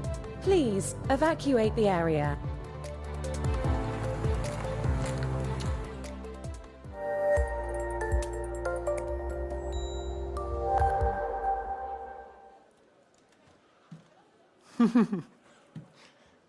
Great job, Spot. So hopefully I have given you a glimpse of our research that we've been doing, highlighted some of the responsibility aspects like traceability, accountability, and also understandability for humans, keeping the human in the loop, as you saw in the example as well. If you find this interesting, please find us. We're at the other end of the hall to answer all your questions you might have. Thank you very much. Thank you. Thank you very much, Jeroen. Do you have time to take a couple of questions? Yeah, sure. I'm sure Spot here has raised a lot of questions with you, so please raise your hand if you have a question to Jeroen, and I will come to you. I see one over there. Yeah, sure. From a psychological perspective, how serious would people take the robot, as it, for instance, says, to evacuate, compared to a human telling them to do so? Well, a good question. It's always hard to know in advance how people will respond, because currently, if you would find a robot walking around your work or a construction site or industry, you might find it as a novelty and find it interesting. But if there are 12 of those running around and one is telling you to move, one is telling you to stay, then it might be hard to know who to listen to or whom to listen to at all in that sense. I think those are things that we are currently working with partners to investigate what is the human-machine teaming and also the human-machine interaction, how would that play out in detail, because for now, it's really early research, and well, you don't see many robots walking around, but it's a good question to raise, because I don't think the answers are in yet. Thanks. A follow-up? Yeah, sure.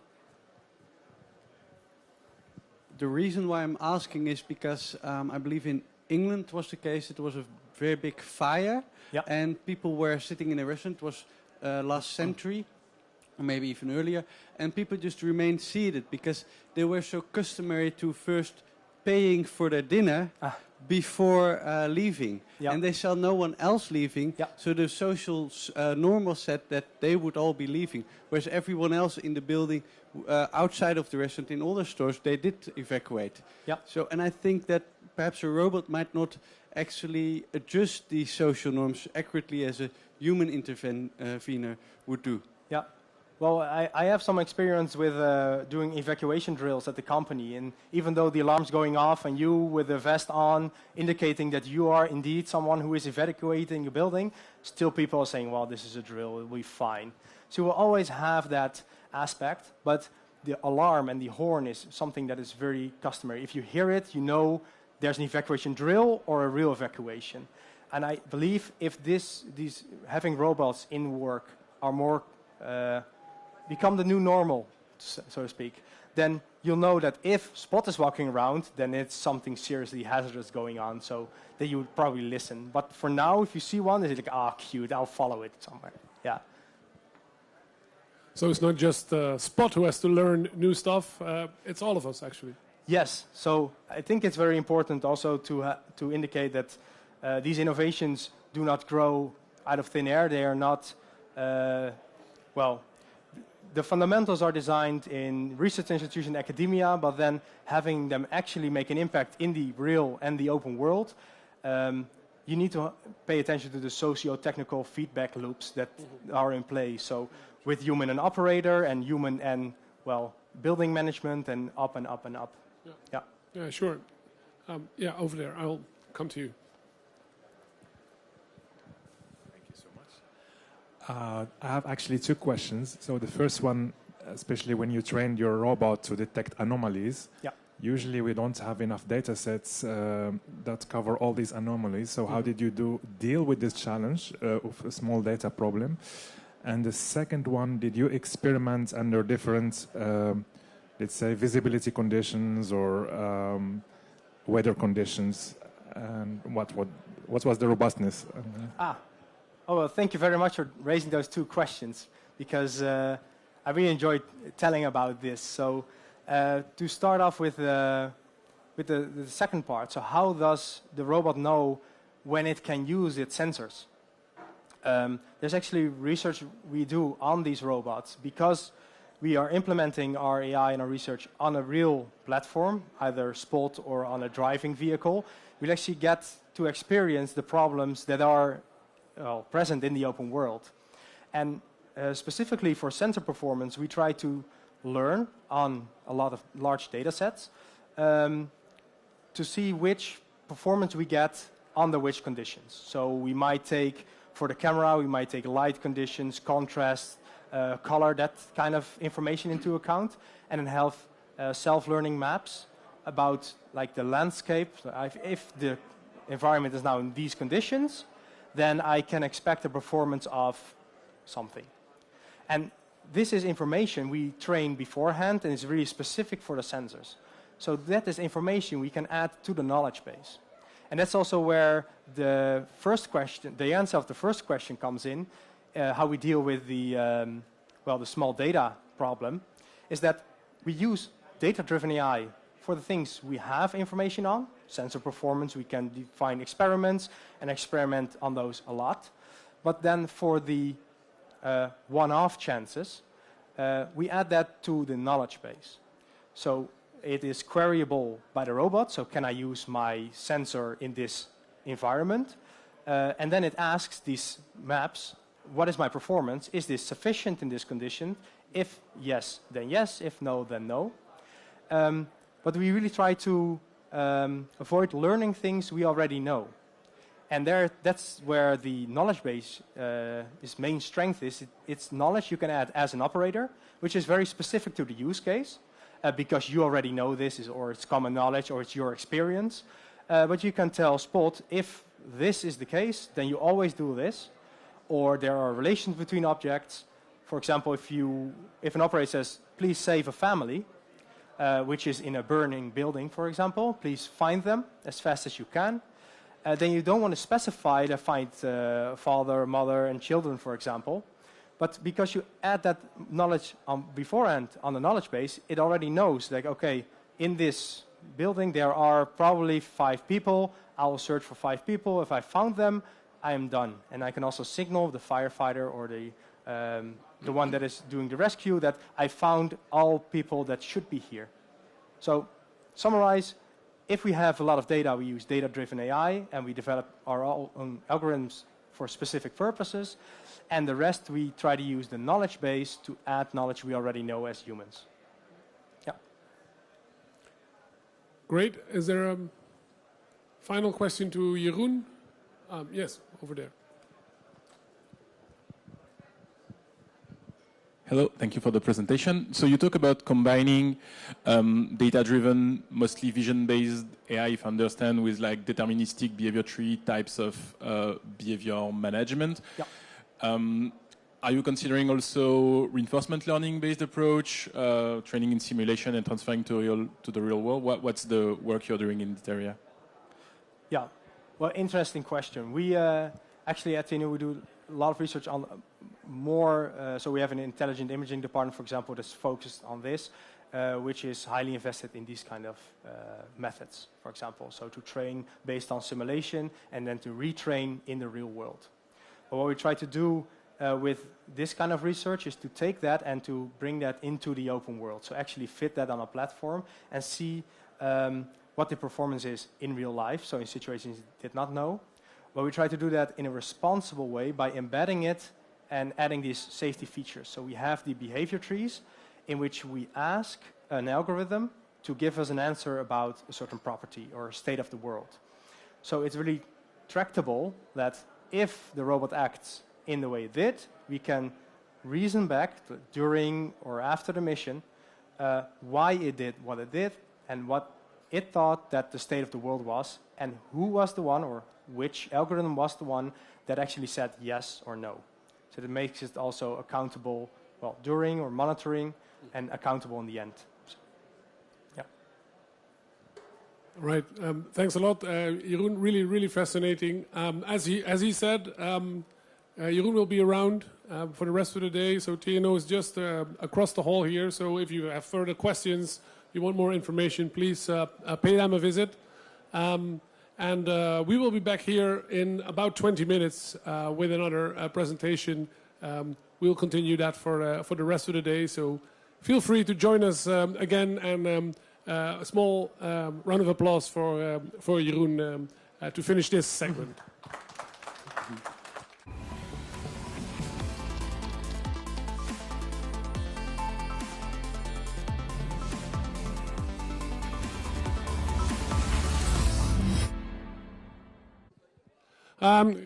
Good morning, ladies and gentlemen, and also on behalf of me, welcome to REAIM, to the REAIM Summit, and welcome to the REAIM Innovation Hub.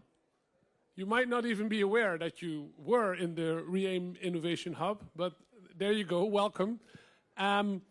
This morning and throughout today and tomorrow, this Innovation Hub will be the place where companies and organizations that work in various fields of AI will present themselves, will give you a little bit of an insight into the AI they are working on, the way they are integrating AI and technology into their and honestly your everyday life, and we'll give you a flavor of how broad and how vast this topic of AI, especially in the military domain, actually is. So we look forward to 2 full days of presentations, of interaction, and of opening up a little part of this black box that AI might be to some or even to most of you. We will start off with Chatterbox Labs this morning. Dr. Stuart Battersby will soon take this stage and I think take you along on the journey that we started this morning at the opening, which basically put out for us some of the main dilemmas that we are facing when we're applying AI into our everyday lives, and basically to look at where ethics and technology intersect and how to deal with that intersection. So feel free to have a seat, grab a coffee. I'll give the floor to Stuart now, and hope you enjoy, and I will be back with you after his presentation. So, Stuart. Thank you. Good morning, everyone. I'm Stuart Battersby. I'm from a company called Chatterbox Labs. And I'm going to talk to you about how to scale responsible AI across government and military. An important keyword there is scale. So I'm Stuart Battersby. I have a PhD in cognitive science. But most saliently, I've been CTO of Chatterbox Labs since 2011. And what we do at Chatterbox Labs is enable organizations to validate that their AI is ethical, is trustworthy, is fair. This presentation is going to be in two parts. We have a presentation first, but then I actually want to show you a demo of some software that you can really use to evaluate your AI. We look at the unintended consequences of AI. I think given that we're here, we're pretty clear that AI has many benefits. However, it needs those guardrails in place to avoid unintentionally wronging individuals, organizations, and societies. And this is true for anyone that is deploying AI, be that in the public sector, be that in the private sector. But how can you actually scale this? How can you actually do this? So what I'm going to do is give you a few key pointers and then a demo so you can get some actionable work here. First thing may be obvious, but it's important to think about the people in your organization. It's very tempting, because this has AI in the name, to push it straight to the data science team. But that's unfair. The data science team shouldn't be tasked with responsible AI alone. These should be organization-wide considerations. And when you look at that, it's important that the teams you pull together are cross-functional. So the data science teams are very effective at bringing in new methods, having the freedom to build and test the best models, but they're not trained in ethics, legal, governance, compliance, etc. So a well-structured team brings all of those perspectives together, but importantly, it facilitates repeatability in an organization. So when you move from one model to 100 models, to 200 models, this team can be very, very effective. And we've seen a structure that works across 3 different groups: those that operate the platforms, that build the models, the data scientists, data analysts, but then a core team of people, subject experts, people from governance, legal, compliance, regulatory, and actually all the way up to leadership getting eyes on this stuff as well. So you get your people in place, but then you have to decide, well, what are you actually going to measure against? How do you evaluate this stuff? And this is your process. It's important that you have an ethical framework. The one I'm presenting here is from Deloitte, but of course you can build your own, you can adopt an existing one and adapt it. The framework sets out the sort of high-level principles, what matters to you as an organization. Often it aligns with your mission statement. Importantly though, it's got to be backed up by detail. It's got to be backed up by an effective AI controls process that details what you should do in different circumstances. And that's really the depth behind the process. And then we get to technology. I'm going to demo the technology platform that we have in a moment. The people and the process gets you so far. You have the right people in the room, you understand what matters to you, but then you need the facts on what your AI models and what your AI data is doing, so that the people that make decisions can do that in an informed manner. People talk about explainability. Explainability is important, but it's just one facet. There are many different facets for responsible AI. And again, when you look at a large organization, not just one model, but many, many models, repeatability is key. Repeatability so that the metrics that non-data scientists are going to review are consistent between all the different use cases. So there's only one set of metrics to learn. And repeatability across the different platforms that you use. Yes, an organization may be all in on AWS in the government, that would be AWS GovCloud. But they may also have on-prem, they may have custom-built models. They may operate in air-gapped systems that aren't connected to the internet. And it's important that you have a consistent layer across all of those. And so whatever technology that is used to evaluate those models needs to be consistent across all those cloud platforms and all those different models, so that, again, you can scale this across a large organization. Independence is a really key point. If you look to domains such as finance, where they have model risk management, there's an established process there for maintaining independence from the people that build the models to the people that govern the models. Same as a financial audit. You have independence in the financial audit process. That should be true in the responsible AI process as well. You avoid unintentional assumptions that people have made. You bring a different perspective. You do that from both the people side and the technology side. So you have a complete independence between the model build, the tools you use to build and train your models, and the tools that you use to evaluate your models. So how does all this tie together? What would a responsible AI process look like in an organization? Every organization is different. This is an example process. Along the top, you have the people in your organization, the people input, the client touchpoints. Along the bottom is our software platform I'm going to show you, Amy. And working from left to right, first of all, before you do anything, is an education piece. Not just for the data science team, but for the wider organization to be aware of the issues, concerns, salient points about responsible AI. Then you get to the data. All AI models are trained on data. And if you take that from a legacy organization, that legacy data set may have bias in it. It may have privacy concerns. So evaluate the data set first. And you do that in an independent manner. Then you go into the model build phase. And this is important for independence. You allow the data science teams to have the freedom of choice over whatever methods they want to use. Don't constrain them. Allow them to use the latest methods. Allow them to experiment. And during that process, where they're used to checking things like accuracy, they also check for a plethora of responsible AI metrics as well in an independent manner. And that generates reports. Those reports go through to a checkpoint. The checkpoint is where you bring in the wider stakeholder team, government, legal, compliance, etc. They validate those metrics against the policies, the processes, the framework, etc. And if they are accepted, the model goes into production. It's doing whatever it was doing. If not, it goes back. And then, of course, this is AI, it's ML. These things aren't static, so they get retrained continually. And so this isn't a one-time process. You do all of this stuff, but then as you retrain your models, you continually check in, you rerun, you evaluate again. We've operated across a lot of different domains, but in particular, we've worked in the military domain with the US Department of Defense. There's an independent evaluation report of our technology. If you'd like to find a copy of that, please email me. So what I'll do now is give you a brief demo of the platform so you can actually see it in action.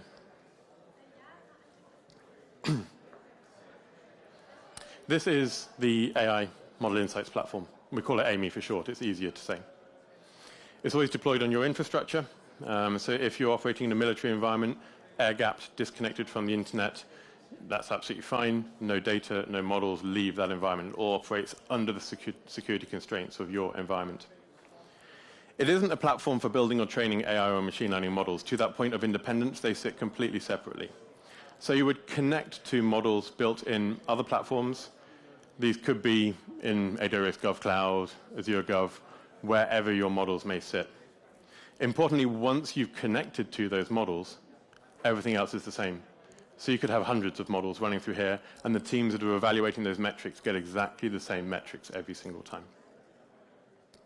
And what I'll do now is I'll walk you through our 8 pillars. Explain gives you the why behind the decisions made by your AI model. Your AI model has made some kind of prediction. Why did that happen? Think the key features in a combat scenario that a military model is making. It's paired very closely with actions. Explain tells you how you got here. Why did the system make that prediction? Action says, well, how could that prediction have been changed? And explain and actions work very closely together. You work with your subject matter experts from the domain who understand that in the real world and say, well, you understand this in the real world. Does this align the way the model is working with what you would expect it to be doing? Fairness looks for systemic unwanted bias. It does it both in the data, remember, before you train an AI model, and an AI model itself as well. For example, if you're working in healthcare, think Veterans Affairs in America, is there any systemic bias in those kinds of data sets and those kinds of models? Robustness tests your models to make sure that when they move out of lab, in that nice, clean test train environment, into the wild, that they operate as you would expect. Are they susceptible to adversarial attacks? Can they be gamed? Does the data in the real world mismatch what you saw in the lab? Will it operate as you would expect? Trace ensures that at that endpoint in your system, that the model and the data is still doing what you expect when you retrain it. It measures data drift over time. Testing tests your AI models. Yes, the underlying ML software is going to provide performance metrics, But in this notion of independence, you should evaluate independently to verify that, as with the typical governance process, and also generate additional fairness metrics if your model applies to people-based data. Imitation looks at your AI models that are probably trained, particularly in a military context, off secure, highly salient data. In a company, it would be a competitive advantage. And it says, what is the risk that that model could be imitated or cloned and give someone a competitive advantage, a leg up on doing the same thing? Very, very salient in this environment. And the final pillars look at privacy. Again, we apply this to both the data and the model. We look at the risk of re-identifying people. So, for example, in a military context, being able to re-identify senior military figures, being able to re-identify military establishments from the data. And we also look to see if the model itself is leaking confidential information. We do all of this stuff across tabular data. We do it for text-based data. We do it for image-based data as well. And importantly, you can access via the UI, but then you can integrate it into custom platforms as well. So when you're dealing with hundreds of models, you can automate this stuff into your MLOps process. You can access everything via the platform, but you can also generate reporting. And this is really important. We have raw reports, I'm not showing them here, that are for the data science teams to do their own evaluation on the metrics as well. We have these mid-level reports for those evaluation teams, governance, legal, compliance. If you're looking forward to things like the EU AI Act as it comes into force, think conformity assessment in these environments. They're very detailed reports that give an audit trail of all the metrics associated with your models. And then we also provide a leadership report, succinct key metrics that leadership can get their eyes on to ensure that awareness of all of this is org-wide. You've been through data science, you've been through evaluation, you're all the way up to leadership. And that's really important because whilst we provide the metrics here, as I touched on before, you also have to have the right people and the right process in place to interpret those metrics and build them into the context of your AI models. That brings me through to the end of the presentation. Happy to take any questions from the floor, or if you think of them briefly afterwards, you don't have to walk far, we're just there, so you can always come and find us.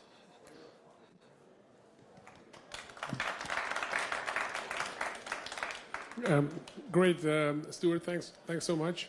I don't know if there are any questions in the audience already. If not, I would have one if I may. Sure. Because you briefly mentioned upcoming European regulations on AI. How do you expect those to impact the work that you are doing? Well, we track it really closely, right, because they're implicitly linked. Each jurisdiction, as you mentioned, is bringing through their own regulation. They tend to overlap. The EU is the leader of this.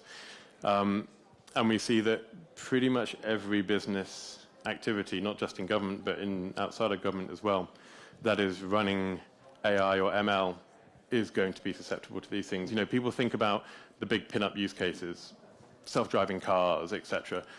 But actually, every day, decisions that typically would have been made by people are being either augmented or moved completely to decisions made by machines. Access to credit, etc. And those things are going to be very susceptible to things like the EU AI Act, and this ties directly into that, so that you can feed the metrics into things like conformity assessments as those emerge. Yeah, and if I understand you correctly, you help enable companies that use the AI to make transparent the way in which they're using algorithms and how that impacts on their business and their results. Yeah, absolutely, and importantly to be able to do that at scale. Right? 'Cause it's one thing to do this once in a lab for a quick experiment, but actually when you need to do this repeatably, we need to do it across diverse systems. A lot of organizations are buying in models from third parties, ones they didn't even develop themselves, that they will be then using in their businesses, their processes, their government departments. And so, of course, there's a responsibility there as well. So making this apply in an agnostic way, no matter where the models came from, is really important. Yeah, sure. Thank you. Any other questions from the floor or from the bench, maybe? If not, thank you so much.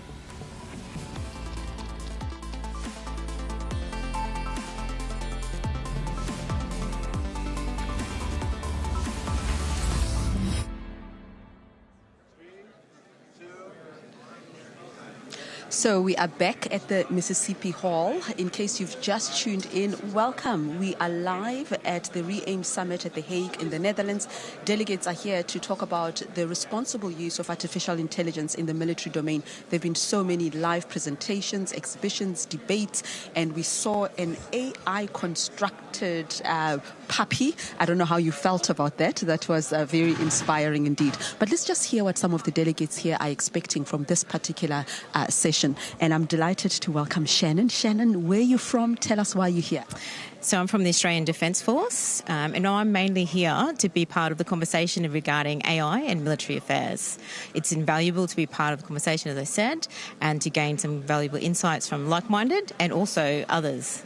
How have you found the differences of opinion and the differences of approach, especially as they came in earlier this morning?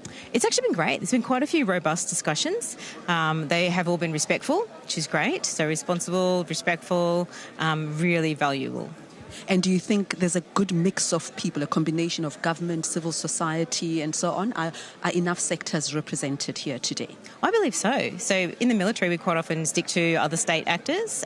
This particular summit has been really great because there's a lot of different stakeholders, which I'm getting valuable experience from. Well, I wish you good and positive deliberations, and I'm delighted that you could speak to us. Thank you. Thank you. And I believe we have some more voices on the floor, so if you can just follow me and let's hear what everybody has to say. And I think it's this gentleman who has something to say. Good afternoon, Mr. Eric. How are you? You from the United States? Okay, so your boss is about to speak right now. Okay, we're going to hear in just a moment how delegates are approaching these particular debates and this particular conversation. And let's go over there. Okay. All right, Mike. Thank you. How are you doing? Tell us where you're from and what your interest in the summit is. Yeah, sure. My name is Mike Hem. I'm from the Netherlands, from here, and I actually work in the Dutch Parliament, focusing on foreign affairs and defense, so that's why I'm here. So you're part of the hosts, obviously, because we're invited by the Netherlands Foreign Ministry. Why is it important for this summit to be held? What do you think? Well, I think it's very important. I mean, as you see, there's so many people here. It's a huge topic that artificial intelligence is entering the military domain, right? So there's so much to be discussed. So it's very good that this summit is happening right now. Yeah. Thank you so much. Thank you. Okay, so without much ado, we're handing over to the panel discussion, and we'll come back on our online program just to take a review. We do previews and reviews of the discussions that have been happening, and we simplify them for you. Stay with us.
Good afternoon, everyone.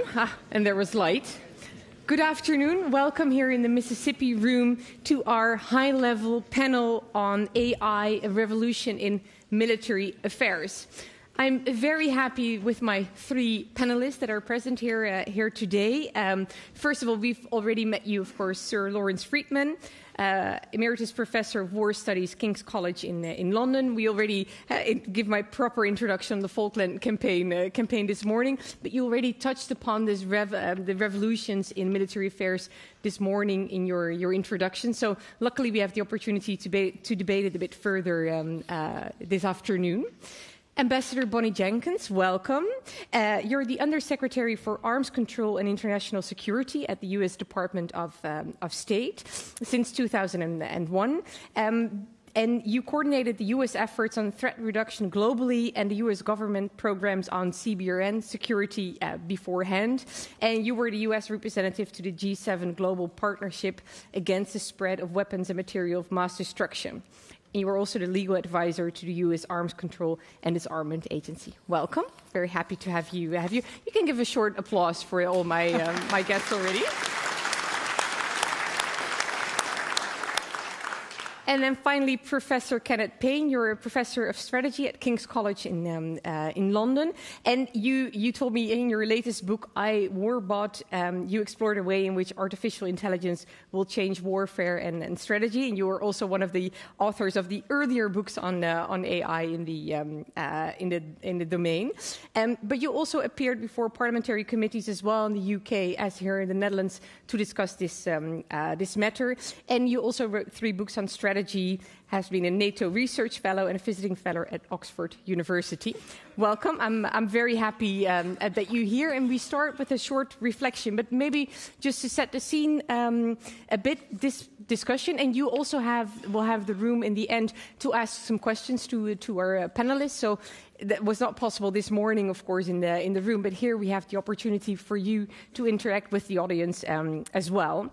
And when we talk about revolution in military affairs, if you speak about the concept more from the military theory, but probably my panelists will also debate on it. We see a significant information revolution in military affairs and warfare through the effects on military capabilities, on the strategic long-term position of the armed forces. And we'll be debating among each other whether this actually AI can be seen as a revolution in military affairs as well. First, Professor Freedman, I would like to give you the floor to start and elaborate a bit on your thoughts on this topic, please. Okay, so the revolution in military affairs was a term that came into vogue in the 1990s. And it wasn't, and people had been talking about artificial intelligence, obviously, for a long time before that, and as well as since. But it came into being because of the impact of the 1991 Gulf War and the combination of precision weapons with modern sensors, ISR, and the systems that could bring them both together. And this is the first time people had seen sort of cruise missiles going down city streets and turning the corner and going in a front door. And this was seen to be amazing. The term sorry, I'm a historian, so I always give, you have to excuse me if I go backwards rather than forwards. The term had also been used in Soviet literature in connection with thermonuclear weapons. That was also described as a revolution in military affairs. Possibly more of a revolution in military affairs then than the later one. And historians had used the term to go back to gunpowder and steam engines and all sorts of things.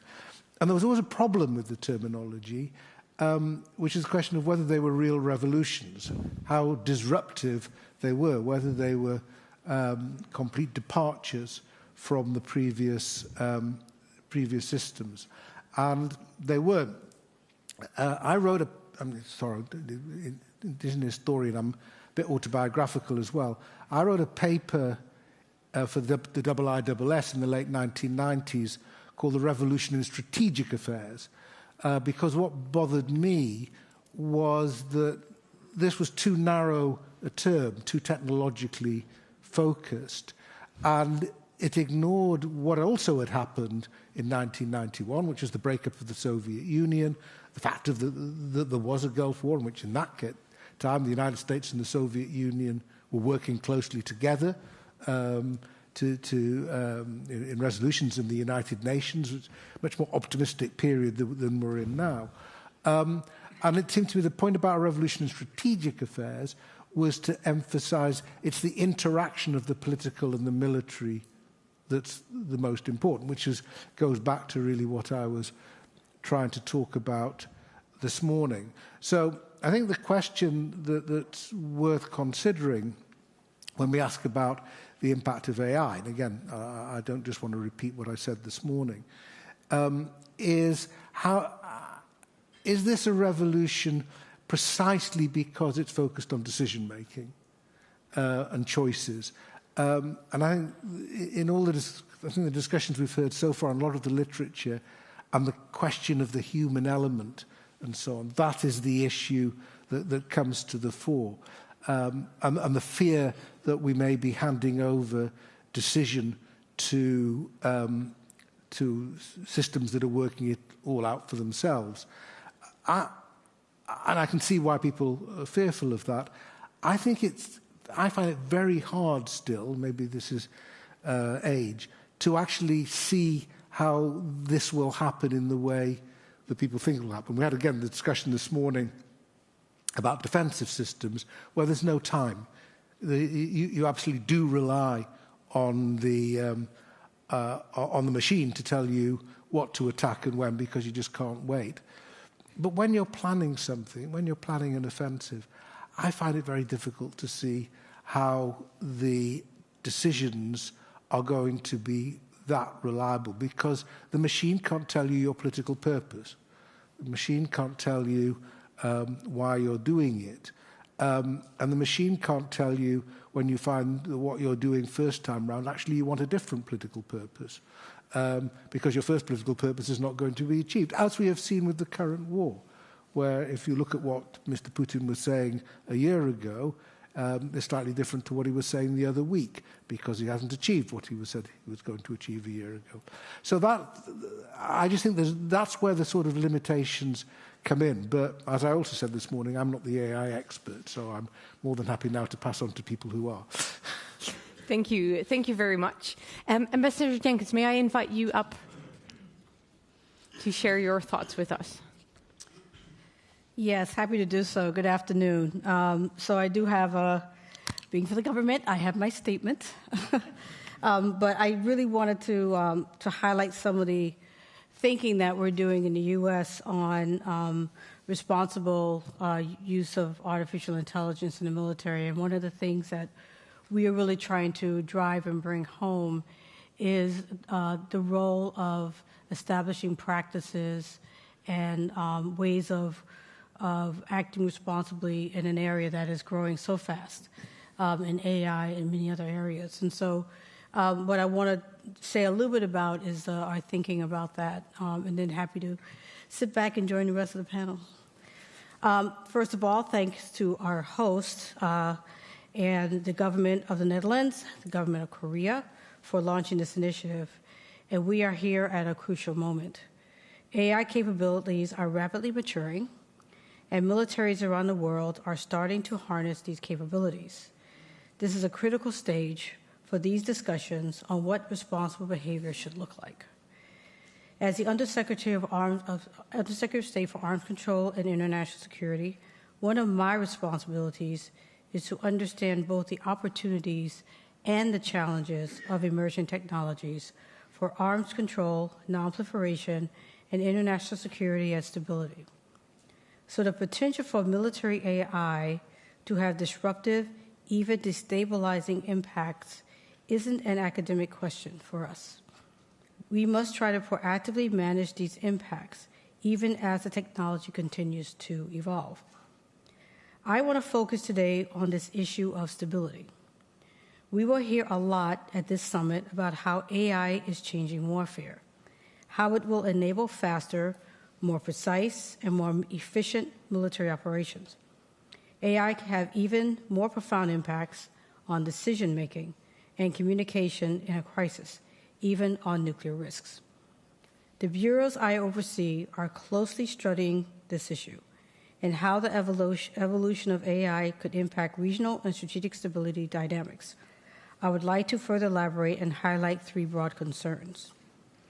First, adopting AI capabilities could introduce new risks to critical systems, including those involved in command, control, and communications.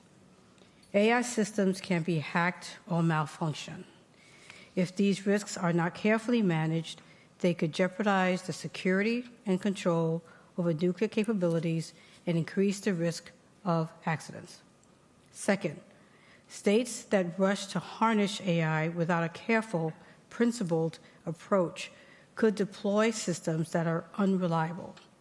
Whether the systems are poorly designed, inadequately tested, or operators do not possess an adequate understanding of the capabilities and limitations of those systems.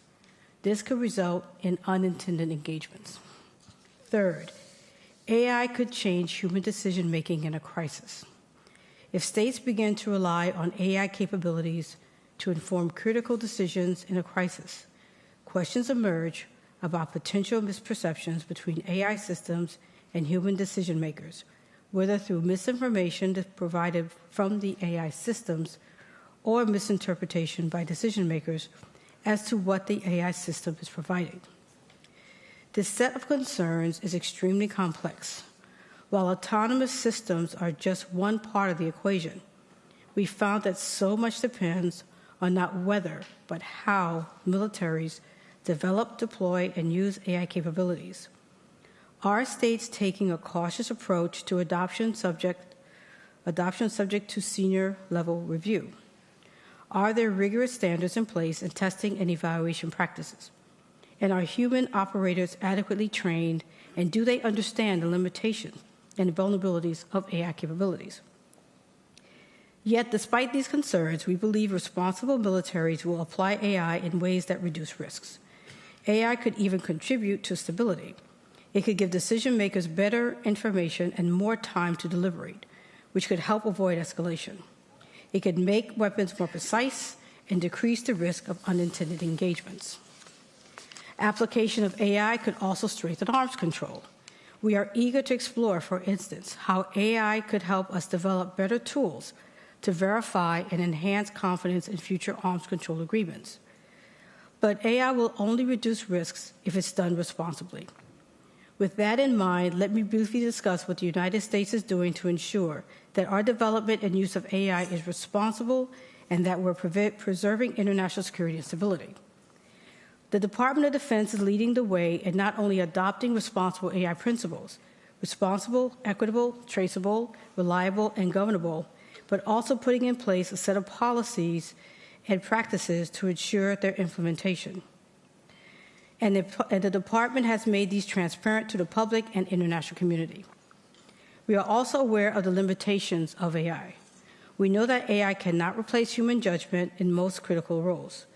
This is why the 2022 Nuclear Posture Review states that in all cases, the United States will maintain a human in the loop for all actions critical to informing and executing decisions by the President to initiate and terminate nuclear weapons employment. Finally, we seek to make progress toward building an international consensus around norms of responsible behavior for military AI.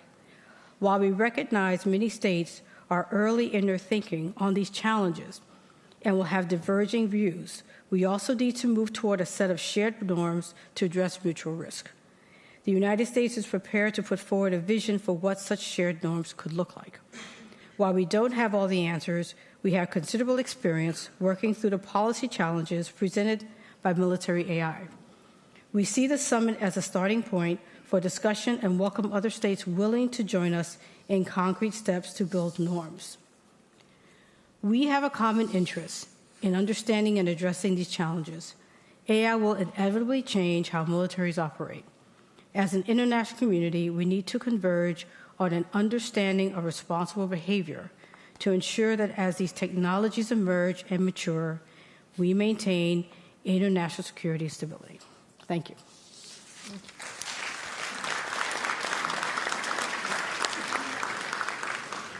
Thank you very much, Ambassador Jenkins. Professor Payne, may I give you the floor? Thanks. I'm going to speak up here as well.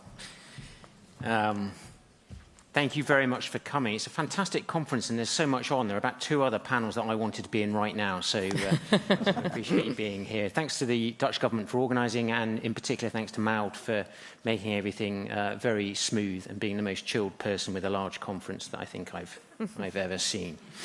So let's have a look here. Oh. Let me come back to that. I'm a minimalist when it comes to revolutions. I don't think there have been that many true revolutions in military affairs. And I would say those are ones that change not just the character of war, but also its nature. In fact, I would vote only for 2 such revolutions, both of them psychological. First, about 100,000 years ago or so, humans became reflective, empathic, deeply social animals, kickstarting human culture. Language was integral to that, and incidentally, I think that warfare played a big part in prompting that revolution. Second possible revolution, we externalized our cognition by creating writing several times independently, about 10,000 years ago and further towards the present day. That extended our thinking in time and space, including our thinking about war. Enabled us, among other things, to create bureaucracies to fight wars. And now, a third revolution in military affairs, possibly artificial intelligence. I think so. And not in the trivial sense, relatively trivial, I'm interested in it too, relatively trivial sense of tactical killer robots that fly fast and shoot straight. That is much of what we're talking about here. I have 5 quotes for you, and 4 of them are human. First one, in honour of Bonnie, from JFK.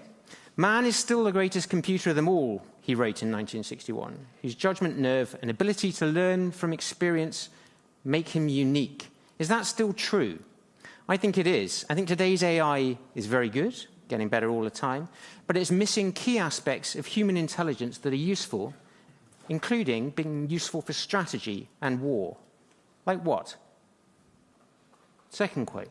From Karl von Clausewitz. Can't have a lecture about strategy without Karl von Clausewitz. Action can never be based on anything firmer than instinct, sensing after the truth. I'm a psychologist and I agree with that.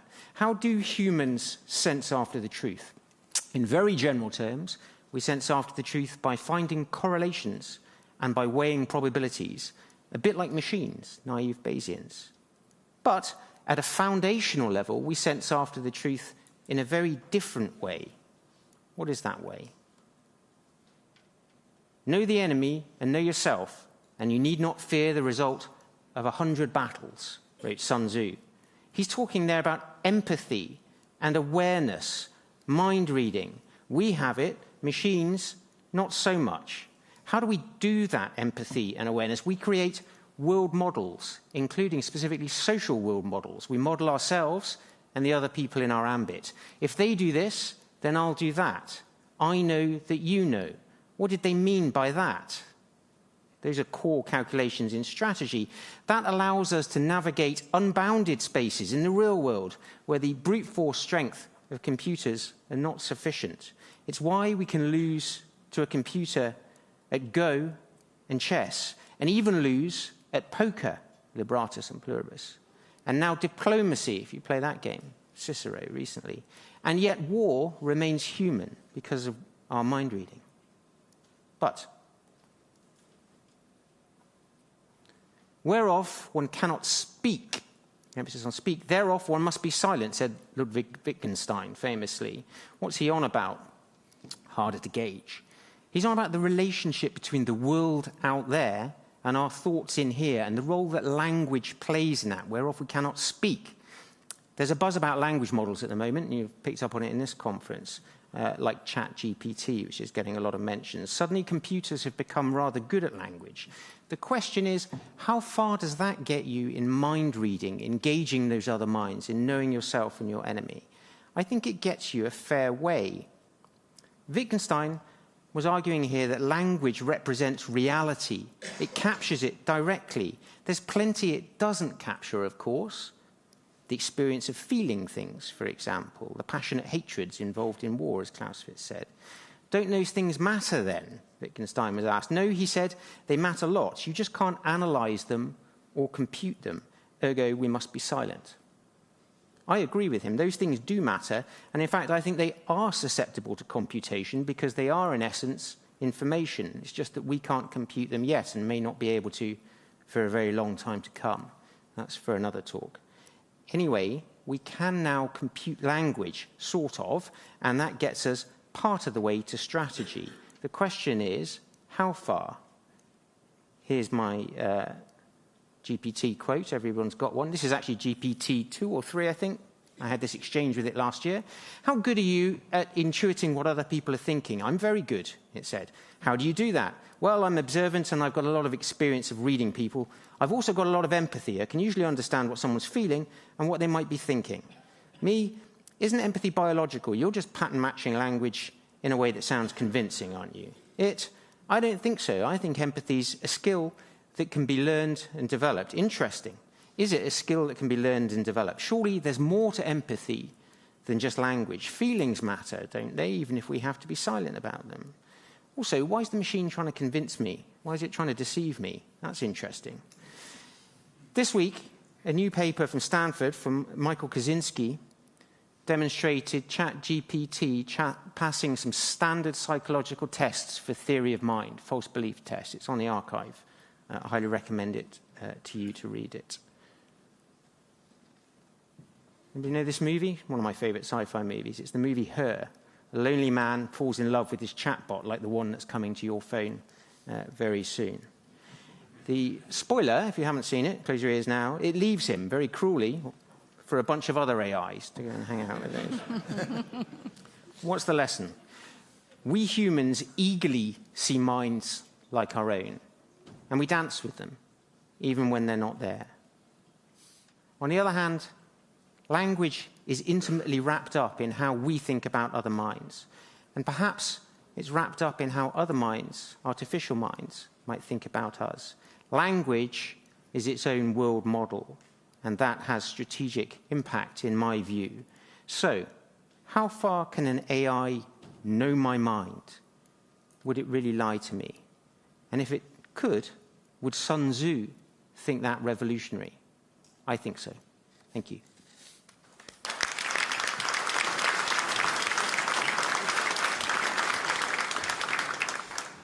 Thank you for your very interesting reflections on the topic of the discussion of today. Professor Friedman, maybe I can ask you the first question. Contemporary strategic stability is under pressure due to geopolitical competition, modernization of military arsenal, and the emergence of new technologies. What do you feel would be the impact of AI on strategic stability? I don't think we have strategic stability. I think I mean, we have it in one sense. Again, I'm going to be historian again. I mean, the concept was developed in the late 50s, early 60s, in connection with the nuclear arms race. And the idea of strategic stability was that fear of surprise attack would not generate its own dynamic. Therefore, you would have time for diplomacy to play its part. And in that sense, with nuclears, we still seem to have strategic stability. It's being tested at the moment, as we talk about daily, in Ukraine. But beyond that, the world isn't stable. And one of the reasons why that concept seemed so important at the time is then we assumed that the nuclear relationship and the relationship between the two superpowers was sort of almost like a gyroscope, that the equilibrium would shape everything else that happened. And there's something called the stability-instability paradox. And the point is that if you have stability at that level, it actually allows for instability below. And that's what's happened. We can see that again daily in Ukraine. So the basic problem is that we have a lot of dynamism in the world. And one of the problems, I think, for a lot of the theories that came out after the end of the Cold War, if you recall, they were all about architecture. We needed new architecture and pillars. They always had pillars. And Gorbachev talked about a common European house, and they have foundations and so on. They're all models of stability. That's what people were looking for. We moved from one state of affairs to a new state of affairs. But yet the world hasn't turned out like that. It's dynamic. The language we use needs to be agile, fluid, to reflect the dynamism of actual international events. And I think that's part of the challenge. So I think one of the difficulties of this discussion is we risk sort of having a pre-AI world and a post-AI world. But actually, AI is around, it's happening now. We're not waiting for it to come along and think what we do about it. It's happening now. It's starting to affect all sorts of decision-making, not least student essays. So the way in which we have to conceptualize this, and a revolution has the same problem as a concept. It's a sudden disruptive event that takes you from one stage to another stage. But it isn't like that. It's a transitional process that doesn't stop. And it won't stop. And it'll carry on.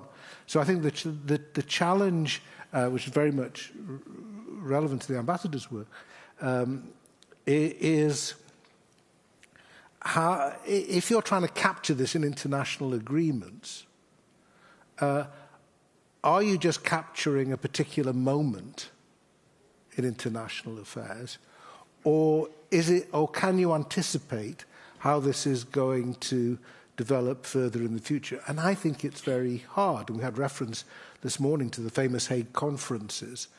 But if you look back to those famous Hague conferences and the criticisms of them in the late 19th century, they were essentially seen as an attempt, because remember the instigator was the Tsar of Russia, an attempt to freeze military technology where it was, because the Tsar wasn't sure Russia could keep up, but also, in doing so, to preserve war as an instrument of policy. Some of the most searing critiques of the Hague conferences were about that purpose. So one of the questions that's always seemed to be worth asking about arms control and international initiatives of this sort is what are we trying to achieve here? Are we trying to show that war was the most terrible thing possible, which is why a lot of people, those who didn't want arms control argued for, as soon as people think it's an easy thing to do, then maybe they'll do it more often? Or are we trying to make it more humane, more containable, on the ground it's going to happen anyway, and we therefore need to limit and restrain and contain? That I think is the challenge that any attempted international regulation faces. What actually are you trying to achieve to make war more acceptable, or so unacceptable that people won't do it? Maybe, Ambassador, I can ask you a question also in that regard. You were touching upon the nuclear domain as well, sir. So in regard to your experience in coordinating these U.S. efforts on threat and reduction globally and the program on the CBRN security, how do you feel that AI might impact the nuclear domain? Well, first of all, I think it should be understood that AI, as I said, does have some positive aspects in terms of command, control, and communication, making things sometimes more precise. Making things sometimes more precise. But it's also a challenge in the sense that we're, as already been said, we're trying to define or understand an area that's rapidly moving. And in many ways, what we want to do in that respect is understand that we need to address an issue that's not yet final, and we're trying to figure out how we can develop rules of the road that we can address some of these challenges.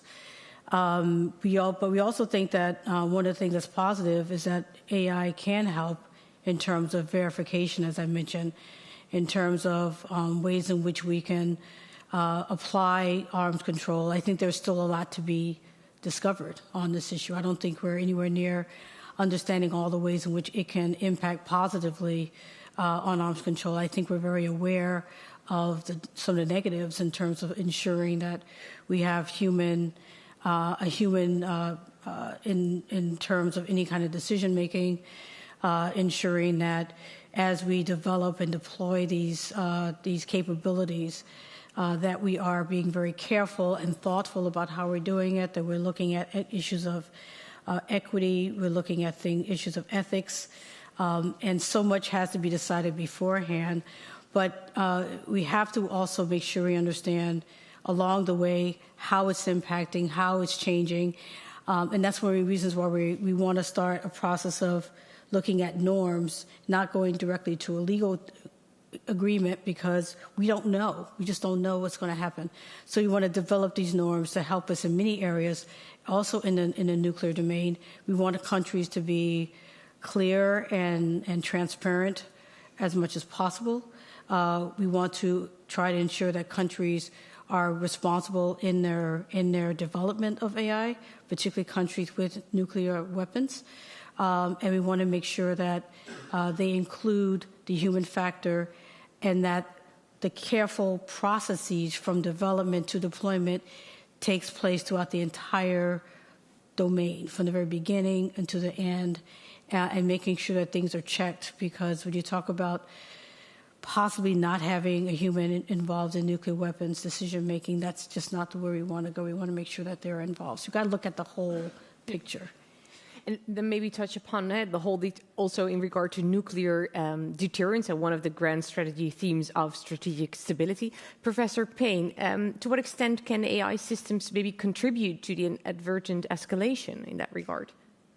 I mean, I don't think anybody's proposing to put AI systems, automated systems, in charge of launching or not launching thermonuclear weapons. But that doesn't mean that they won't have an impact on strategic stability and as that relates to the nuclear realm. I think there are a couple of things to say there. One is this, that it's a fast changing technology. There's quite a degree of uncertainty about what it is that it can and can't do, and with what degree of reliability. And in particular, that gives rise to a strong security dilemma. You're worried about what your potential adversaries might be using it for. How far are they automating their procedures? Mm-hmm. And it gives rise to an unsettled grammar, what classics call the grammar of war, the way in which it's carried out. Everybody broadly understands what somebody means by a move, but if things are changing fast, they might not understand. And I think you saw that recently with the balloons drifting gently across America. And here's a change, and people say, well, what does that mean? What's the appropriate thing to do in this situation? So that unsettled grammar, is it okay to fish somebody's uninhabited ship out of the water and take it back home for reverse engineering or not? Is that an act of war? These things are confused. So that's one thing. The other thing is artificially intelligent systems decide on very different grounds to how we do, and that will have some degree of impact across a swathe of military activity, including in this sphere. One of the telling insights from the toy universe of gameplay is that machines do things sometimes very differently in adversarial settings to us. So in Go, famously, the machine will make many more sacrifices than a human will. And when it's playing poker, the machine will do what Herman Kahn might have called escalation dominance much more readily than a human does. So if you're playing poker and the pot's $100 and you think you've got a good hand, you might go, well, I'm putting $40 on the table. It's a good hand, I'm backing myself.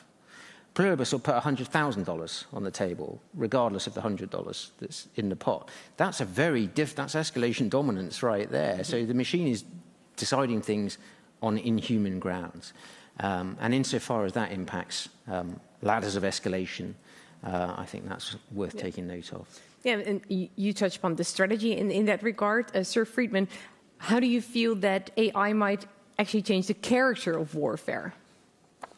Well, can I just add one point on that? Yeah, there's two movies, Dr. Strangelove, The War Game, both of which assumed automated moves to nuclear war. The Doomsday Machine, famously, which came from Herman Kahn, where the idea came from, was that retaliation would be automatic because you couldn't rely on humans to retaliate. The War Game, which was, 83, was that when they did a test of a Minuteman silo, they found that the operators were too nervous about unleashing nuclear war. Therefore, they had to replace them with an automated system, which, of course, all went wrong. And that was probably the movie that had the biggest impact on thinking about cyber and so on at that stage. So this is not a new, this concern about humans being out of the loop is not a new concern. The original arms control theory was absolutely dominated by it. Another movie, Failsafe, is a good example of that. So it's not that these are new things to think about. How will it change the nature of war? It's changing it now. Look at a Ukrainian soldier at the front. I mean, the Russians, not AI, not modern warfare. They take a group of convicts and send them charging at the machine guns. That's one way of doing it. The Ukrainian soldier will have his iPad linked to Starlink, getting a feed from Palantir, and with the drones, and will be guiding systems to it. Now, it still requires this guy in there, but you can see a lot from a lot of the videos from the front. The ability to integrate all of this is there. It's present. It's not as developed as a lot of the ideas around, but it's already present. And that's the sort of thing I meant this morning when I referred to AI being useful for narrow problems where there's lots of information. Targeting, air defences, these are the sort of things that you can see it making a difference. Logistics. Yep. These sort of things. I don't think it's going to decide a lot of other things, where for the reasons and given the choices are much more complex and difficult and require human judgment.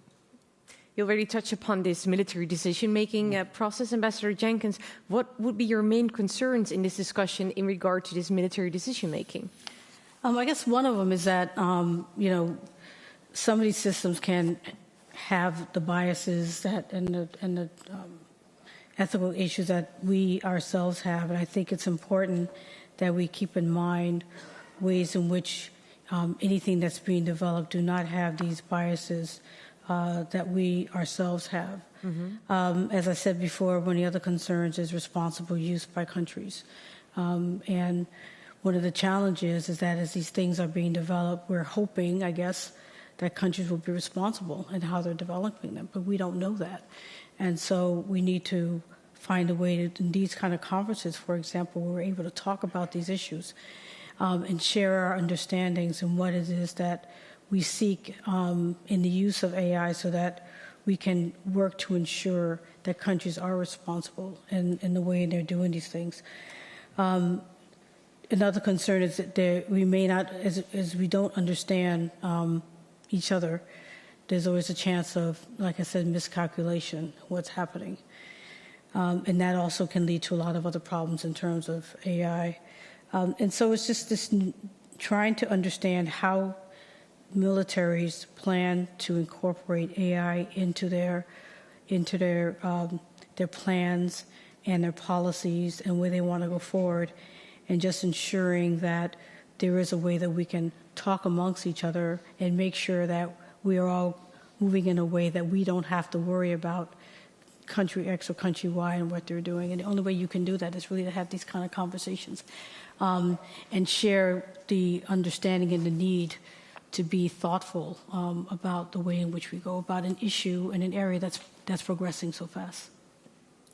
Maybe, Professor Payne, we see AI, of course, already widely deployed in the civil domain. What can we learn in the military domain from the lessons maybe already learned more in the civil area? Interesting. I think there's a literature on what's called normal accidents. And the lesson is complex systems fail at some point, which is a pessimistic lesson, but one that we can rapidly we can advisedly take on board in the military domain. I think the other thing I would say, the other lesson that I would take from the civilian domain, I'm always being asked by my mother, who knows I work on AI, where's my AI car? And the problem with the AI car, and the reason, despite Elon Musk's 6 monthly promises that it's coming, the problem is the human, not the machine. Sure, there's a technical problem in figuring out how to navigate down a rainy street in a European city, and but the real problem is the pedestrians who step out at you at the last moment. The real problem is the theory of mind type calculation that I was talking about earlier in the presentation, the I know that you know business. And the machines aren't at the races when it comes to that, and that has applications in both civilian and military domains. The last thing I'd say is that it's such a fast-moving field, and what you see is the goalposts constantly shifting as people adjust their expectations for what AI will do and take it on board. And there's a fairly dominant cynicism that comes often at AI conferences. People want to say, it's nothing new. It's limited. It won't do this. It won't do that. We're very quick to incorporate some fairly radical changes. This is the Arthur C. Clarke statement that science fiction appears like magic, but it very quickly becomes banal. And I think that's a danger in both civil and military domains, that we're too ready to say nothing's changing. It's fine. Thank you. Would you like to read? One area which I think is worth looking at is financial markets. Because there's been quite a lot of situations where, because the speed of trading is so important and billions of dollars can depend on getting in first, where the systems just get out of control, and we've seen this happen with potentially catastrophic consequences, or the models which are there to anticipate all sorts of problems don't quite anticipate the problem that they suddenly get and are overwhelmed. So personally, I think one area where I would want to look quite hard is at the history of how financial markets have learned or not learned to manage some of the risks that come from nanosecond decision making that is handed over to machines, and the triggers that they use to sort of, in a sense, stop it all, pause before things get out of hand. So I think that would be the area I'd be inclined to look at most to get some sort of early warning of the problems that could arise in other areas. I think one of the big differences, if I may, is that in the civilian domain, we're constantly looking to minimize risk. Everything has to be validated to the point where risk is minimized. And war is different. You have to take risks. Yes, here we are at a conference on responsible AI. Everybody wants to be responsible. Everybody wants to be ethical. But the security dilemma is real. And that weighs against your desire to minimize, come up with the safest possible solution at all times. The civil world, where you're concerned with preserving life, is very different from the world of war, where you're concerned not just with that, but also with winning. Thank you. I promised you that you would also have the possibility to ask some questions to our panel. Maud will help me out here as well, because otherwise the others cannot hear it, or you have to speak into my microphone, what might be a bit challenging. Is there anyone that I may give the floor to pose a question or make? Yeah, Lena. Well, maybe you can shortly introduce yourself and then pose your question. Sure.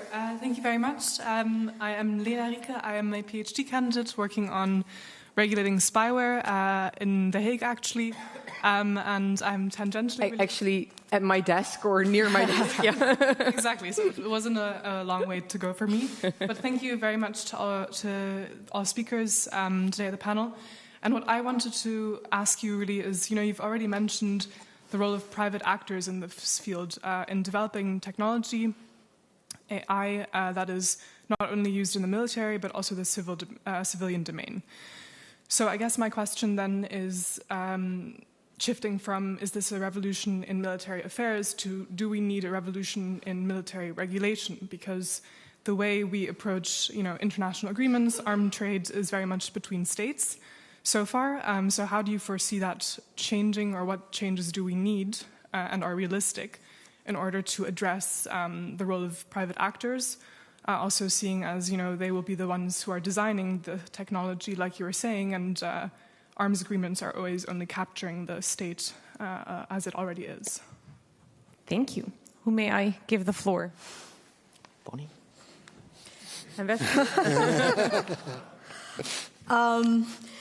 One of the things that I didn't mention that was in my points is the importance of private actors and industry and all of this work. So much is actually happening outside of government.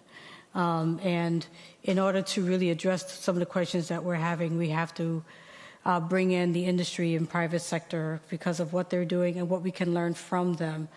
And even, NGOs who are out there and engaged in activities. And we work with a number of NGOs on developing verification and improving verification for future arms control agreements. So if in the process of bringing them into these discussions and relying on them in some respects, that will mean, of course, engaging them to think in some of these same ways in which we're trying to understand roles of AI and how AI can be implemented in the military. So I think there's a natural connection there. I think there's a natural way in which we have to work with them that I think is still out for debate and how that works. But certainly we recognize that so much is happening outside of government, and we have what we know, and there's things that we don't know we need to be aware of. So we need to have that connection. And I assume there's some folks from the industry who are here today as part of this discussion. Professor Payne? I think you went part of the way to answering the question yourself. You said it's a fast-moving technology, and I think that's part of the problem with regulation. Today's AI is... So there's more broadly than that, there's a definitional problem, isn't there? What is it that we're talking about? The AI is dual use. It's a general-purpose technology. It's used in a range of civil and military activities. I want to see regulation. I want to see arms control, but I'm rather pessimistic about the prospects of it for those reasons and a couple of others. One is it's comparatively easy to defect from any arms control regime compared to, say, nuclear weapons. There's a low signature to developing AI. You need to warehouse some computers and some scientists. You don't need centrifuges and rare earth metals. The other is it's quite easy to pinch it, and it's quite easy to upload it if you have, comparatively easy to do that sort of thing. There's I've mentioned the security dilemma already. There's a great deal of uncertainty about what your rivals' capabilities are and where the technology is going. And those offer a really powerful reason to stay in the game, even if you want to regulate. And then the last thing I'd say, and this is highly debatable, is that it's possibly offense dominant as a weapons system. It possibly gives first mover advantage. There's a lively discussion among theorists, because it is largely theory, about whether that's true or not. But if it is, that would lead you to suspect that the security dilemma is even stronger. You're worried about your adversary going first, and that makes regulation harder. So for all that panoply of reasons, I'm pessimistic on arms control. And I just want to add a point is, I know in this realm we talk about arms control, but I think it's also to keep in mind that there's a spectrum of activities that can happen that lead up to legally binding agreements. If your goal is to find some way in which the international community can improve safety and security, you can do it through arms control legal agreements, but there's also crisis management, there's risk reduction. There's a number of ways in which countries states can work together to have a better regulate in a better way arms and the way in which we work together. And AI can be potentially helpful in all of those. So, there's arms control and what can be done in that, but there's other ways that we could work with countries and use AI to improve transparency to work together on crisis management. So I just want to help understand that there's a spectrum. It's not just this and that's all we have. Thank you. Mo, do you have a question over there? Over here. Maybe they're in the back. I take one here in front. Welcome. Okay, thank you very much. I'm General Millán from the MOD Spain. I thank you very much for the panel as being as brilliant as expected. I would like to know your point in if we are focusing too much in AI at the tactical level, whether the operator is able to control the machine or the decision and so on. If there is a possibility of the AI impacting at the other levels of conducting the war, the strategic, political, and operational levels. So do you think AI can affect the political decisions on the objectives, the strategic line of operations, and the commander's intent as well? Thank you. Thank you. Mr. Friedman, and then maybe... Want to go first, Laurie? No, I'd rather you went first. Okay. Thanks for the question. The answer is yes. I do think it can. In a number of ways, and those ways are more plausible the further we look into the future. But in the most general sense, artificial intelligence is going to be part of building situational awareness. It's going to be part of informing, constructing, creating the commander's milieu, the water in which he's swimming. And you see that with, deep fakes and content creation from GPT-3. The abundance of artificially created media is going to inform how people understand the world around them. So that's a very broad sense. A more narrow sense is as decision support, offering red teaming, creative type solutions as part of a human-machine team. And work here is nascent, but I'd point anybody in the room to a recent recent-ish RAND war game from last year, which posited is in the Asia-Pacific region, an American coalition against China, and each side had a partly artificially intelligent strategic system. And the result was a very rapid escalation spiral. Often in war games, it's hard to get an escalation spiral going, paradoxically. No fighting in the war room, as they say in Strangelove. But in this case, there was a rapid move up the escalation spiral because each side was uncertain about what the capabilities of the other sides were and how much decision-making they had automated to their system. It's one war game, it's theoretical. There are some real-world examples. One of the most tantalizing one actually comes from the early 80s, the era of war games, when the Soviets had constructed a large computer system. This is the era of Pong, so you can imagine what it was like, called VRion.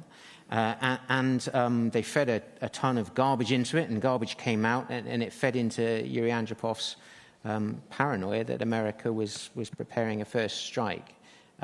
So that combination of strategic advice, information from an AI system, in concert with human decision makers, I think is an area that demands a great deal of study. I mean, just to follow that up, the real problem in a modern decision-making environment is sorting out what's accurate information or reasonably accurate information and what's rumor, malevolently imposed information. And you can see how the US has just shot down 3 objects in space that turn out to be benign because they'd previously shot down one that wasn't benign. And so you can see how panic of a sort, I wouldn't wish to describe your administration as being panic-prone, but it was a little bit in this case. And it could, and it didn't, in the end, probably this doesn't matter. But this is, rumors can make a lot of difference. And AI can generate rumors and spread them very quickly. We haven't really talked very much about the role of information campaigns, about which I'm quite skeptical. But we have, from this war, evidence of the Russians trying to insert through social media and elsewhere stories that put the Ukrainians in a bad light or whatever. But you could imagine one of these getting out of control and influencing decision making. So I think one of in the end, I don't think AI is going to make the decisions, but getting the situational awareness right is becoming an increasing challenge. I think, and here's where you compare an authoritarian society with a more open society. At least, we've got people challenging, criticizing. If you have an authoritarian society where 3 old men are sitting sharing their paranoia, not too far away from the Kremlin, then what can penetrate that? What acts as a check if they've constructed a sort of a mythical Ukraine, which they believe they're dealing with? Who's going to provide the alternative information? So I think it comes back to the information management that helps decision making, not taking the decisions themselves. I think we have room for one final question. Can I just answer? Just really quickly, just to say yes in terms of strategic level, because that's a lot of when I talk about real responsible behavior. We talk about miscalculation. We're talking about a lot of strategic decision making. We're looking at that level of strategic, tactical, of course, but certainly focusing on that higher level decision making is what we're really focusing on right now. So, thank you, Mout. Hi, Tony Reeves from Deloitte. It follows on from that last question. We often talk about the glamorous parts of warfighting in AI. We either talk about, well, AI can't replace Eisenhower deciding to invade Normandy, or we talk about Scarlett Johansson in Her, things like that. Yet the real reality of warfare is that an awful lot of staff work is dull, mundane, repetitive, and easily automated. So does the glamour conversation distract us from the real choice, or does it generate enough interest so we can start having a debate about the real matters? I mean, Eisenhower's key decision in 1944 was determined by a weather forecast, which would be more accurate now, although fortunately, but this was a judgment by the meteorological officer that said you've got a window in which you can launch this invasion. And if it had a delay, it would have been a big deal. So even then, you were dependent upon a model providing you with information about what was likely to happen, and that obviously has developed since. It is a basic problem for all students of war that the boring stuff gets forgotten, of which the most important boring stuff is logistics. Because if you don't sort out your supply lines, however brilliant you are at the front, then you're going to get in trouble. And in both 1991, the Desert Storm, and 2003, when the UK was involved in military operations against Iraq, our asset tracking was appalling. And so you could never quite find out where things were. They were in the wrong places. So there's all sorts of boring, essential stuff, which is why I mentioned logistics earlier, which which the enemy may try and disrupt, but are going to be less successful than other areas. So, yeah, I mean, I think there's always stuff going on that isn't exciting. And I think one of the, it's always one of the surprises of war are the back office functions, as it were, that turn out to be far more critical than they're given credit for. I'm sorry, this is all we have time for. I think you leave us with a proper list of movies to watch. Yeah. The coming time. I would like to have a big applause for my panelists.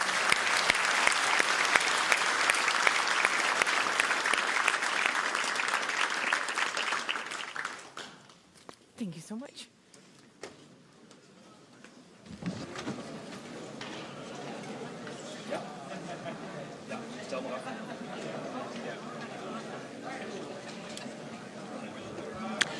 A really content-rich panel discussion, really asking the question, AI, is it a revolution in the military? You've heard the panel just really talking about emerging technologies and how they relate to strategy, to deterrence, to arms control, and so on. And what we're really hearing here is that artificial intelligence, whether we choose to accept it or not, is really changing the conduct and character of contemporary war. Now, I'm interested to really zone in on some of the details that have come through. We heard earlier being told that we've got quite some suggestions about what movies to watch, but that when we're dealing with the military, a whole lot of decision-making is mundane. And in a moment, I'm going to be speaking to one of the panelists, and Professor Kenneth Payne, who's going to join us now in just a moment, focusing in greater detail on the topic around which they had gathered this afternoon. And as he gets ready, we'll start preparing our questions for him. Professor Payne, thank you so very much. Thank you. Did you enjoy that panel discussion? You always feel like you're slightly caught in the headlights, don't you? But yeah, no, I did. I thought it was very interesting. I thought the back and forward was interesting as well. So, yes. You focused a lot on the decision-making in the military, in warfare. I mean, for those of us who are watching at home, we see these pictures coming from the Pentagon or some high military headquarters, and we think it's quite intricate and quite detailed, but it's just everyday decisions. How do you see artificial intelligence influencing the way decisions are made when it comes to warfare? I thought the last question was really interesting in the panel there, where the questioner said, don't we focus too much on the sexy decision-making, on the dramatic, on the very vivid, the high-level decision-makings about war, when AI can make contributions to much more run-of-the-mill, prosaic military activities? And I thought that was a very important point. This is a general-purpose, dual-use technology. Militaries are large organizations, like other large organizations. They can benefit from intelligent machines that can fill out forms, do the paperwork, book somebody for their annual health check, sort the post. These kind of things are unglamorous tasks that nonetheless have a significant contribution to the output for armed forces, which is efficient, effective fighting power. So that's one thing. But that's not all AI will be useful by the military. It does have applications at the warfighting end of the spectrum, both in designing systems and concepts and platforms that might be useful in war, and also increasingly in controlling them. The emphasis at the moment is very much on the tactical level of war, the planes, ships and tanks that do this sort of stuff. But as AI matures and becomes more capable, I think we're going to see more attention by scholars like myself to the higher levels of war, where people are deciding what to do on a larger canvas in the business of strategy. And so obviously, you know, the concentration on the parts, shall I say, that are exciting, of course, that's good. But it sounds as if you're saying that AI can really be used to make for efficient decision-making. It can help to enhance the capabilities of states, the capabilities of commanders. How do you address those who've got anxieties around about the role that AI is playing in decision-making? I'm one of those people who has anxieties. Fairly profound anxieties about the role that AI will play in decision-making. This is a technology that makes decisions on radically different lines to humans, and it's still something of a black box. We don't quite understand sometimes why it's making the decision that it is, or if it's a good decision that it's making. So I feel that anxiety, but set against that, there's a problem, which is everybody has an increasing appreciation that AI is important and can have a dramatic effect on fighting power. And everybody's worried about what their potential adversary is doing in this space. And so this is what's called a security dilemma. If I fear that you're moving ahead full steam with automating important processes in your military, it's incumbent on me to protect my own society by doing likewise. So for those reasons, there's a powerful incentive to adopt AI, but there are a whole range of reasons why it's really hard to regulate AI, one of which is because nobody can agree precisely what it is we're talking about. You need to do that first before you get to the business of a treaty and regulation. And before we wrap up, I think it's important to just understand why summits like these are so important. It was interesting, one of the questions talking about the emphasis being placed on debate and conversation. And for myself as a lay person, I'm thinking, yes, we want more of that so that we can understand, because ultimately states act on behalf of society, and we want to ensure that societies thrive and that they are safe.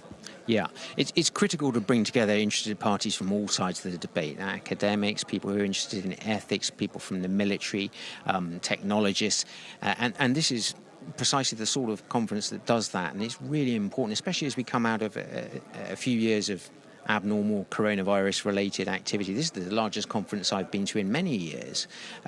And there is some real added value to being in the same room as people and debating these ideas that you don't necessarily get from the exchanges that you have online about it. So for those reasons, it's really important.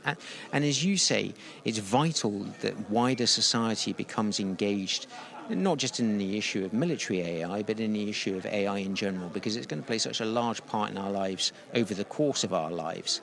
It needs to be part of a wider society-wide discussion. The AI that's developed here in the Netherlands is going to be different from the AI that's developed in the UK, and very different perhaps from the AI that's developed elsewhere, if you think about China, for example. So really important. Really much obliged. Thank you very much for your time, Professor Payne. Thank you. Okay, so not quite as technical and as intimidating as we thought. There are ways of reflecting on how decision-making is happening, how to capacitate the decision-making capabilities of the state, of the military, and so on. So these debates continue right here at the REAIM Summit at The Hague in the Netherlands. We'll bring you more in a moment.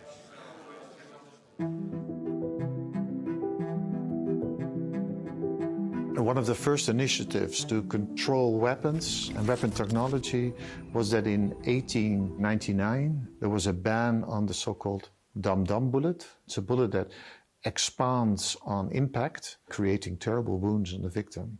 So you could say for moral reasons that the dum-dum bullet was banned, and most countries signed that treaty. Over the years, more treaties have been enacted in order to regulate the use, development and possession of various types of weapon systems, like the Geneva Protocol, which bans the use of chemical and biological weapons, or the Outer Space Treaty, which bans the storage of weapons of mass destruction in space. Usually it's a group of countries that come together and say, okay, this is a weapon we simply do not want, or a weapon there we really have to make sure that we have good agreements. If you take, for example, nuclear weapons, the great powers, it was during the Cold War, so particularly the United States and the Soviet Union said, okay, we have those stockpiles, but we also have to control them. And they got much support from other countries saying it's basically so important to come to good agreements, otherwise it will completely go out of hand. The atomic bomb is too dangerous to be loose in a lawless world. This agreement led to the Nuclear Non-Proliferation Treaty to prevent nuclear proliferation, promote nuclear disarmament, and promote peaceful uses of nuclear energy. I must say that the Treaty on Artificial Intelligence covers new ground. What makes it difficult is that I think here technology that can be put to peaceful and civilian use and to military use are very much intertwined. You also see that, of course, with nuclear energy. You can also use nuclear energy for peaceful means. To make it a good treaty, you shouldn't have too many barriers that impede, let's say, useful or peaceful applications of the technology. And I think that also applies to artificial intelligence.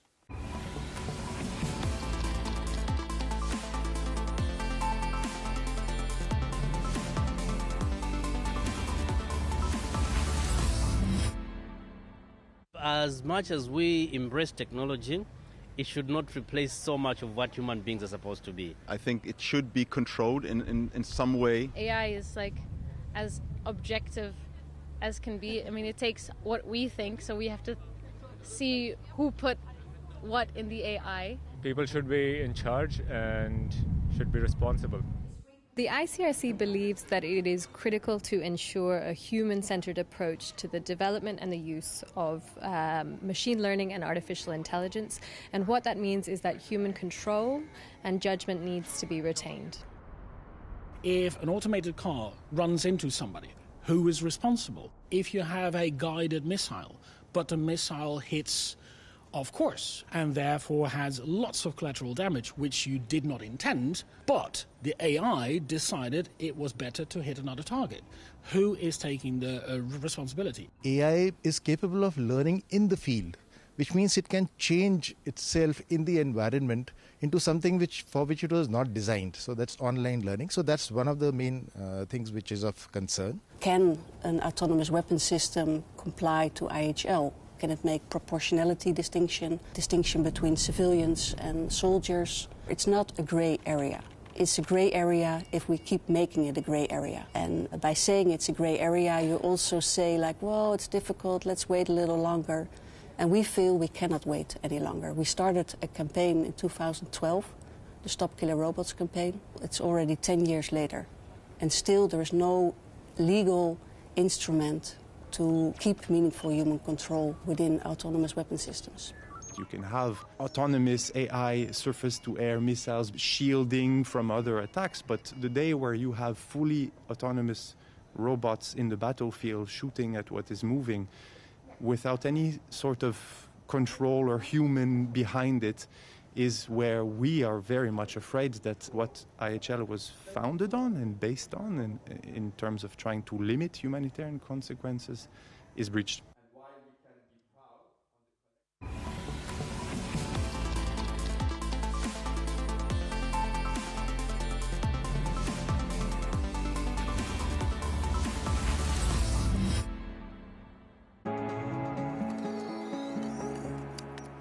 This is not something that should be only decided upon by states. Autonomous weapon systems or increasing autonomy or the use of AI in warfare is a matter to all of us. It's a matter to universities, to tech sector, to defense company, to states, to the public. It's up to all of us to decide what we think is acceptable and what isn't. I think it's very important to involve the critics in the design of such systems, so that we can work together on all the weak points and to make a stronger, better system. I still see value in an open debate with respect for each other's arguments.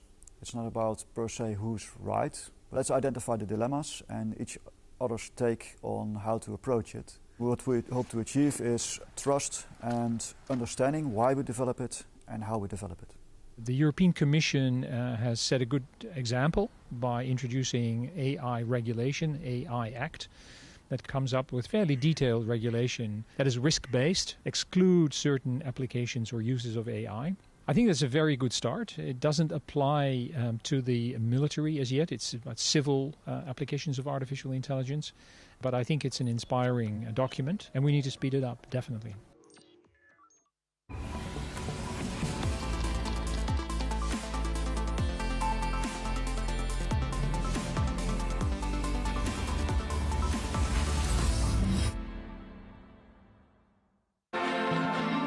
Welcome, everyone. We have about 1,500 participants from all over the world coming to The Hague to discuss AI in the military domain. It's really inspiring that the Netherlands has decided to run this summit. I hope to see some new things. And I can't wait to participate when it starts at 9 o'clock. AI is everywhere. It has been estimated that AI is as groundbreaking as nuclear technology, and that it has huge, huge potential. I am convinced that we can truly make a difference here today and tomorrow in The Hague. I'm very happy that we have all the stakeholders present here, so I'm very much looking forward to a very interesting program.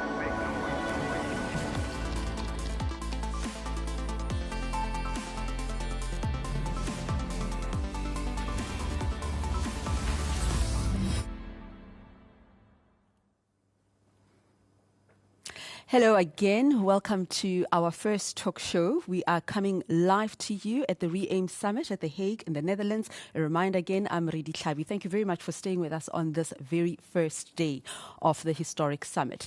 It is hosted by the government of the Netherlands, co-hosted by the Republic of South Korea.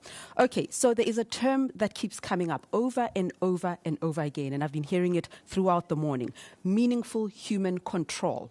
What does this mean when it comes to artificial intelligence? All our experts are telling us that it is really about getting the machines and the systems to do what we human beings want them to do. In situations where the human can no longer respond, can artificial intelligence, the machine, take over?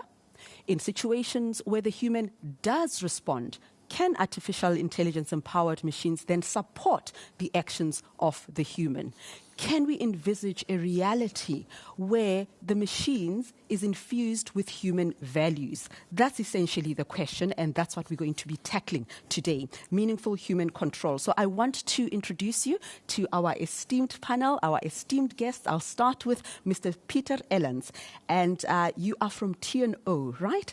A renowned research institute here in the Netherlands, which is implementing AI applications on an experimental basis within the Netherlands Defence Forces. Welcome to the program. Thank you. And joining you as well is your colleague, Marilyn Heinen from TNO as well. I've just told you who TNO is. A pleasure to have you with us. We also have Mr. Ron Toledo of ICT consultancy firm Capgemini, who will focus on the ethical aspects of meaningful human control. It's great to have you with us. And last but not least, Ambassador Jan Wang, French Ministry of Foreign Affairs, charged with disarmament affairs. Okay, so let's dig deeper around the work that TNO is doing, particularly about the role of the human in control. It's quite reassuring to hear that human beings will ultimately be in control. Just talk to us about how you break down this concept. Yeah, well, thank you very much. I think it's very important that we make a discussion about meaningful human control, taking into account that we have a specific system and operating in a specific context. We have seen many discussions the last years about meaningful human control on a very high level. And on that high level, it's quite difficult to reach consensus because people are having different perspectives and people talk about different subjects. So our idea is take a specific system, could be a military system, could be another system, define in which context it's being used, get the relevant stakeholders at the table, and go through a process to establish how should we change this system in order such that it acts as we want it to act. So we have called this the socio-technological feedback loop. And in fact, it are 4 loops: a governance loop, a design loop, a development loop, and an operation loop. And looking at the system, you might change something in the governance, you might change something in design, something in the operation, and you do that as long as it takes to get to a point where everybody says, okay, if you use this system in this context, we are confident that it will do what we want it to do. Mm-hmm. So is that what you're talking about when you say the human in or on the loop? Can you just explain that? Yeah, well, that human in the loop, on the loop is a situation where a human actually has influence to control the system. And I think you already said it, in very complex and time-critical situations, a human might very well be helped by an AI system, because an AI system is very able to crunch large amounts of data to look at complex problems. And in that case, human can much be helped by artificial intelligence. There are situations where meaningful human control in or on the loop is not relevant anymore, or even impossible. If you lose contact, if you lose communication with the system, you cannot control it anymore. And we think that in certain circumstances, and it's not that easy to reach that, will be possible, we want to investigate that, to do this meaningful human control before the loop. So to establish a set of goals and values which the system should adhere to, and in case a human cannot exercise any control anymore, these set of values and goals have to be put in a mathematical function. Preferably, always a human is in the loop and doing the work, but in certain situations where it's impossible, a good alternative might be to have the AI system doing the job. Hey, and let me bring you in here. Therein lies the debate, isn't it? Because it's quite discomforting for human beings to reckon with the fact that there may be occasions where they lose control and to entrust the well-being of states of the world, as it were, on the machine. What are the ethical and even legal considerations that you had to incorporate into the TNO project? Yeah. Good question. First, I want to go back to the frame where a machine takes decisions, because I think we have to be careful with that frame. It really detracts us from the fact that we determine how AI systems are built and how they are used. And we, as humans, determine what the ethical considerations are and how they should be balanced. Within TNO, we work together with a lot of experts from different disciplines, data scientists, psychologists, human-machine teaming experts, system engineers, and we see this process of meaningful human control as one of many layers. And so there are different mechanisms to exert control over a human AI system. For instance, it was already mentioned before in other sessions, but we may restrict the use context. So regulating under what circumstances a human AI system can or cannot be used. We can also think about mechanisms to control, such as predetermined delegation. We have a concept called play-based delegation, where we really set a subset of smaller tasks. We'll give it to the AI system. Or it might be the situation, what Peter already described as well, that it's necessary to provide or come up with a mathematical representation or model that an AI system can actually use.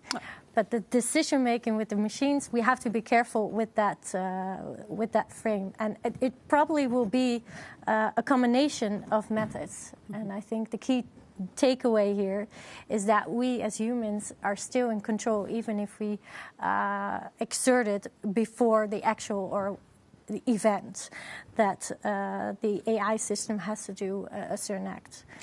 Thank you very much, Marlene. Okay, Ron, let me bring you in here. This is, after all, a global conversation. Vice President, CTO at Autonomy Insights and Data Global Business Line. Listening to the TNO story, what is your perspective on this, and how are you approaching the meaningful human control? What does it mean for you? It's interesting anyway to us that we actually have this discussion now, because AI came into play, right? Because you were already discussing about values. You know, we want to establish objectives and values, and we want to, let's say, teach that to the AI system. It should reflect our values. And actually, in operational situation, we've probably never thought of it like that, to that extent. And now, actually, we face AI, and it's like a mirror. We're looking towards AI, but it's actually mirroring what we are ourselves, right? And then we realize maybe we don't have these value, let's say, statements and intentions and objectives that we're looking for that much at hand when we would make the decision ourselves in operations, right? So I find that very fascinating. I've often heard things like AI systems are biased, or you know, not reflecting reality, or having the wrong, let's say, value assumptions. And then I'm like, well, you know, we were the people that actually fed that. We were the people that maybe collected data on our behavior in the past 20, 30 years even, and we feed it into the AI system in order to, you know, learn, so that it can learn how to behave. Mm-hmm. And if we don't like how it behaves, if we feel it doesn't reflect our value, our ethical perspectives even, then we're just looking into the mirror. And I find that fascinating, because now it puts us on, you know, really in front of the discussion. And now we have to sort it out, and maybe to an extent, a level of detail that we've never done before. And I like that about AI. There's so many discussions about the benefits and the concerns of AI systems, but it puts us right on the spot. I think next time I encounter an AI system, I'm going to say, this is the mirror. This is who I am. This is who we are, right?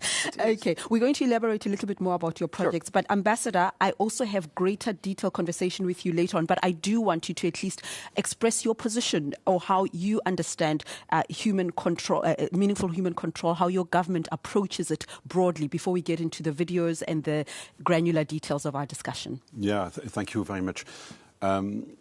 First, maybe I would like to say that this conversation on meaningful human control is taking place in Geneva in the context of an important convention called the Convention for Certain Weapons, gathering 125 countries. All the major military powers are there, and they have discussed laws, lethal autonomous weapon system for 10 years now. And within this framework, in this discussion, meaningful human control has been put on the table by some countries, by NGOs, trying to see if this concept could be used for a regulation, for an instrument, an international instrument, a treaty, a protocol, whatever. So it is on the table. We don't have any consensus so far among these 125 countries. The discussion is continuing, but there is no consensus to see whether this concept could be included in a legal provision. So this is where we are. Why? Because it's a very generic concept. The question of control could be applied in a very different way according to the weapon life cycle, from the design until the use, the deployment, the qualification, etc. So when it comes to negotiate a treaty, it is very important to understand what we are talking about, and if this concept, legally speaking, could be interesting, for disarmament. Now, the position of my country is that meaningful human control is an interesting concept, but we prefer the concept of human-machine interaction, which is something for which there is here a consensus. Thank you. How do you feel about that? I mean, I'll go to you, Tony, because you spoke about how AI can be reflective of our own values as well. Sure. And the ambassador is touching on the regulatory and ethical matters. We'll deal with that in the second segment. But I'm just thinking that war doesn't happen amongst friends.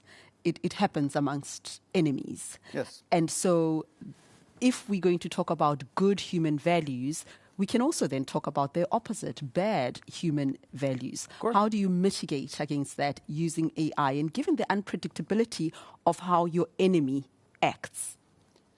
I don't think the unpredictability necessarily needs to be an issue there, but if we're talking about regulation already to a certain extent, in Europe, of course, we have this AI Act that might be coming, but there's a good reason, I guess, why the military is out of it, right? So the legislation that is coming up there, it pertains to AI systems in general in the EU, but they actually very specifically rule out the use of these systems in a military context, because then the discussion about ethics and your perspective on what is ethical gets a very different turn, right? And it's probably a very different type of thing you want to discuss in that case.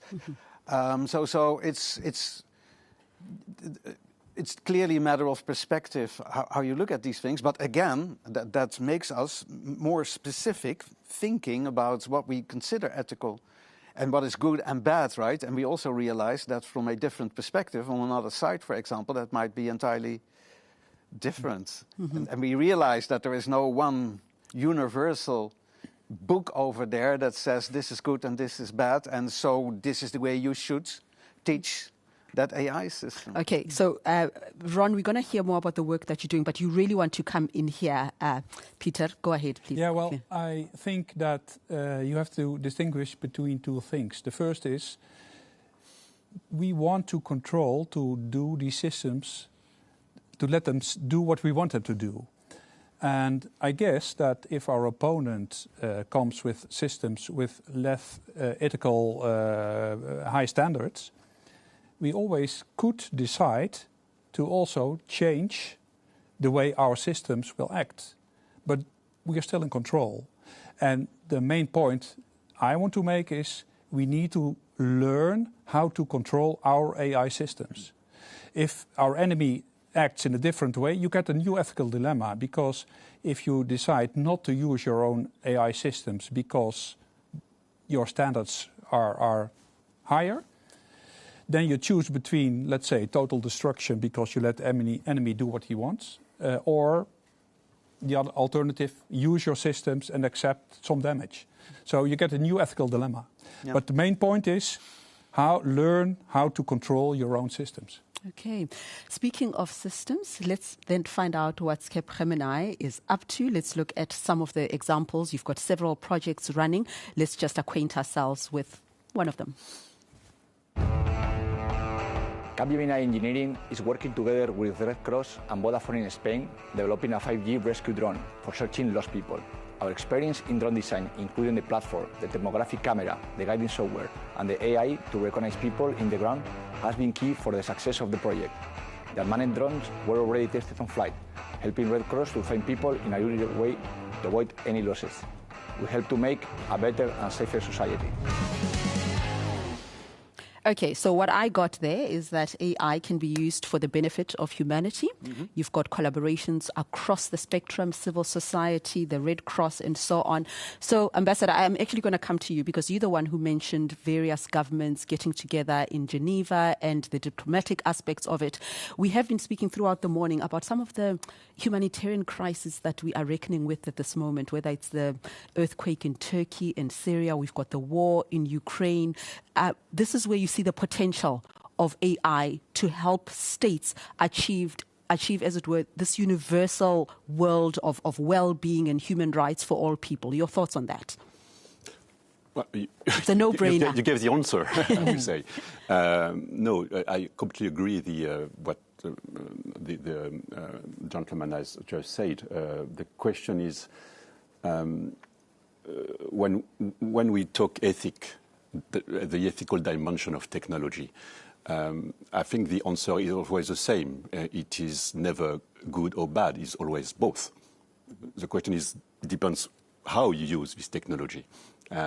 So if you use this technology to make, in this type of environment, when you need to calculate very quickly, to analyze a situation very quickly, it is clear that AI has a real potential for the benefit of humanity.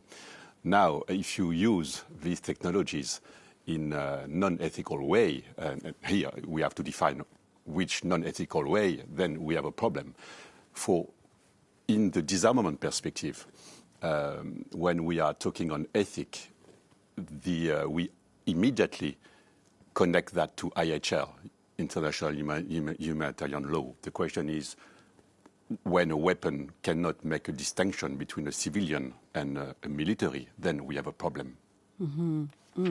That's food for thought. You are nodding there, Marilyn. What are your thoughts there? Because that is, right, your area of interest, the ethical aspects of it. And I just have I understand they are innovators, they are entrepreneurs, that's why we're here. But I also understand the pressure that's on governments as well, because the diplomatic element of it, they have to be the protectors of us as civilians and assure us that what you are innovating, what you are coming up with is for our greater good. Your thoughts? Yeah, and I'm also hearing sometimes between the lines that, and what I would like to address is that ethical AI is less effective AI. And that's also something that we're not necessarily sure of.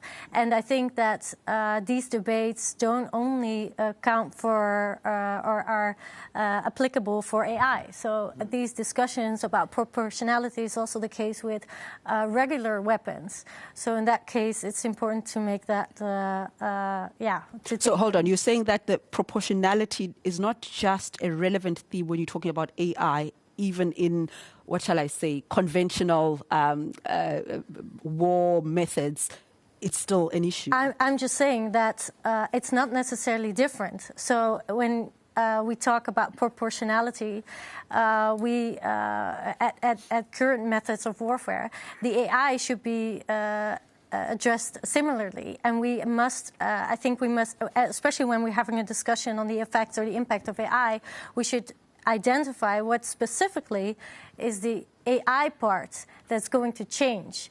And we might need new regulations, for instance, or we might need new laws to make sure that these systems can be used according to how we want them to be used. Yeah. That sounds like such a radical thought, right? But also so basic that even in conventional war, there must be discussions about what is disproportionate action and proportionate action, and it doesn't change just because you're talking about AI. I think perhaps some of us are watching too much TV, as it were. But Ron, because that was a case study, a reflection of what you are doing, perhaps talk to us then about collaborations, AI for good, connecting people, because that's important. I think so. And of course, this example of drone technology is one that is clearly usage of AI-related technology for, in this case, of course, human societal purposes and for finding people that are lost. Takes a very multidisciplinary team to actually build that. And it's not only the AI engineers or the technologists that build the actual drone that come together.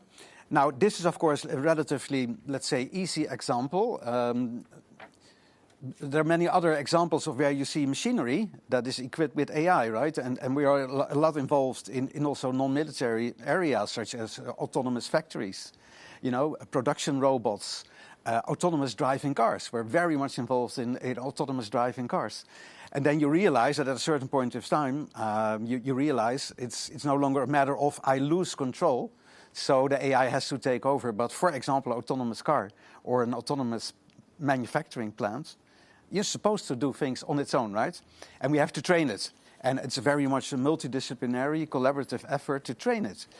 And the interesting thing is, you train it with all sorts of different policies. And by the way, you can be assisted by AI, by the way, in training it and teaching it about policies. This is called reinforcement learning. It's a very spectacular application of AI to teach an AI something, to behave properly.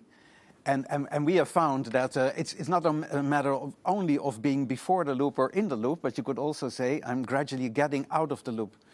An autonomous driving car has a level 0 to 5, right, in terms of being able to drive itself. And if you're at level 5, you're not supposed to have a steering wheel, essentially, because that could cause harm to somebody who's in the car, because it's supposed to be autonomous, right? And we have, while learning and collecting years of data on what is behavior in traffic, also, by the way, many ethical considerations that most AI people know, who to hit if you can no longer, avoid a collision. We all know these famous dilemmas. But if you collect years and years and years of hundreds and thousands, millions of drives, across the world, you start to teach the system more and more about many expected and many unexpected situations. And then it starts to behave more and more like you want it to, also from an ethical perspective. And you would gradually step out of the loop, rather than try to instruct it all before, or always have a human in the loop, right? And that's why we found the drone example so nice. It's a very nice example to look at, because we do a lot of good with it. We can imagine, we can translate it and transform it, of course, to other situations, more in the military. But the principles stay the same. All right, Peter, talk to us about your thoughts before we get into just an example of a computer or a machine making decisions with so much precision. We'll get to that in a moment. Yeah, well, I just to add to what Ron said, I think it's important not to forget that in order to do the right thing we want the machine to do, the machine must be able to correctly interpret what's happening in the world. The machine must have a world model which is rich enough to include all the phenomena which are relevant. And I think we are in a stage, especially in the military, where the world is very, very complex. And building a system which can always correctly interpret the world is very difficult. So with simple environments and simple contexts, perhaps, if the context becomes difficult, ambiguous, whatever, then it will be very hard for an AI system to correctly see what's happening. All right, so let's get an example of an AI system then making the best solution or picking the best solution within a decision space that is determined by the human. Yeah.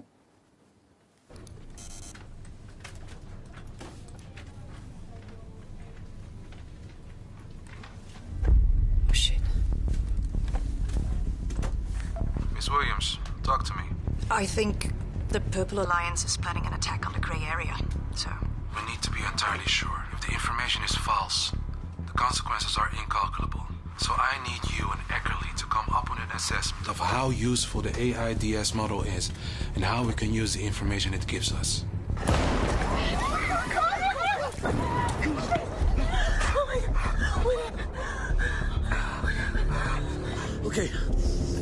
try and give an update from time to time from now on. This morning we had the surreal experience of sound of bombs hitting. Lieutenant Saidi, how are we doing? Not nearly there, Major. I have one unit ready, but we're still waiting on one of them. How? This is bad. Major Miller, sorry for interrupting, but you've got to see this. These social media images from people in the gray area just came in.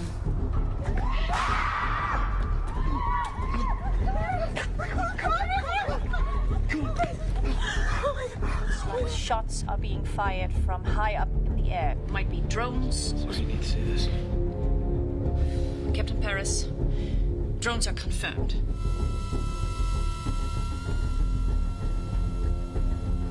We need answers.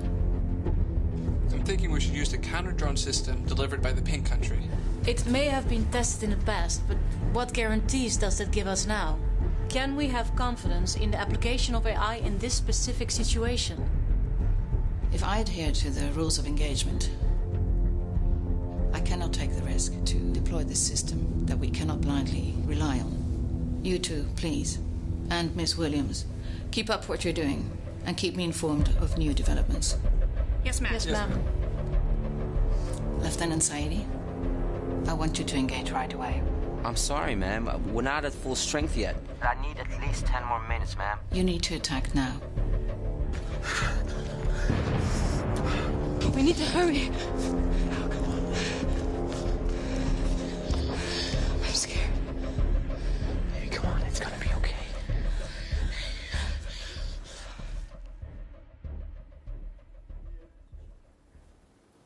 Okay, for a moment it felt like we are at the movies, but we just saw a computer being very precise and efficient. But the question is, and Peter, I'm going to start with you, could it have done it without human involvement? I think this is not only a question. We think now, how well is the AI suitable to do this? I think this could also be a situation with information provided by humans, which was not certain. So I think, well, that might be the same situation, and you have to take a decision. But I think in general, if you have an AI system which is not trained to do a certain job, then you should not blindly trust the answer. Okay. So, this is of course a very difficult situation and very suitable for a dilemma. But I think you just should not trust a system which you have not verified or validated. And so I would also be very hesitant to follow this decision, this system. And then let me bring you in here on, can you envisage a situation where, notwithstanding what Peter has just said, can you envisage a situation where the computer makes a better decision than the human? Of course. No, of course we can. Ambassador, I'm coming to you. That reaction is a mouthful. Okay. No, clearly. I mean, in a situation in which you have so many data points to absorb and to take into account and analyze and base the best thinkable decision on, we're only humans. So I saw the situation just now, and you could say there's real intelligence there, and in the end we depend on our real intelligence, our own judgment, versus an AI system that might be able to absorb so many different data points at the same time with a complexity that we as humans simply cannot see anymore.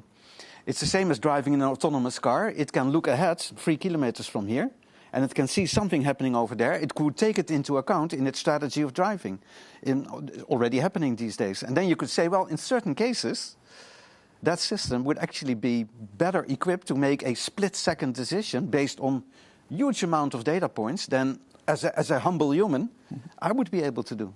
So, Ambassador, will you go back to your colleagues in Geneva or in New York or Washington or wherever they are and say you've just gotten a taste of a world where we are voting for AI systems and not government representatives? That is a stretch. I will try, but no, I fully subscribe on what you said. I think we should absolutely keep in mind that the modern warfare, war take place in a urban urban environment. Very complex with non-state actors, with state actors. So this is, and we need technologies to analyze the situation. All military have the same views on that, come to the same conclusion that if we don't have that, we risk to not to comply fully with IHL. So it's what we need to do. There is some benefits in these new technologies, clearly. There is some risk, and that need to be mitigated, that's for sure. But saying that these technologies are, by definition, problematic, I think will be a bit misleading. So we need to infuse a bit of complexity in this debate, even if we have to recognize that, for example, fully autonomous weapon system, full autonomous lethal weapon systems could be or should be forbidden. Are you confident that countries, or as many of them as possible, can work together to come up with a strategy in this area? It's complex, though. It's disarmament. In disarmament, if you want to conclude a disarmament treaty, protocol, convention, whatever, or even political, principles, you need to be sure, because it relates to weapons, to be sure that the strategic balance is there. So you need to be sure that these agreement is universal. That all countries, and especially your potential opponents, will sign the treaty. Otherwise, it's complicated to self-limitate yourself if you are not sure that the others do the same. So what I'm trying to say is that it takes time. Yes. The political context and the security environment and the strategic situation is very bad. So it will take time. But this type of event here in The Hague is very important. It's very useful, because it permits to precisely to offset this lack of the dynamic negotiation in Geneva. Marilyn, I'll bring you in here. There is the political element, there is the security element, the innovation, safety, security.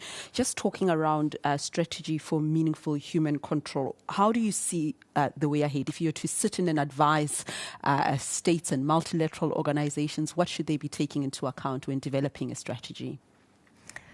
I think the way forward is to really, put a system on the table and really get going and get a start with real cases. And we must collaborate with different stakeholders. And I think in our approach, our social technological feedback loop, we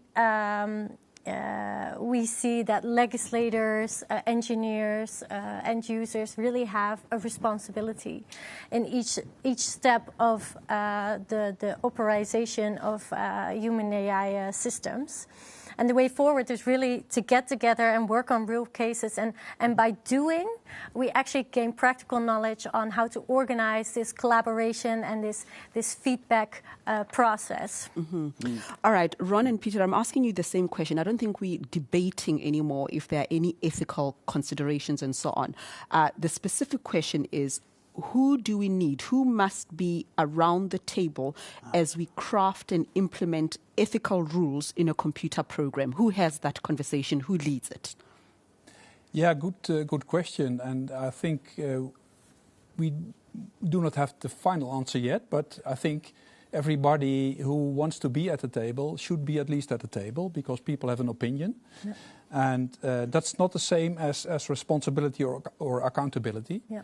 But for instance, I think NGOs are more than welcome to join us at the table, because they have a point of view which matters.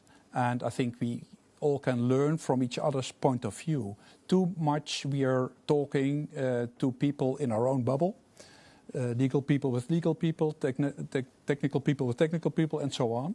And I think from every part of the spectrum, everybody has to take his or her responsibility, come to the table with a mandate, and talking about a specific system, in this context, how can we operationalize meaningful human control? And that means that we have to change something in the governments, change something in the design, do things about the system. And then in the end, hopefully, we achieve consensus, okay, now it's good. And if we don't achieve consensus, we should not use it. Mm-hmm. And one important question that is still under investigation here is that when do we decide a stakeholder group is representative? Yep. So, and who decides this? And I think that's also a really important issue that we'll have to address further. It's a big thing in AI right now is of course also the bias that is in training data of systems. So AI systems, they learn from data, from training data, right? And if that data contains bias, for example, racial bias or let's say culturally, driven bias, you realize it's not only a matter of getting the right data, which is unbiased, it's also getting the right team, which is diverse enough to guarantee that you won't create by design almost biased systems. Yeah. So it's very interesting. It needs to be multidisciplinary, these teams. So legal people, ethical people, let's say IT experts, AI experts, but also of course the military experts. And it reminds me of something we see a lot currently in technology as a whole, which we call DevOps or variants on that, development and operations. They all come together, they work on the actual solution as an integrated team right from the start, instead of having a strategic level where let's say, operational and business people articulate their strategies and their requirements, then they put it in a document. So it's signed, sealed and delivered, and then the technology people pick it up and they try to understand.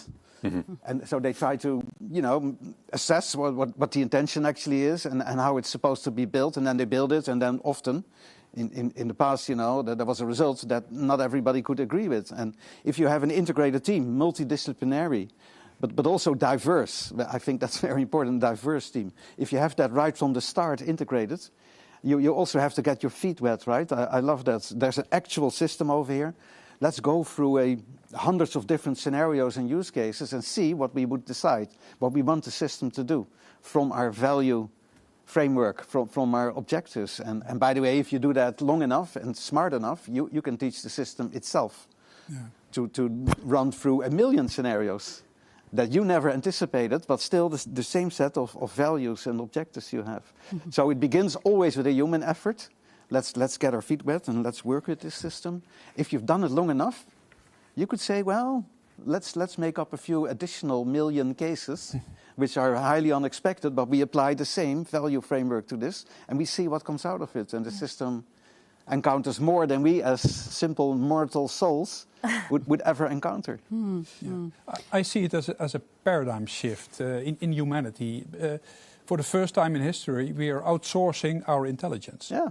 But if we do not tell this intelligence what we want it to do, it's not a very good thing, I think. So we have an obligation there. Oh, yeah. I mean, Ambassador, I'm ambushing you here, but I'm hearing so many themes coming up here. But the one that is uppermost in my mind as I listen to Peter and Ron is one of leadership. I mean, when you're talking about diversity, when you're talking about bias and inclusion, who's at the table, that is a function of leadership, isn't it? And this summit, I suspect, then could represent that at a leadership level, you have the right people in the room, and you can perhaps have a level or a modicum of trust in the decisions and strategies that come out.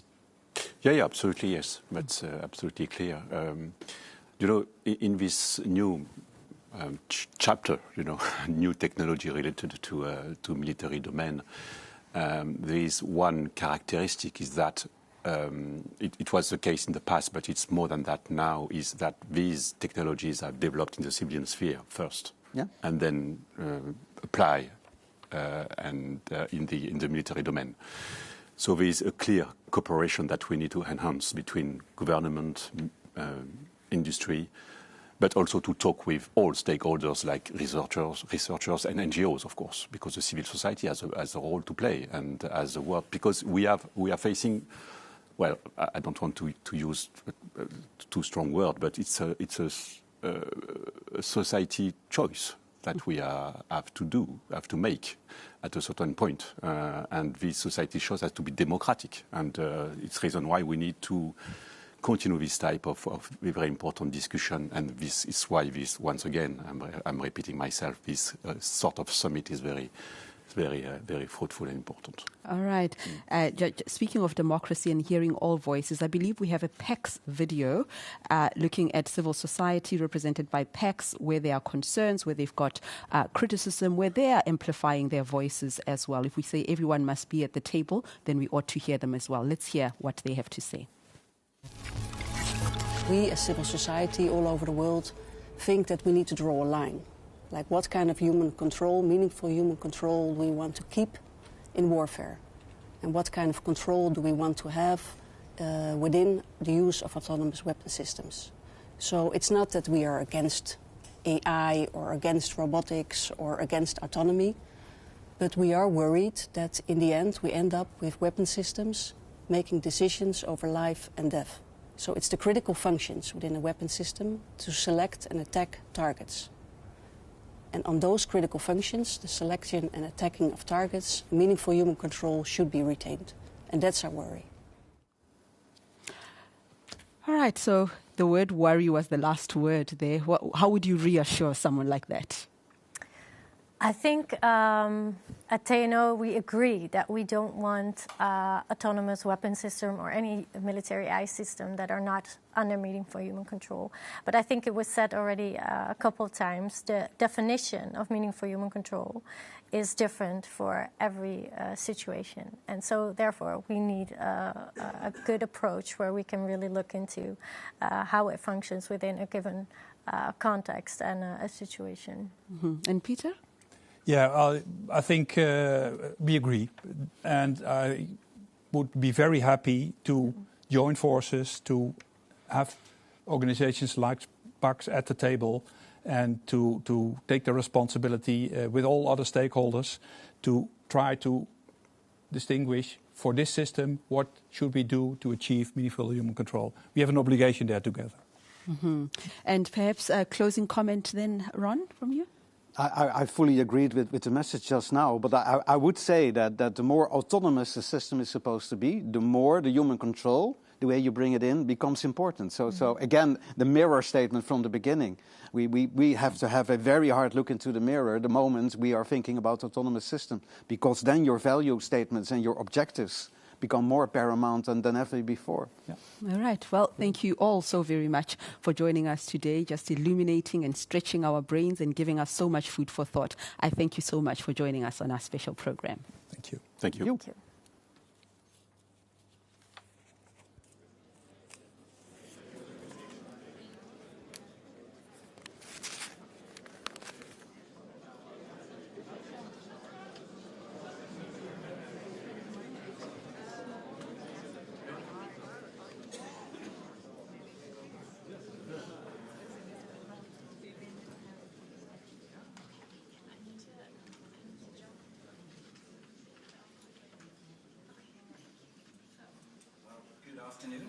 To this session.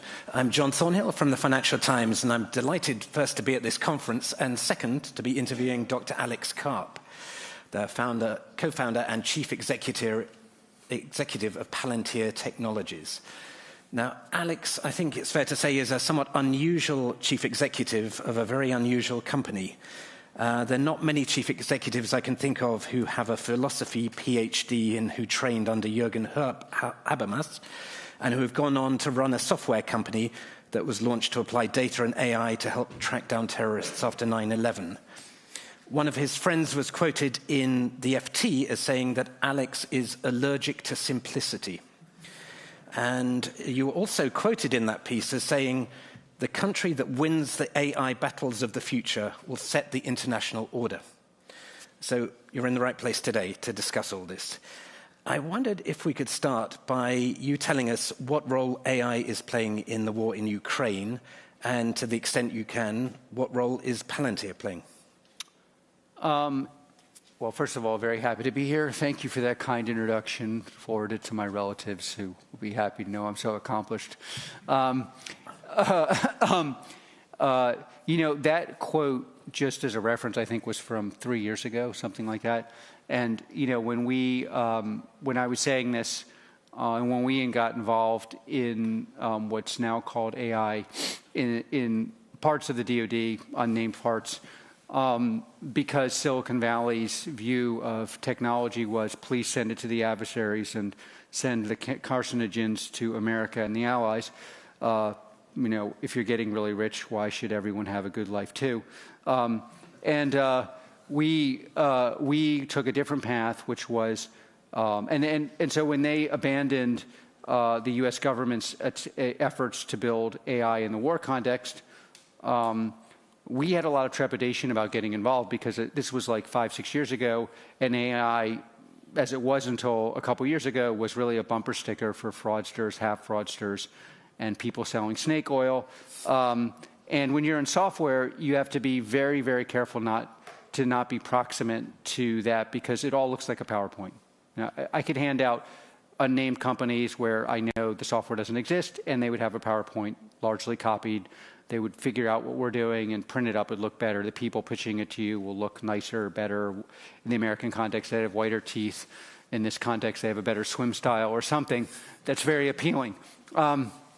And so we got involved in the digitalization of warfare a number of years ago. At the same time, we were already still maintaining products that we had built largely for the West, but particularly useful in Europe because you have an environment where data protection and anti-terror work has to go hand in hand. And that gave us an architecture for understanding how an enterprise would work with segmented data. So you just have a huge, typically everyone's excited about AI because it's not a joke, it's clearly transformative, and you're seeing the results of OpenAI in the consumer internet context. I would maintain that the history of technology from certainly in the last 100 years is things coming from the military going to consumer, and that's also what I think primarily actually has happened in AI, where, and again, our role in Ukraine has been widely discussed. Won't say that much about it, but as a matter of theory, the old way of targeting where you don't use, where algorithms aren't used is clearly a failure. And if you go into battle with old school technology, even if you're spending $65 billion a year and you're highly accomplished warfighters like Russia, and you have an adversary that knows how to install and implement digitalized targeting in AI, you obviously are at a massive disadvantage. But which the world heard, and that's why there's a lot of interest in AI. But what's very interesting is the way we discuss AI in public networks, consumer internet, doesn't actually translate to private networks. So if you're doing digitalization or AI on healthcare records or in the context of war, you have issues of, in the war fighting context, you have, who makes the decision under what condition, who takes responsibility, who does the after-action report. If the AI makes a decision, who's responsible for that? If before war, you have the ethics of war, who starts the war, under what conditions? During the war, what targets are taken out, what kind of targets can be taken out, what is every country has an idea of safe harbor, i.e. targets you can't take out, targets that need special authorization, targets that need different kinds of action reports. You have different kinds of segmentation inside data sources. So without going into any details in the Ukraine or other countries, you have very different data sources. They're structured in a different way. You have security issues. If you're working at war, as everyone in this room would know, you can't supply all your data sources, i.e. your asset sources, your human ingredient, to everyone on the warfield, even by proxy through an algorithm, because that can be deciphered. So how do you run algorithms and run targeting packages where these things are paramount so the adversary doesn't immediately know what you're doing, how you're doing it, and can replicate it? And then in the civilian context, this is a heavily regulated environment, for example, in Europe. You can't just run interjurisdictional AI on data sets in healthcare, legal, pharmaceuticals, and any of the interjurisdictional AI is, for lots of good reasons, would not be allowed legally or, in my view, ethically. So how do you make the AI or digitalization work in that context? That's something we've spent the last 5 years building. And what's super interesting now is it was a joke. And when I was giving you this quote, I largely just got ridiculed by my academic friends. But I think it's pretty obvious to people in this room, not as obvious maybe to people outside this room, but the ability to dominate the war battlefield on our ethical terms, meaning where we can control who does what and under what circumstances, will define who writes the law and how it's interpreted. Now, this maybe is less controversial in Europe. It is particularly controversial, I think, in academic circles in which I lingered. But I view it as a banality and a fact. And certainly the fact that AI is not an incrementally better technology like maybe mortars and tanks where one country has a slight advantage. It is completely logarithmic and nonlinear. And so, yeah, that's a lot. But all right. So just to drill down in that, if I, with my journalistic superpowers, will summarize that as saying what you're saying is that when we talk about wars, we talk about kind of mortars and tanks, but in fact, it's data processing is now the new superpower that is enabling the Ukrainians to more than match the Russians. Well, yeah, you say, yeah. It used to be that something like an analytic package plus, yes, and what I'm saying on top of it is that the differential lift by advanced augmented or digitalized or AI is so great that powers that know how to implement this, build upon it, can defeat powers that have been spending $65 billion a year over decades. A more recent quote of yours, the power of advanced algorithms is now so great that it equates to having tactical nuclear weapons against an adversary with only conventional weapons. Now, is that really true? We were hearing from Professor Lawrence Freeman this morning that when the war started, everyone thought that the Russian cyber offensive would overwhelm the Ukrainians, take out all of their civilian infrastructure. That has largely failed. What they're doing is a very kinetic attack on the Ukrainians. Look, there's so much about this war that can't be discussed in public. I don't think that's exactly how this went down. But people in the room will know more than that about that than I. And so I don't think that's actually a fair assessment. And were that true, then you're assuming that the capacity, first of all, there's offensive cyber and there's offensive targeting. I'm in the offensive targeting. What we build, Meta Constellation, is in the offensive targeting business. It's a different business. But I would say, so what I think is we are at the very, very, very early days of AI. But in the last 6 months,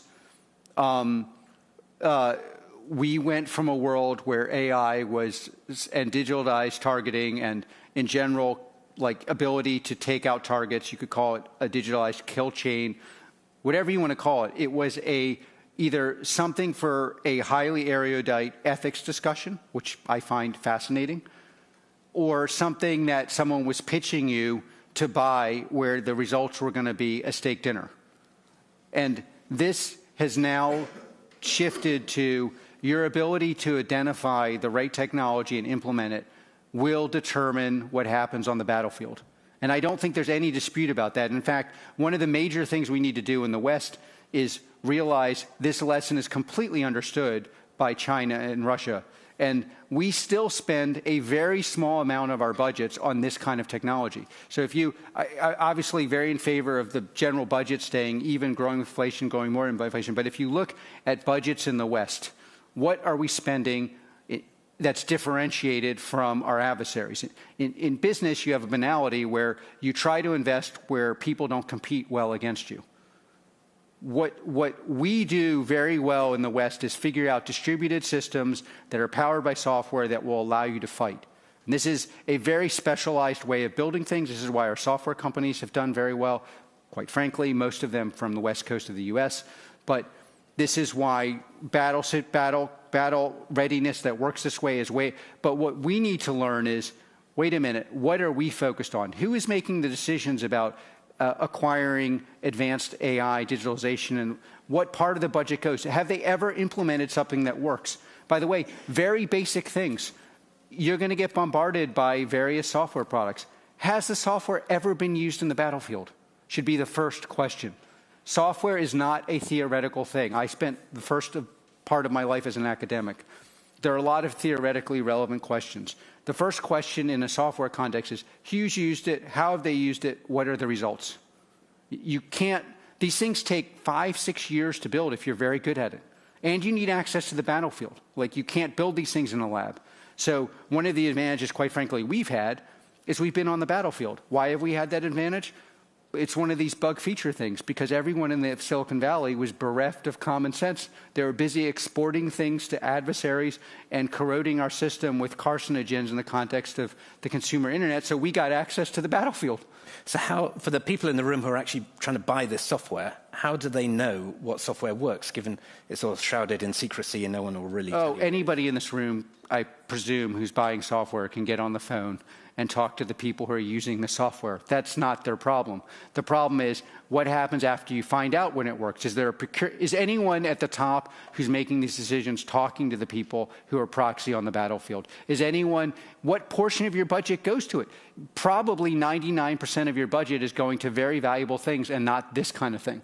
So you need to have a wider swath. By the way, you also need a wider swath because you're going to do new things that aren't going to work. Okay. Yeah. This theme of this conference is responsible AI, so I'd like to get on to kind of ethics and values, which you have mentioned. I mean, I guess to massively oversimplify, in America, particularly after 9/11, there was a theory that the ends justify the means, that the national security trumps Not our everything. theory. I know. We'll come to that. In Europe, I think there's clearly an argument that individual rights are, in some respects, more important than national security. So which is the bigger problem, big terror or big brother? So can you reconcile these two? It's always interesting to tell people things that they don't believe, probably justifiably will never believe, but are true. A lot of the reason why my company succeeded was, in the beginning, post 9/11, everyone was like, oh, find terrorists, we don't care how. Most of our investors were like, find terrorists, we don't care how. And you make lots of mistakes when you do things, and I may have made a lot of mistakes. One of the best decisions I ever made was reflecting upon Hegel. We can have a dialectic. We're going to find terrorists and protect data protection. And why is that important? And by the way, we hadn't even bothered selling our product to Europe, which is, you may not know it, but almost every European country in some form or another uses our CT product, counterterrorism product. And why do they use it? Because if you just find the terrorists and you abandon civil liberties, you lose half the society. In my view, correctly. Do you want everyone knowing what you do in your personal life? I don't. And I think it's our God-given right to have parts of our personal lives that are protected. You can't, but if you don't find the terrorists, and this is where I disagree with a lot of my academic friends, you're going to have goose-stepping in the streets. And I got yelled at all over the world for saying our product, Palantir, has played an enormous role in Europe in stopping the far right. There's all these conspiracy theories, not because we're in any way involved in targeting the far right, but because if you protect data and stop terrorism, you get mainstream parties.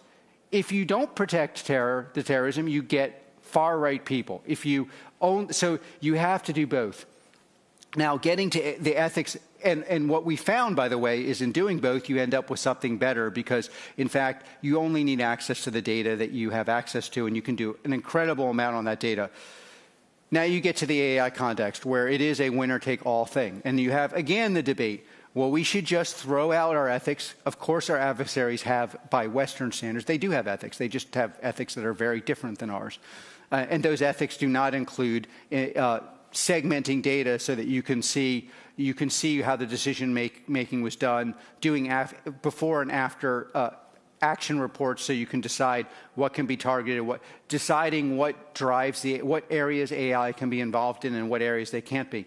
And I would tell you the same thing that sounds academic but has made my company very successful. When you actually reach for the higher standard, you end up with a much more powerful system and you bring everybody in the society with you. Whereas if you just say, we're going to throw out ethics, first of all, even if you wanted to, that is not implementable in any country in this room. It's not implementable, by the way, in America. It's like there's a slight myth that in America it's like we're cowboys. We're like, yeah, we just run. And it is true. We're more ready for action than, say, some other countries. But you do have very strong codes of ethics about what you're allowed to do, what can be targeted, what are the actions, what happens if something went wrong, who's responsible. In every Western society, you have a chain of authority that goes from civilian to military. There has to be an ability to map that chain onto digitized targeting. So how do we do that? you need, and this is where you need an architecture. It takes 5-6 years to build, which allows you to segment the data and allows you to expose parts. First of all, AI doesn't work in private networks as well as it does in consumer, for very simple technical reasons. You need to have a certain kind of tagging algorithm on the data. So when you're doing that tagging algorithm, you can also create an architecture, impose an architecture that can't be changed by the user on what kinds of data sets they can have, and those data sets can be made transparent as inputs into the algorithm. And you need to have that as a separate product that works with the algorithm. And every Western society is going to have to do. And by the way, so that's the politically kind of progressive version. Let me give you the right-wing battlefield position. I don't care about this. The reason you care about this, if you don't care about civil liberties, is because that's the only way to know that you are controlling your human and SIGINT data, and it's not being exported to adversaries in your own organization.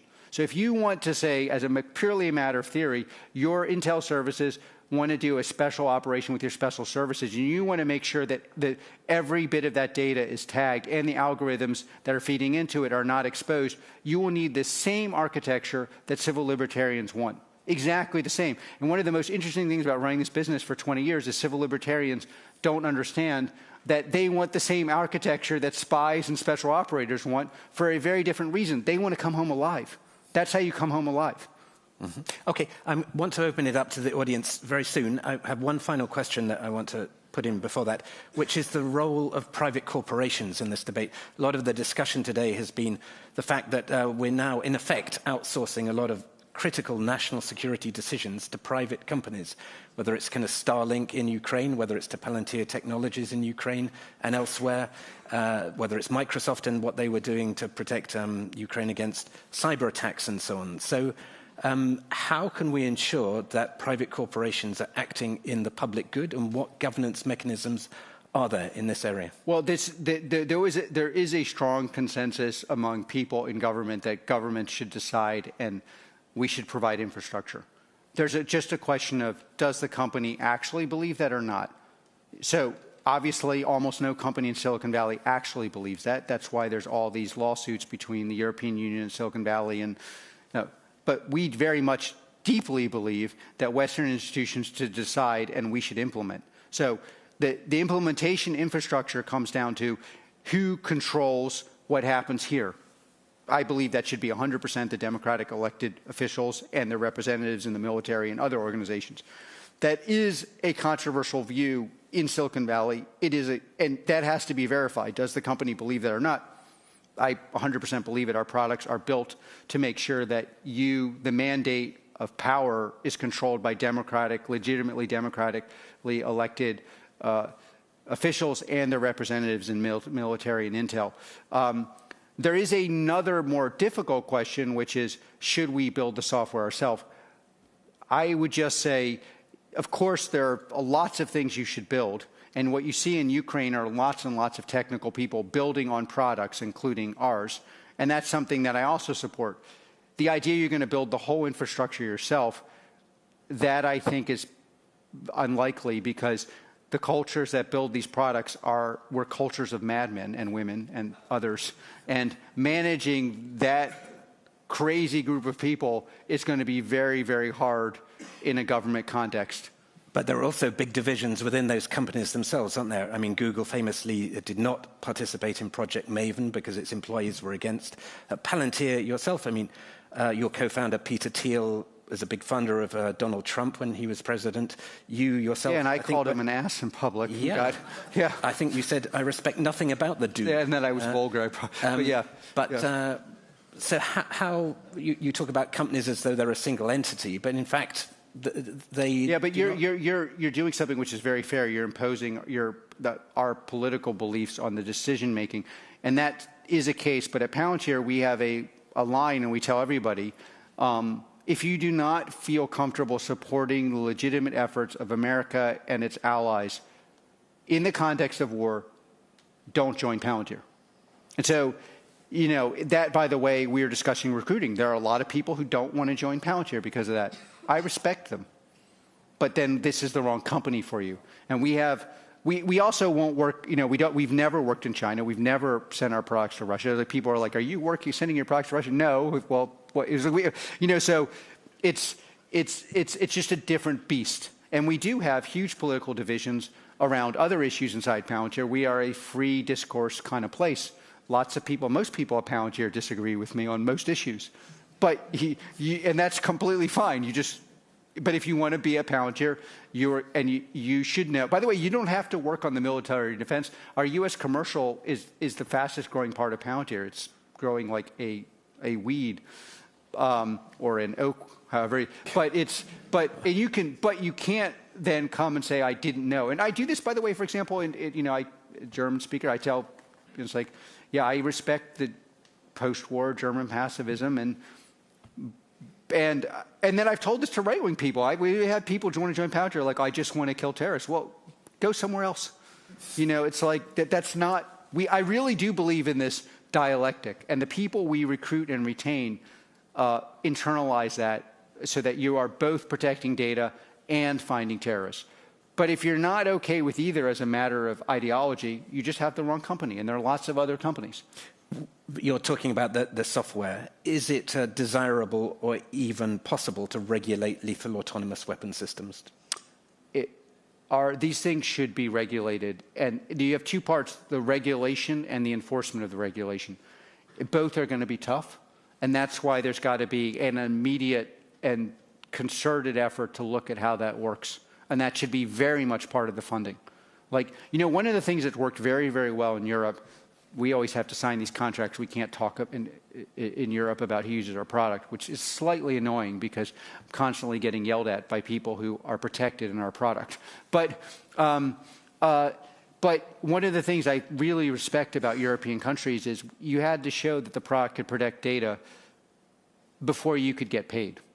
And this exactly is what should happen in the autonomous, semi-autonomous governance targeting perspective. You should have to show the product to work in the counterterrorism context, sell your product in the counterterrorism context in Europe. You have to show the product works. And what does it mean that it works? That you can actually find sophisticated actors that are hidden while protecting data. Otherwise, you cannot get the contract. It's not a PowerPoint. You have to show it working. We had one unnamed country where we powered internal, external, and police in Europe. And by the time the tender was done, no one else competed because they didn't want to show the product working. But this is exactly what has to happen in this context. Okay, questions. Please, can you keep your questions pithy and don't read out your own doctoral thesis? Who has a question? We have a bearded guy here in the front. The front. Thank you very much. My name is Jan Willem Scholder from the Dutch Ministry of Foreign Affairs. And how do you see the AI competition between the US and China play out in the next 5 years?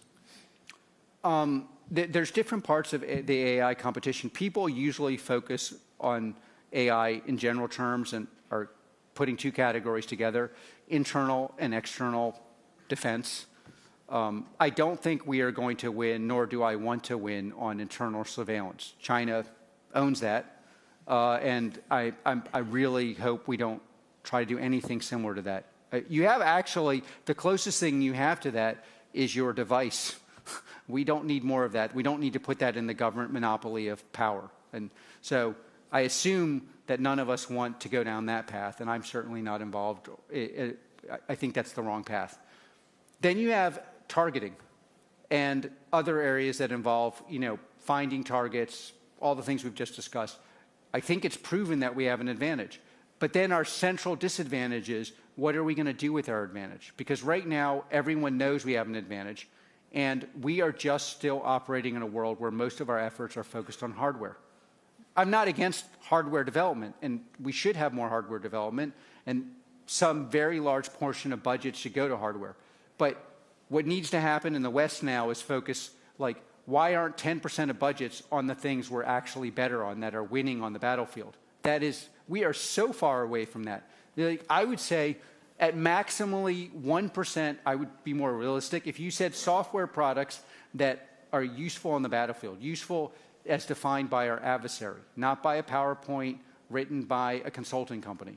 But what does China and Russia, what gives them trepidation? It's like 1% of global defense budgets in the West or less. And if you defined it as something they're afraid of and has been used actually use, not your cousins, nephews, local product, it's under 1/10%. That has to change yesterday. And then people like in this room have to stay involved. We have a lot of customers in very different kinds of industries. Leaders have to sit on this. This is not the thing you can afford to outsource to the deputy you don't really like, which is like one of the reasons we do so well in tech in America, in the West Coast, is we make tech a business problem. Too many institutions make it the problem of the unlikable person I'm not going to talk to. If that's going to be your approach to this, your country is going to have a huge problem. It's like that's not what the Ukrainians do. So it's like this has to be a central and personal focus of the most senior people all the way down to the bottom, backed by some, it doesn't have to be a huge part of your budget, but it can't be 1%. It's got to be like 5%, 6%, because there's got to be some room for failure. And it's like if it's 1/10%, you can only actually, it's not going to work. And there has to be some ruthlessness. Look, I'm very pro-sovereignty. Our product is built to support your sovereignty. That's why we have deployments all over Europe. People are writing on top and bottom, below our product. I believe sovereignty is a crucial issue for every country in this room, especially the large countries in Europe, and I support that. But there also has to be a realistic assessment of what can I get now and what can I get tomorrow. And by the way, companies like mine are very happy to teach you how to build this stuff, but you got to actually buy stuff that's off the shelf as well that exists now. All right, I can't see any other questions, so actually, there's one right here in the front. Come. Good afternoon. Thank you very much. My name is Hans Korstra. I have a question on the sovereignty part where you talked about and about this technology. It looks that this technology, the company who's in front and has the real experience has a major advantage for everybody who has to wants to follow. And in Europe, we talk about strategic sovereignty, yeah, and we see that all the technology of this kind is coming from America. What should we do? This is a very important and good question. First of all, it gets serious. Up till now, the efforts in Europe have been like, obviously now I mention names, but I met someone I very much respect from one of the largest countries years ago and was like, okay, yes, it comes from America. Most of us have deep roots in Europe. Have you ever talked to any of the people there? Why is it so hard to come here and work? Why is it that discourse here between people who are, I'm pretty Europe affiliated. I lived most of my adult life in Europe. I wrote my PhD in German. I very pro-French in my own way. I'll leave it at that. In your own way. It's like in America, if I want a meeting with somebody, they by and large want to meet. I mean, I'm not saying everybody, and I'm offensive to some people, but it's like pushing a closed door here. And also, if you want entrepreneurs to come here, there has to be a special program. In Singapore, I could get off a plane and I have permanent residency. You got to have something like that in Europe. There has to be a serious effort to partner with people like my company and others where we have a cultural affiliation, where we believe in the European values, but we have different skills with local things. And we have, for our part, have to build platforms that you can build on top of, be willing to show people how to do it. This is much more like a learned art. And that learned art exists mostly on the West Coast. And by the way, it's not all of America. It's certain parts. But there's a performative seriousness. Now, I realize it's hard in Europe because one of the things I admire about Europe is it's radically egalitarian. Tech is not radically egalitarian. That's just a fact. And that's a very hard thing for Europe to digest. I like that about Europe. I view myself as a classic European progressive. Meaning I still get to say what I think, I still have a personal life, and I want poor people to have health care and teeth. Probably would be, so that makes me far left in America and I think probably right wing in Holland. But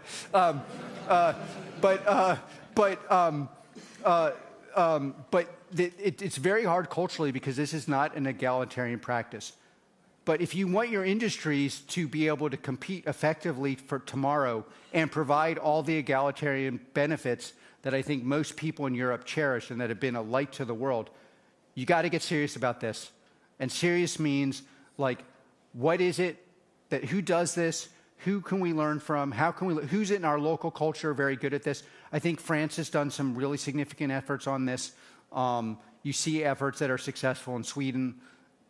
There are little offshoots, but you often have the impression when you talk to political leaders here, yeah, but I could never say that. I could never do that in public because it would look unfair. Tech is unfair. But if you want a fair society, you're going to need some modicum of a better software culture, and Europe is so far behind. And like everyone knows this in private, but we have to somehow do better in public because like the whole European experiment, which is economic progressivism, is crucial, and something, by the way, that I very much personally support. But it'll be completely called into question if everyone with a high-value revenue is sitting in America. And it's not good, by the way, for our Western alliance. Like having an alliance where America is providing all the high-value revenue and Europe is providing the dollars. That's not an alliance that's going to be as strong as what I think we will need to do well against our adversaries. Get serious, Europe. I think we have to finish it there. But thank you very much, Dr. Karp, for a great talk. Thank you.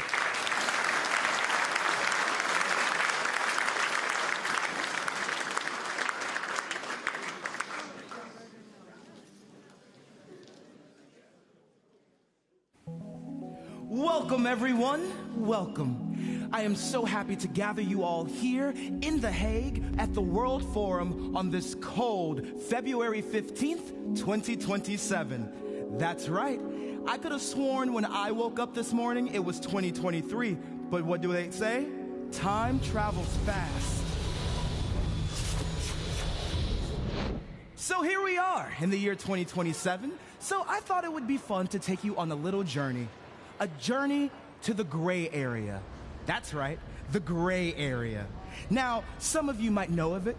It's a beautiful piece of land not too far from here. And if you've never been there, then let me be the first to recommend it as a vacation destination. It has everything. Beautiful nature, clear, starry skies, and most importantly, great people. Friendly, hospitable, big-hearted people. It's a place that each of us should visit at least once. Now, in case you're still a little confused about the gray area, no worries. Until about a year ago, it was a part of the Purple Alliance. Starting to ring a bell? I can see the recognition in your eyes. Yes, the Purple Alliance, an equally as beautiful piece of land. If you're still not familiar with it, well, don't worry. Let me break it down because this relationship is a little complicated.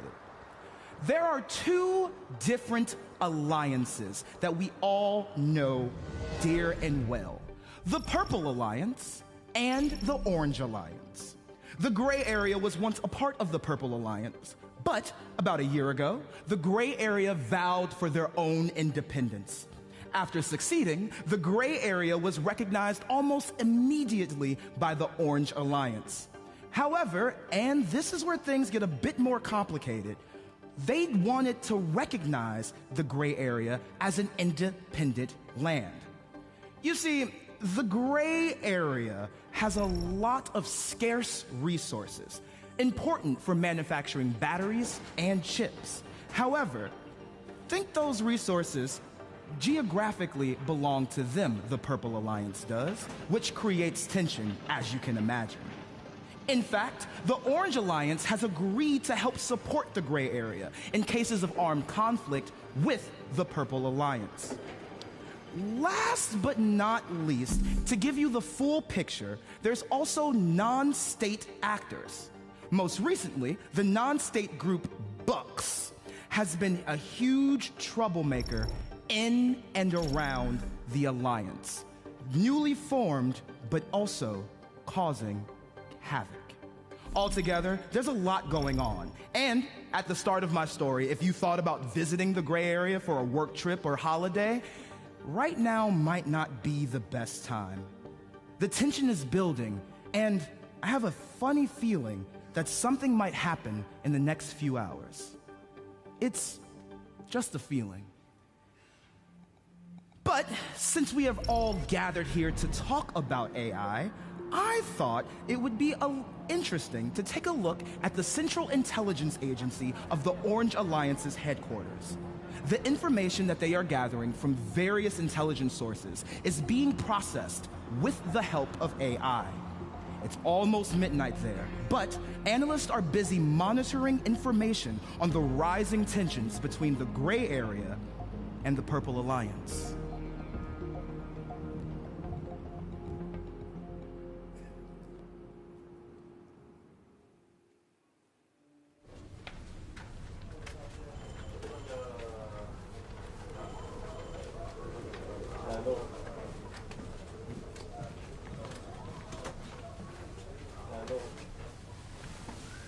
Oh, you're the best. I know.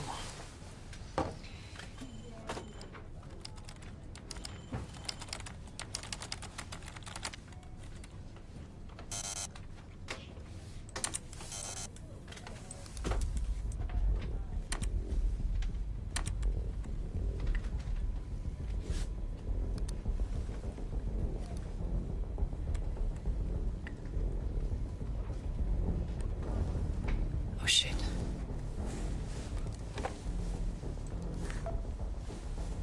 Miss Williams, talk to me.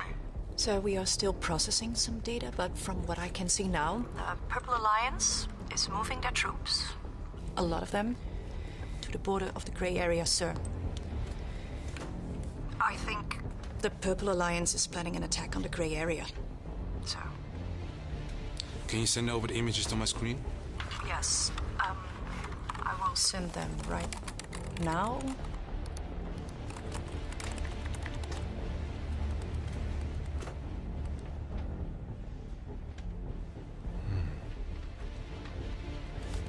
According to your data, what is the estimated time of the attack? It's 3 hours. 3 hours 8, sir. That means that a possible attack could start around 0200 hours, sir. Thank you, Williams. Is the AI systems trained on the same kind of data that you're using now? Because we have been using the AIDS support system for over a year, there is a chance that the system models don't take the rising tension between the Purple Alliance and the Grey Area into account, sir. So there's a fair chance of data bias. Yes, sir, that is correct. We're not entirely sure based on what information AIDS is retrieving this. When can you be sure that this information is factual? To process it all, it will take at least 6 hours, sir. 6? Yeah, well, it will be too late if I'll have to report this to Commander Vandenberg. I'll get back to you as soon as I can. Thank you, Williams. Yes, sir. Is he informing the commander? Yes. What? If this information is real, they are planning a bloody attack with far-reaching consequences for the Grey Area. Well, it does make sense. I mean, you've got attention rising in that area for... Yes, sir. The commander says we need to be entirely sure. If the information is false, the consequences are incalculable. So I need you and Eckerly to come up with an assessment of how useful the AIDS model is and how we can use the information it gives us. Yes, sir. Williams, Yes? as fast as possible. Yes, sir.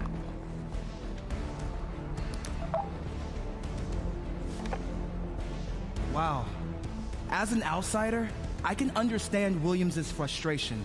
Given the situation, it wouldn't be a surprise if the Purple Alliance is preparing some kind of attack. But of course, Commander Vandenberg also has a fair point too. If the Orange Alliance does intervene based off of false information, at this moment, it's hard to tell what will happen. You know, we can all wait and have faith in the work of people like Sarah and Rob who are facing these complicated tasks. I consider myself very fortunate not to be in their shoes. However, I know that there are people in this audience today who actually do need to deal with these kinds of dilemmas. It's actually quite curious, and I'm very interested. on what your thoughts are on this situation. That already gives us something to think about. Welcome to the Summit on Responsible AI in the Military Domain, REAIM 2023. Great that you've all taken the time to come here to join us in The Hague. REAIM is the first international and multi-stakeholder summit on this specific issue. We will speak about the benefits, but also the possible risks of the use of AI in the military domain, connect all the different stakeholders, and try to position this topic higher on the political agenda. There are three themes that are central during this conference. First, myth-busting AI. What do we need to know about all the technical aspects to understand AI and the use in the military domain? Responsible deployment of the use of AI. What military applications, what does it mean in practice? What are the main benefits, but also the vulnerabilities? And governance frameworks. What possible frameworks that are already there can we use, and how might we strengthen them in the future? Ladies and gentlemen, dear friends, AI has the potential to revolutionize the way wars are fought and won. But it also poses significant risks and challenges. To prevent abuses, we need to establish international guidelines. Because AI might soon exceed our combined knowledge. AI is everywhere. It has been estimated that AI is as groundbreaking as nuclear technology, and that it has huge, huge potential. Just imagine a missile hitting an apartment building. In a split second, AI can detect its impact and indicate where survivors might be located. Even more impressively, AI could have intercepted the missile in the first place. Together, we must seek common ground on the definition of these technologies, starting with two actually quite basic questions. What is AI? And who is responsible for its actions? In Ukraine, we are unfortunately already witnessing the influence of new technology, including drones and cyber attacks. And we're also witnessing how Russia is violating international humanitarian law in the most gruesome way. And I'm convinced that we can truly make a difference here today and tomorrow in The Hague. We all together can build on that effort and make it fit for the 21st century. By ensuring the responsible development, deployment and use of AI in the military domain within the parameters of international law. Being the chief of the defense in the Netherlands, what do you consider to be the main aspects of responsible AI, and why is it important to work with responsible AI? Well, first of all, let me say that the performance of our armed forces will not only be a value of the amount of the forces or the capabilities of them, but I think in the future it will also be valued by how good your algorithms are. So if you talk about reliability of the AI, for me it is the most important element that it is reliable, it is trustworthy, and that there is no data bias. In your view, what is the potential, but also what are the possible risks in using AI in this domain? Well, the risk, and I will return to them throughout the panel, refer to the protection of human dignity, biases, accountability, and more generally the possibility of that technology moving into domain other than the military. This is why for Amnesty International, and following up on some of the words of the minister, we need to act now. We need to focus on its governance and on international governance, which must precede the implementation of AI. There may be various episodes on the way to that international treaty, and I hope today's gathering is one that could lead us closer to an international agreement on the fact that, that artificial intelligence in the militaries and beyond must be governed. The human person remains under the protection of the principle of humanity and the dictate of public conscience. And that requires that we keep human control over artificial intelligence, and in particular, weapons. A human should be still in the loop when you use force, specifically in the offensive part. I think we have to also identify when an algorithm can, or AI can make its own decisions if you are on a defensive side. And the enemy is moving so fast that you are not protected well, and it's using AI for the offensive. So I think we also have to come up with solutions when you can use AI by itself in a defensive posture. It's something I think we have to explore. And there are two other points which limits AI still. It is also, we have moral dilemmas all the time, ethics that we use in the armed forces before we are going to deploy our force.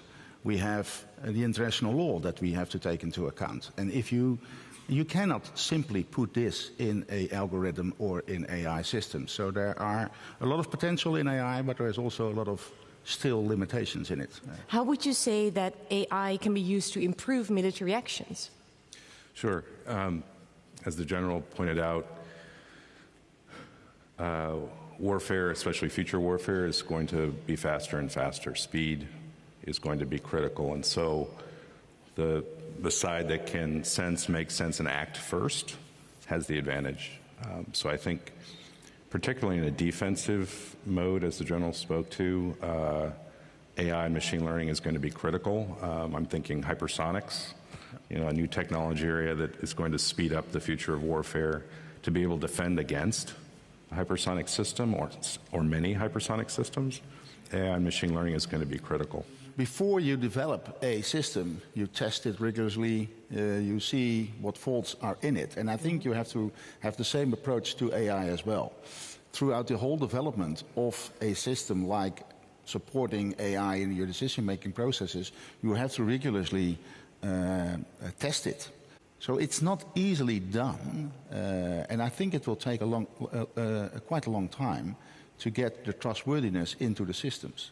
You can work with less trustworthy systems, but then the impact of your decision must be low. Some argue also that the context in which a military system operates affects the accuracy of the context and therefore its reliability. And we're talking, for example, on location of deployment, the weather circumstances, maybe even the time of the day. Dr. Walker, to what extent is a system's reliability subject to change in regard to this context? And the defense world has limitations, right? Because we can't test every scenario. Unlike Google and others who are soaking up all the data on the internet and have a lot of data to work with, Defense Department doesn't always have as much data. So we had programs at DARPA focused on learning with less data, trying to understand with the data we had and trying to keep it as unbiased as possible. I have done quite a lot of work on drones, and the reliability of drones has been one of its selling points, except that this is not true, and that the research that has been done, including by military researchers and civil society, have shown that drones have increased civilian death and injuries, while allowing states to deny responsibilities. I think the most important point for me is that reliability does not mean compliance with international law. I mean, to go back to the example of drones, even if they were precise, their use was in violation of international law.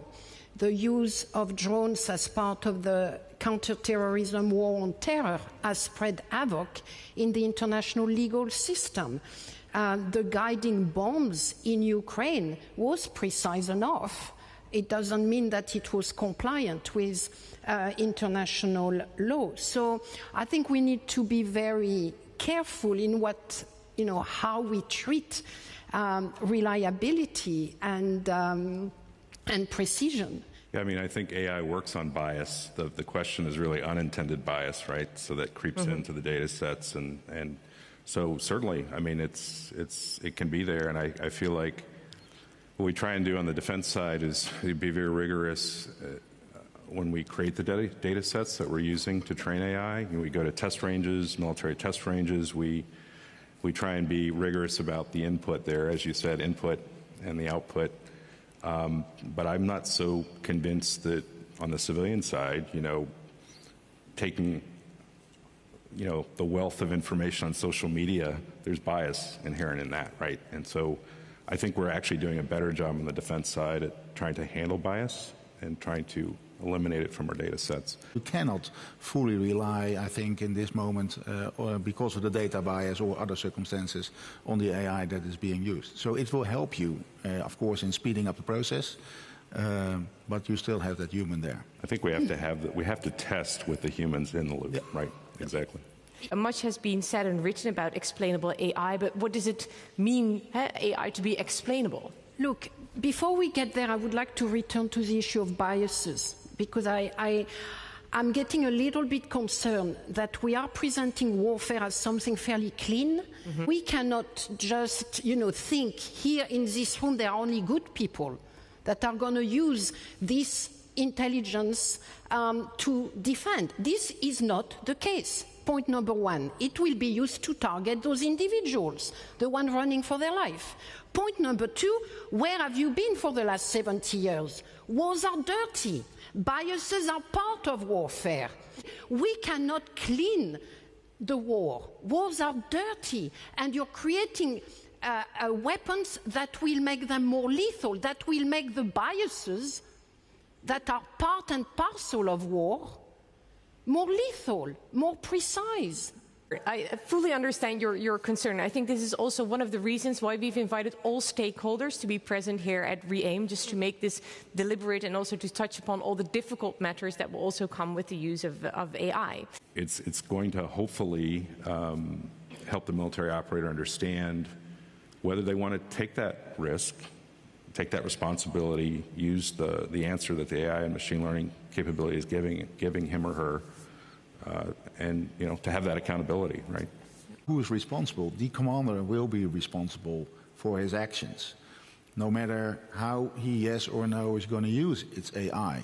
So it needs to be explainable. It needs to be backwards decision making. That what decision made the algorithm, but he or she will be responsible. There's no question about it. What if the machine, intelligent as it may be, makes a wrong decision?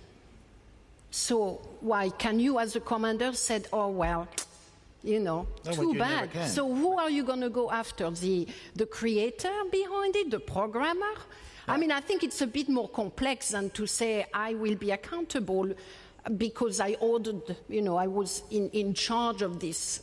Without human control over that technology, we are really losing our capacity to preserve human dignity, to preserve empathy, to preserve human decision-making. Speedy or not enough speedy, it doesn't matter. Ultimately, we need to keep control over those weapons which can really, really wreak havoc around the world in a way that we have no idea of, except maybe what we saw at the end of World War II in Japan. What do you consider to be one of the most important or first steps towards this responsible AI? So it needs to be responsible, equitable, traceable, reliable, and governable.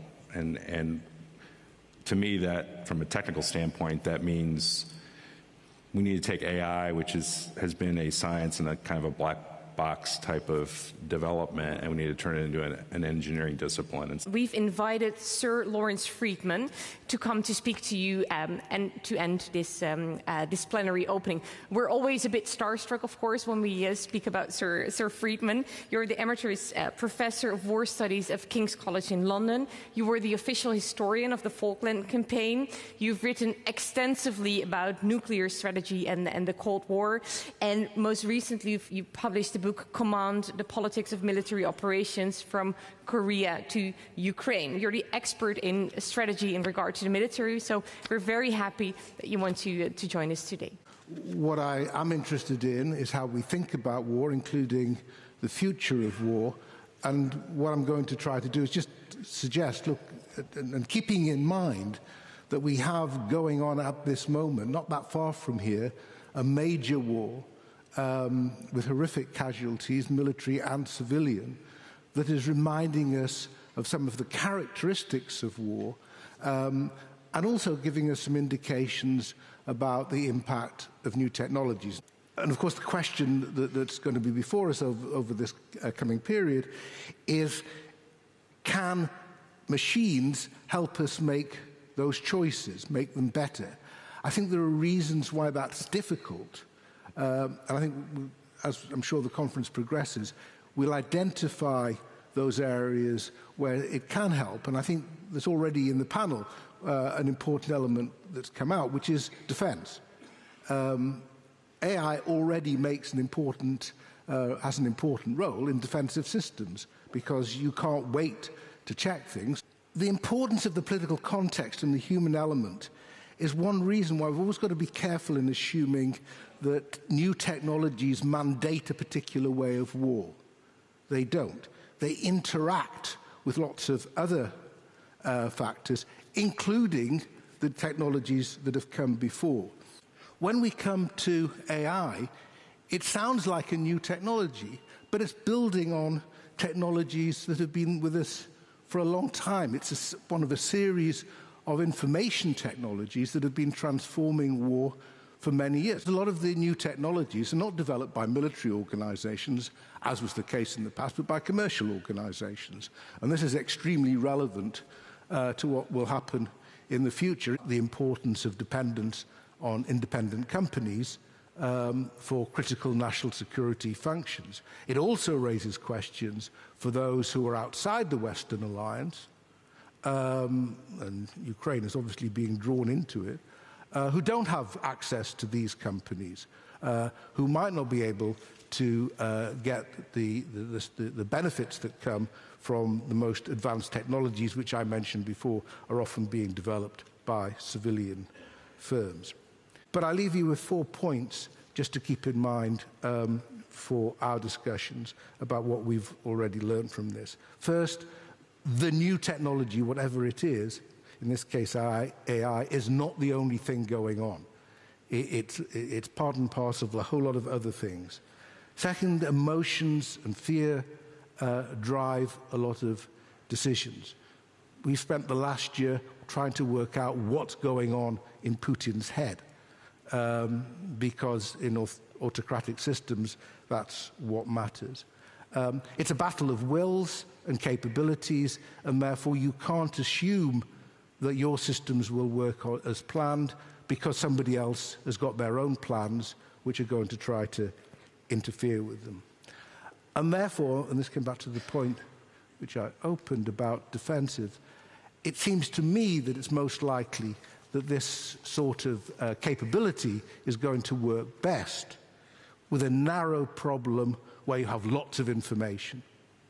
And I think there are lots of aspects of wars which are very broad problems where still the information is extremely uncertain. Thank you very much.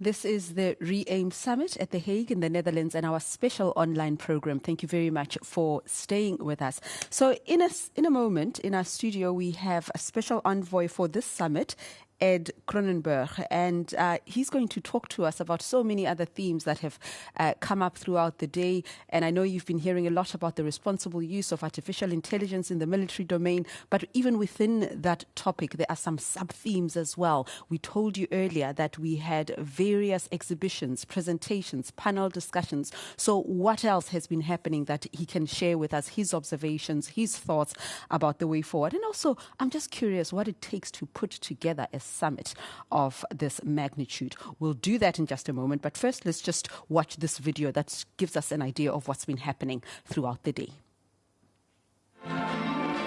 Welcome, everyone. We have about 1,500 participants from all over the world coming to The Hague to discuss AI in the military domain. It's really inspiring that the Netherlands has decided to run this summit. I hope to see some new things. And I can't wait to participate when it starts at 9 o'clock. AI is everywhere. It has been estimated that AI is as groundbreaking as nuclear technology, and that it has huge, huge potential. I'm convinced that we can truly make a difference here today and tomorrow in The Hague. I'm very happy that we have all the stakeholders present here, so I'm very much looking forward to a very interesting program. Ed, welcome to our special online program. Thank you very much. Tired yet, or No. are you energized for what's About to begin. Just about to begin. Has the day turned out the way you'd expected it? Yes, I'm extremely happy because it's so far been a great conference.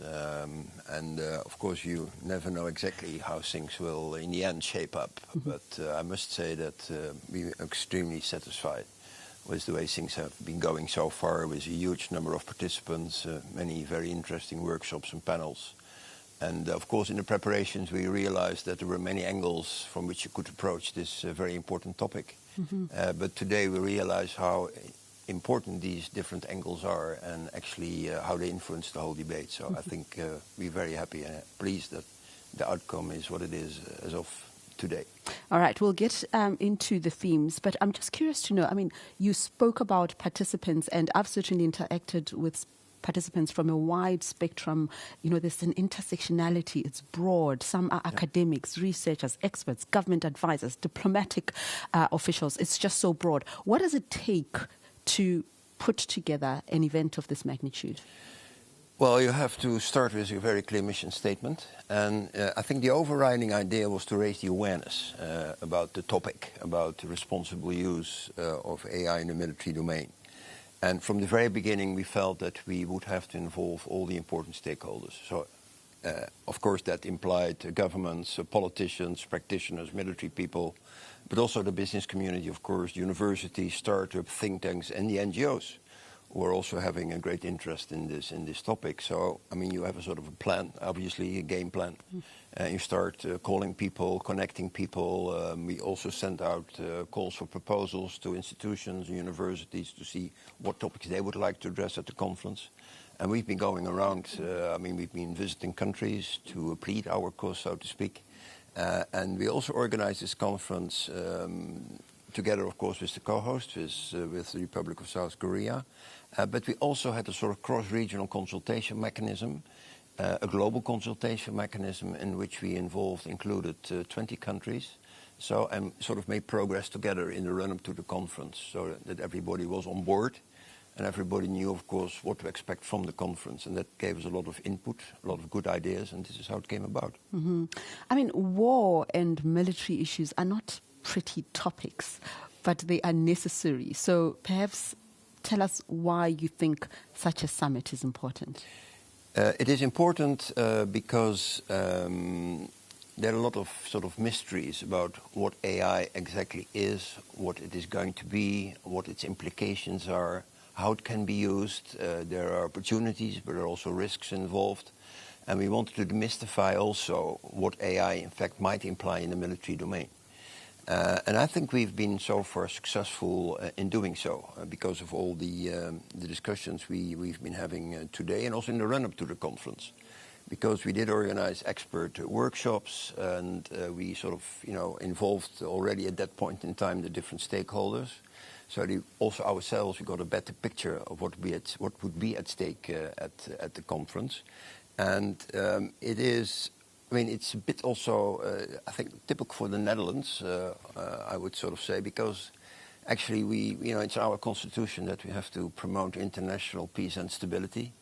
And we know that the way AI is going to be used is also very important for peace and stability and the overall security in the world. So it's a bit of a paradox, of course, that we're in the middle of great conflict now in Europe. But there we are. That's reality. Okay, I'll tell you what, we're very keen to hear everything you have to say, Ed, but as is the nature of the beast, we're working with technical aspects, we're working with technology. We're just going to take a moment to change your microphone, and while that is happening, I just want to tell our audience members to join us tomorrow.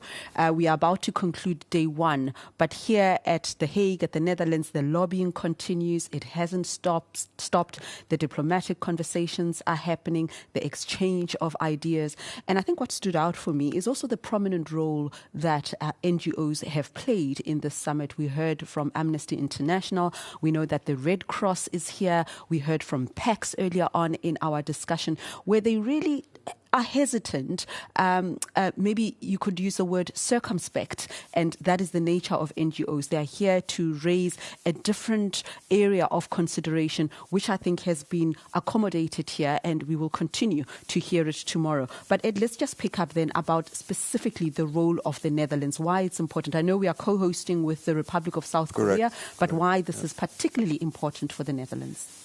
It's not just important for the Netherlands. I mean, we took the initiative, but this is a global topic. And we felt, of course, from the very beginning that we needed to involve all the stakeholders. And it would have to be a global presentation, I mean, a global participation by many countries, not just the like-minded countries, Western Europe, but including countries from all over the globe. And it's also very much a debate, of course, we know among NGOs about AI, and we also felt it would be important for those organizations to voice their concerns when it comes to the use of AI in the military domain, but also to give the opportunity to the practitioners to explain how things are working right now, what they've been developing so far, and what we can still expect, and how they want to develop their own strategies. Because we noticed that, we know of course that many countries are already quite far down the road of having their own AI strategy, but not all the countries. So we felt it would also be a good opportunity for countries to catch up, to talk to other countries and say, I mean, how have you been going about this? What sort of problems you came up against? But also to also for these countries to get a bit more information about what is happening. Mm-hmm. All right. So, Ed, of course, overall topic, responsible use of artificial intelligence in the military domain. But it's a complex, multi-layered approach, isn't it? We delved earlier into the ethical aspects of it, the legal aspects, the technical aspects of it. Just talk to us about that interface where, I don't want to use the word clash, but where all these factors have to be brought together in the strategy. Yeah, it's actually an opportunity, and this is my own experience, by sort of going into certain sessions or attending certain panel discussions, that you start realizing what is involved. Because you know, of course, like you mentioned, there are ethical issues involved, there's the transparency, there's the reliability, the trustworthiness, there's the need for democratic control, and all these elements sort of interact. But you have to go into a bit more into depth of these specific topics to understand quite exactly what, for this particular concern, would be important to take into account. And this is the importance of the conference, that you give all the participants the opportunity. I mean, even if you're an expert from a military point of view in designing or engineering AI, it's great to listen to somebody from an entirely different, let's say, angle about his or her views on the use of responsible AI in the military domain, when it comes to ethical issues, for example. So what sort of decisions you make up against, and how are you going to handle this? What about the fact that different countries have different values and different norms? So what may be considered to be a risk in one country may not be considered a risk in another country. And these are the things that we try to sort of present today and tomorrow, so that people get better knowledge about their own topic, even if they just sort of concern themselves with a particular element of responsible use. Mm-hmm. And another thing that kind of stood out for me on this first day was when we focused on AI for good. I mean, it's still within the military domain. You mentioned the war on Ukraine, and that AI can be used to help, to identify victims, to evacuate people, and so on. How high up the agenda is that when we approach this topic, rather than these massive ships and equipment or guns and bombs? It's not only about that. That's true. I mean, we do not have a specific session on that topic during this conference. But there is a session, I just attended a session where they actually spoke about the reliability when using AI to this effect, that you say, yes, we can distinguish, we can identify. And there are concerns about the fact whether AI is indeed capable of doing so. So we need proof that indeed you can make a distinction, that the AI doesn't sort of, make the wrong calculation.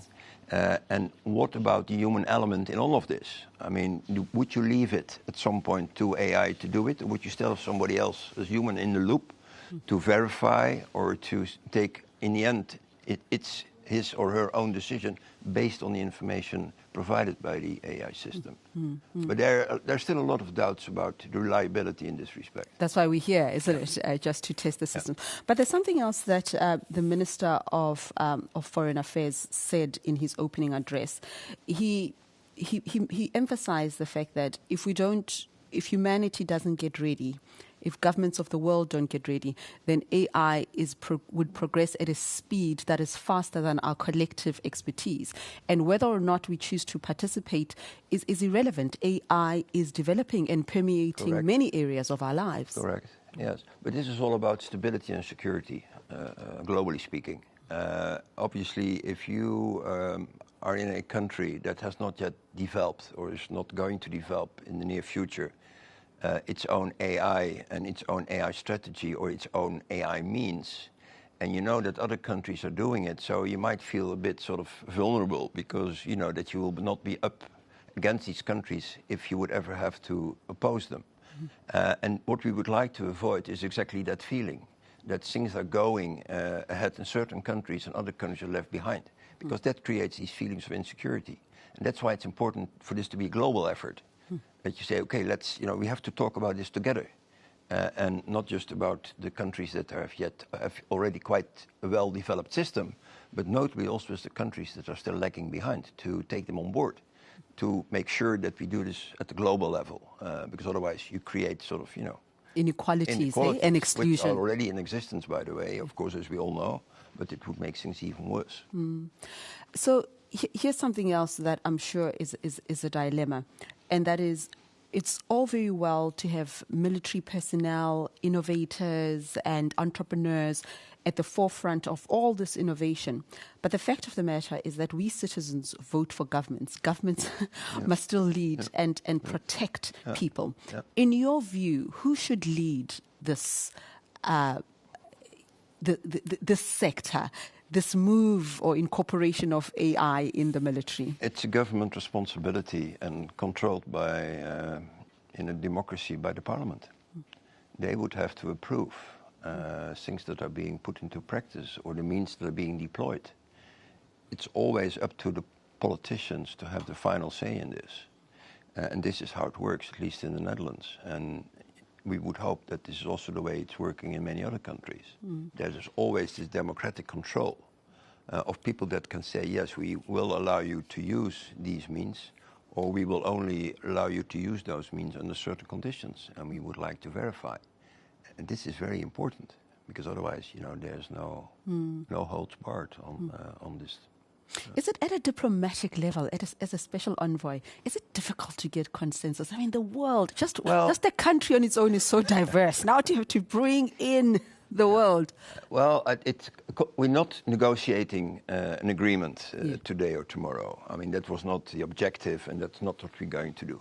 Hopefully, of course, in the future, we will have to talk to all the countries involved and say, how can we sort of set up some guidelines which we are going to adhere to. I mean, obviously that's very important. That's for a later stage. I mean, it's not what we had foreseen. Nevertheless, we hope that we will have, and I know we're going to have, what we call a call to action, which has been subscribed to by all the participating countries, which is actually calling on also those countries, I mean calling on themselves, by the way, to follow certain guidelines, to continue the discussion and to come up with some sort of ideas and rules and regulations that they're going to imply in this field. And I think that's the ultimate goal. And rules and regulations are important, are they not? They're very important, and it will, I'm coming back to my previous point, it will allay the fears of some of the countries probably that have yet to sort of develop their own sets of rules and regulations in this respect so that they know what's happening elsewhere. Mm-hmm. So what happens after the summit? I mean, we're not at the end yet. It's tomorrow. But hopefully we're not going home and saying it was nice being at the Hague. Goodbye. No, what happens? I'm quite confident that we're going to have a follow-up conference. I will leave it to the final session tomorrow because I think that will be known at the end of the conference when the next conference and where it's going to take place. But that's the next conference. But in the meantime, between let's say tomorrow and the next conference, what we would like to do is also at the regional level give a follow-up to all what has been happening today and what will happen tomorrow. We have people in all these sort of workshops and panel discussions taking notes, seeing what's happening, what might be followed up. And I'm confident that once we have the sort of overview and we can draw the final conclusions, there will be new initiatives. And we would like to see whether some regional actors might like to take things forward because, as I said, the main reason is to put it high on the political agenda, to raise the awareness, and it's just a start. Mm-hmm. So we have to make sure that otherwise, we would have missed the ultimate goal of this conference. Has the Netherlands positioned itself, I mean, inadvertently, as the country that is now going to be tasked with the mammoth task and responsibility towards an international agreement ultimately, or do you hope that... No. I think we sort of gave the kickoff. We had the kickoff meeting. We have today and tomorrow. It will only work if it's going to be a collective effort. So we have to talk with all the countries involved to say how we're going to take things forward. And we know, of course, there's a lot of interest to do it. And we will definitely participate in all of that. But it's now going to be a common effort, not just by one country or two countries for that. All right, Ed Cronenberg, what a pleasure talking to you. And congratulations, by the way, on the first day. You must be feeling some relief, and I'm sure tomorrow will go easier. It's great to be here, absolutely. Thank you very much. Thank you very much. Of course, Special Envoy on responsible use of artificial intelligence in the military domain. And that's how the first day went today. We are going to be back tomorrow with more content, more debate, more panel discussions, and so on. Just in case you thought we were boring, and we're all about defense and the military.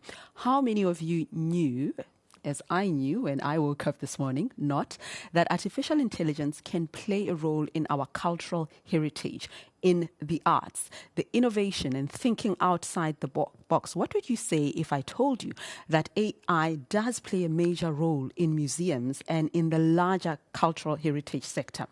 In the next 30 minutes, the Rijksmuseum shows several interactive examples developed by the museum and the University of Amsterdam, including a computer-assisted analysis of iconic old master paintings, ancient ink removal from ancient works of paper, and AI-based cultural heritage image search engines.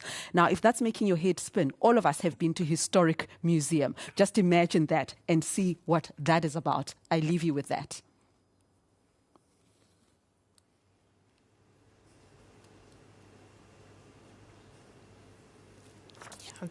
We speak about artificial intelligence in the military domain during this conference, but this technique, of course, is also used in other domains. For example, cultural heritage. Here in the Netherlands, we have the very famous Rijksmuseum that also uses artificial intelligence. And we're very happy that Mr. Robert Erdman is here with us today to show how the museum actually uses AI. You will shortly give us several interesting, I just saw I was amazed by the preview already. Interactive examples that you developed yourself actually for the museum, including some material analysis of the iconic old masters paintings. Robert Erdmann, you moved to the Netherlands in 2014 permanently to focus full-time on combining as well material science, computer science, and imaging science to help the world access in regard to cultural heritage and understand cultural heritage. You're a senior scientist at the Rijksmuseum, but also a full professor at the University of Amsterdam. Please go ahead. Warm applause.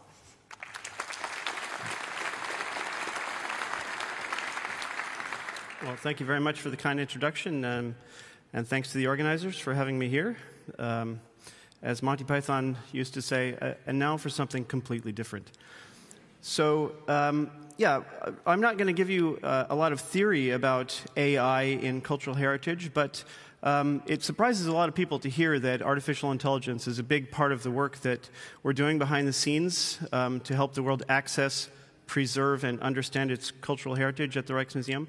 So I thought it would be interesting to go through several live examples. I'm running these all over the internet on a web browser here that shows how we can make use of the latest technologies to do our jobs better. So I'm going to start with something that would be kind of in the domain of what you might call traditional artificial intelligence. So for many years, the teaching example of artificial intelligence was having the computer recognize different images. So there's a problem that we often encounter when studying silver in the Rijksmuseum. So 17th century silversmiths would be members of a guild, and each silversmith would have their own special maker's mark, and when they made a piece of silver, they would stamp their own mark on their silver, and then it would go to the guild where it would be assayed to see if the silver had the right amount of purity and so on, and that was stamped with a city mark and a letter year and so on.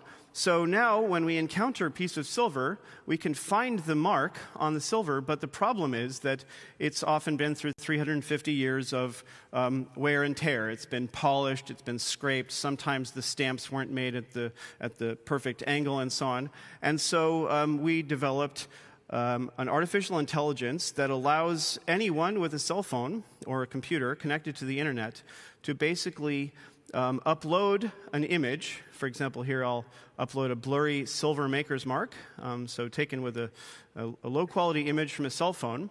And this goes to a server. It's identified, and this is a particularly challenging problem because with silver, it's not just a traditional image recognition problem, because silver can look completely different if you change the direction of the lighting, if there are things in the background, because of course it's reflecting the background and so on. So this very simple interface allows the user to upload an image, which is shown here in this query, and then based upon some novel techniques, the AI is able to go through its database of known marks and then to provide a ranking of what it thinks is the most likely outcome. So here you can see that it's taken this mark, and it thinks that this is the maker's mark of Jonas Gutsche, and it has basically 100% confidence of that. And you can see that the network gives us some examples of the marks made by that maker so that the user can basically assess what they think is the most likely, because we're never trying to replace an expert, we're trying to magnify their own power. So a fairly traditional use of AI. So another example is shown here. This is 3 separate views of what many people consider to be the most important object in the Rijksmuseum. This is the Vianen ewer. It's essentially 2 pieces of silver, and this is from the same time as Rembrandt, and this shows the famous Kwab style or auricular style.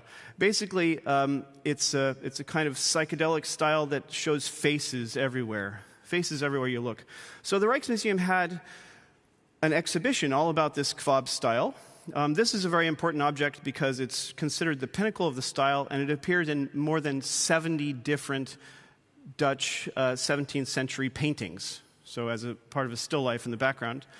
And so the opening of the exhibition had this object projected 5 meters wide, and so we took pictures where the object was rotating around because we wanted to really show the object. And originally, the idea was to make a movie of 45 seconds. So we took with a robot that was on a turntable, enough photos to last for 45 seconds. But then it turned out that this seemed really nice, so now the directors would like this movie to be 3 minutes long instead of 45 seconds long. And the problem is that if you would just hold a frame for 4 times as long, that it would look like it's claymation. It would sort of click and hold, click and hold, click and hold. It wouldn't feel fluid. It wouldn't flow. So AI to the rescue. What you're seeing here is the movie, and 1 frame in 4 was actually photographed, and 3 frames in 4 are hallucinated by a neural network. So, yeah, it's a bit jagged here because my computer is struggling to keep up at the moment. But so it's real, fake, fake, fake, real, fake, fake, fake. So essentially, the neural network had to learn how this incredibly detailed, shiny, golden gilt object would look from angles that I didn't actually photograph, so that it could imagine what I would have seen if I had gone there. So hopefully you can't tell which photos are the real photos and which ones are the fakes. The public really had no idea. But now we have a smooth movie that lasts 3 minutes long. As another example, I turn now to a work on paper. This is a work by Rembrandt. Some people believe that this shows his wife, Saskia, although the argument against that is that Saskia was very high class, and Rembrandt never would have been able to talk Saskia into wearing these sort of peasant's clothes. But anyway, this is a beautiful drawing by Rembrandt. It's only 14 centimeters high, and we photographed it in extremely high resolution. But we also used a technique called raking light imaging. And with raking light imaging, it's really just what you would do with a torch, your cell phone camera, a flashlight or something. If you move the light source around in circles, around an object, then all of the little details of its texture really pop out when the light is coming from the side instead of from the front. So we did that, but then it's complicated to interpret all of this because the color that you see when you take a picture is a combination of the color from the object itself, the color of the paper, the color of the ink, and so on, combined with the color coming from the texture of the object. And we wanted to see the texture. So again, artificial intelligence to the rescue. And artificial intelligence was trained to deconvolve the color of the object coming from its inherent color from the color that comes from its texture. And what I have here is a visualization that allows me to suck out the color and to render it as if this were just a piece of paper that had the exact same shape. So the network had to infer what the shape of the object is. And now the light source is sort of virtually attached to the mouse. So you can see that when I move, sorry, I'll go back here. When I move the mouse to the far left, now it's being illuminated from the far left. And you can see when I move it to the other side that what was dark becomes light. And so this allows me to kind of virtually move a torch around and then to fade in the color of the object. And this allows me then to see, for example, that in these fine marks that Rembrandt made here, that is actually using a different instrument that's left an imprint in the paper. It's an extremely subtle one, but we can see this kind of carving into the paper here. You can see when I move the light source above that there are these periodic horizontal lines. Those are called chain lines. They come from the mold that was used to make the paper, and so we can use this to help identify where the paper came from and possibly date the drawing. And you'll even notice here that when I move the mouse to the side, you can see through your ability to infer the three-dimensionality by looking at the shaded color, you can see how the ink that he applied very heavily here along her shoulder and her right arm, left to us here, has actually caused the paper to pucker up and to bring the paper fibers together. So now we have this incredibly intimate picture of the three-dimensionality of the drawing that is also showing its conservation history. So down here, for example, you probably would not have noticed this were it not for the raking light image, but you can see that around here there is a lot of puckering and so on, and that's because the paper was ripped and it's been repaired. Moving on, but staying with works on paper. Another problem that we often have when we're studying works on paper is that we would like to identify where the work came from. And often, a beautiful clue is that the paper that the artist used or the archivist used is watermarked.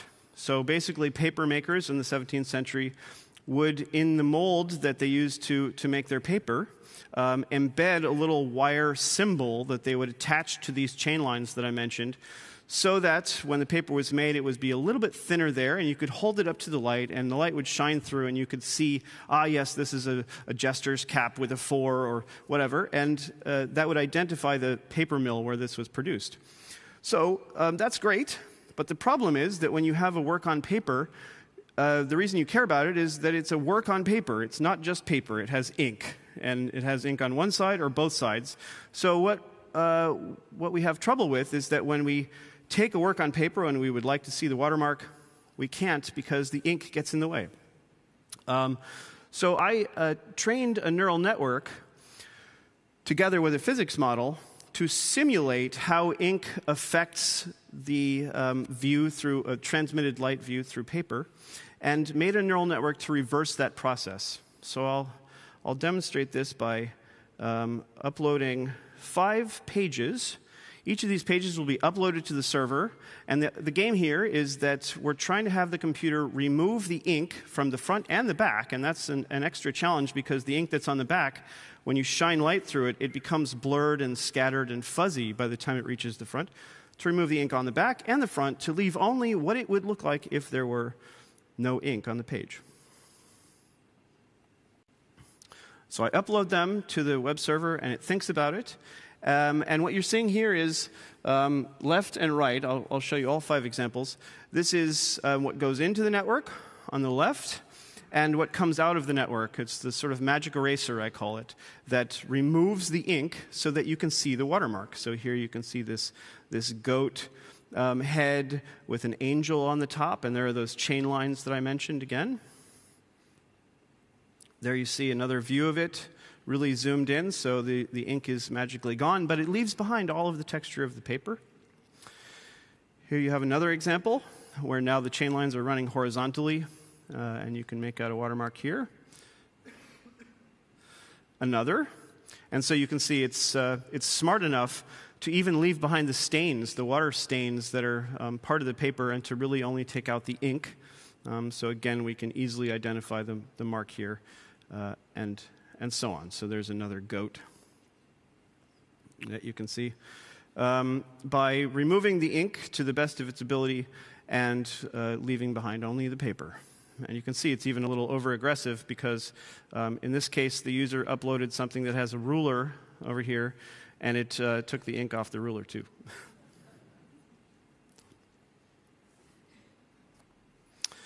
So now I'm going to zoom out a bit. So a problem that one faces in a major institution like the Rijksmuseum is that we have large collections, and that most of the collections never really see the light of day. So we have 177,000 plus, but as of 2016, 177,000 works on paper had been digitized, and it's all open access. But the problem is that people don't know what's there. They may search for something with our website, but if you don't know what's there, how could you ever discover it?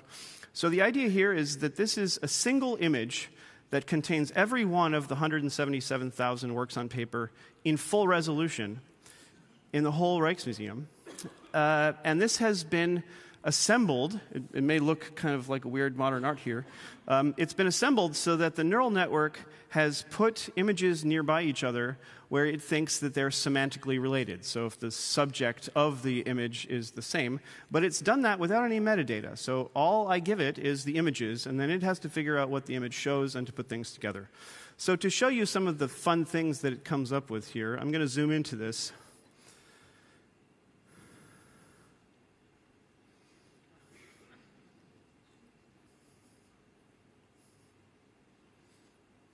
So here, for example, you can see that it thinks that Rembrandt's self-portraits belong together.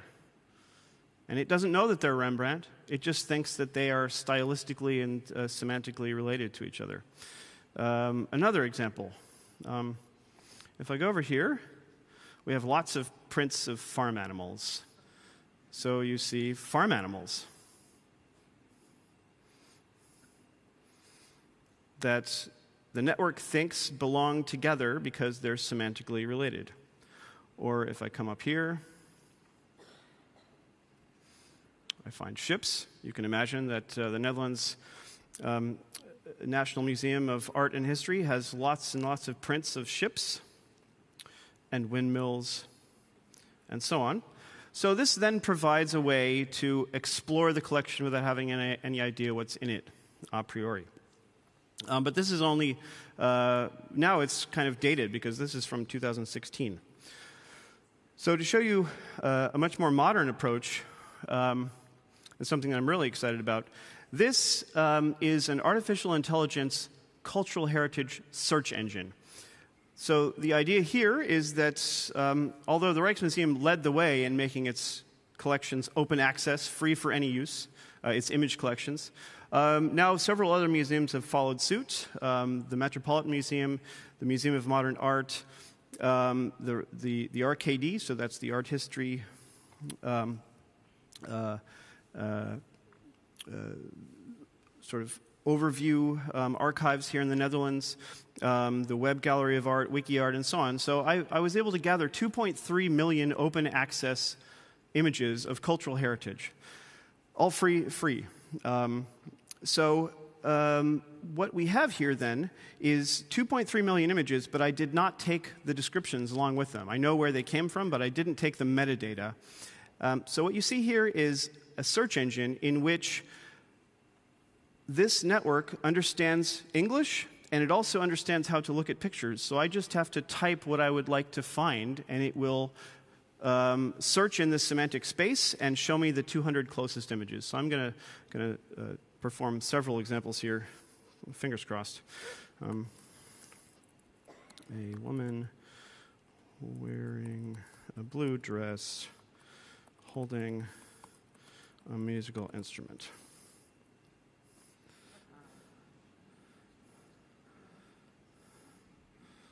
Okay. How about a red dress holding a musical instrument? Okay. Maybe Japanese print. Okay. How about a sculpture of a person holding a musical instrument? So you can see it's able to still function at a quite abstract level. I mean, this as a musical instrument is not so obvious, perhaps. And here, these are musical instruments. The search engine is able to perform queries that are quite abstract. For example, rotational symmetry.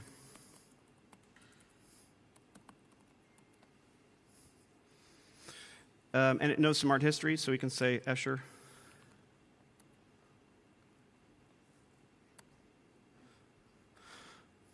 It knows how to recognize celebrities and so on, so Marilyn Monroe in a casino.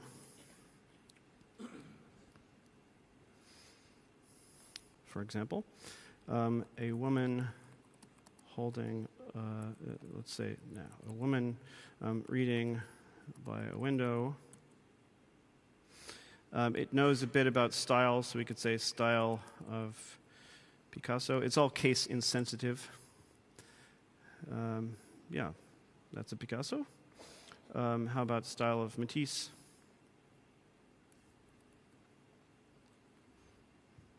Yeah, that's a Matisse. And you can click them, and it will take you to the place from whence they came. Things that you would never expect a search engine to be able to find, for example, an unusual staircase.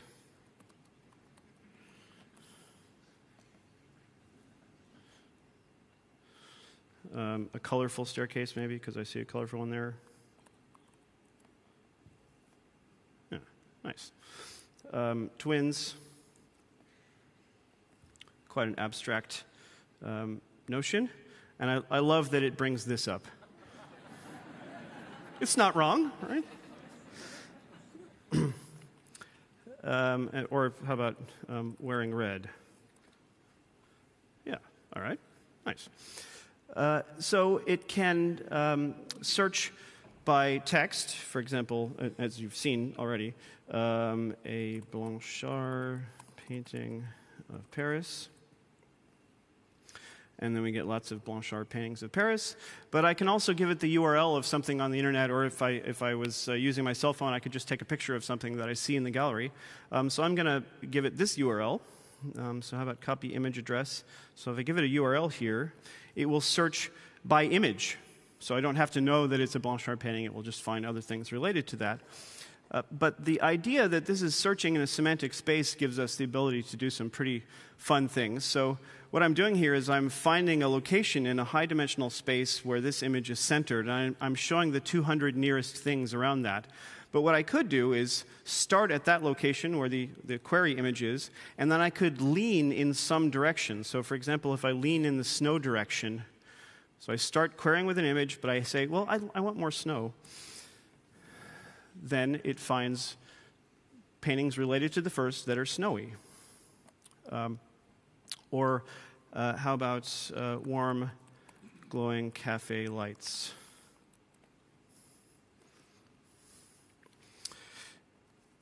It can even search for things that don't exist. So, for example,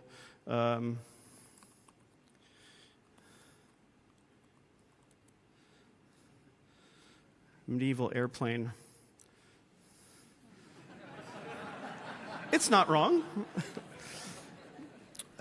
So this is the kind of thing where it's kind of like having a conversation with an alien, but this is surfacing images that I never would have been able to find otherwise because the metadata never says an unusual staircase.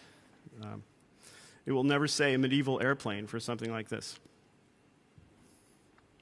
So that is the way to zoom out and to see the whole collection, and not just our collection, but those of other museums. And now I'm going to switch back to talking about something called Operation Nightwatch. And Operation Nightwatch is a multi-year project that we're doing at the Rijksmuseum that has two parts. The first is a research phase, and the second will be a conservation phase, to look at Rembrandt's masterpiece, also his biggest painting, The Nightwatch. So what I'm showing you now is an image that came from many years of work.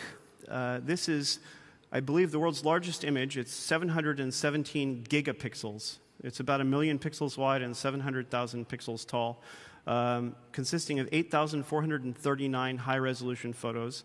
And these were taken with the assistance of an artificial intelligence that could help me position the camera to account for the fact that the painting is moving forward and backward because there's breeze in the gallery and so on, and to stitch it all together in such a way that there are no seams whatsoever. So I'm going to turn on a little scale bar there in the lower right corner, and I'm going to zoom in to show you the kinds of things we can see with this image.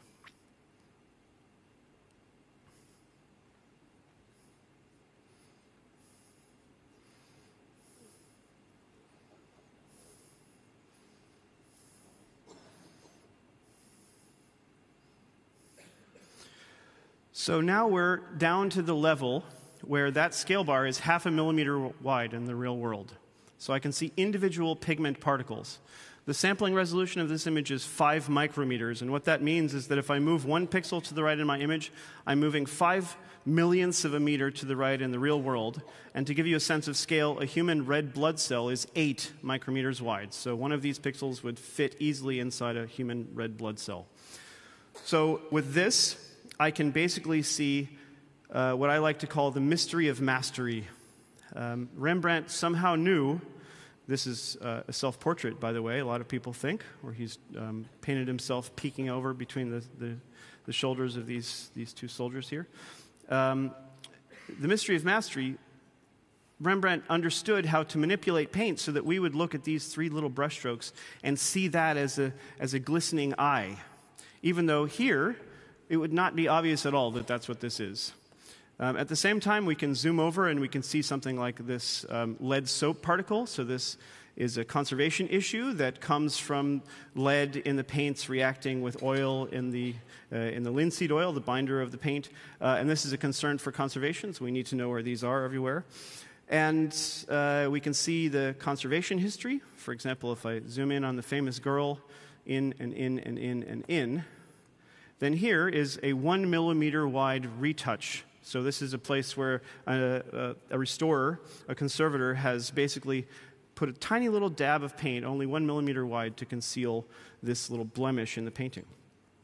So 717 gigapixels it's nice, but no human or even a team of humans could possibly look at all of those pixels. It's just too much.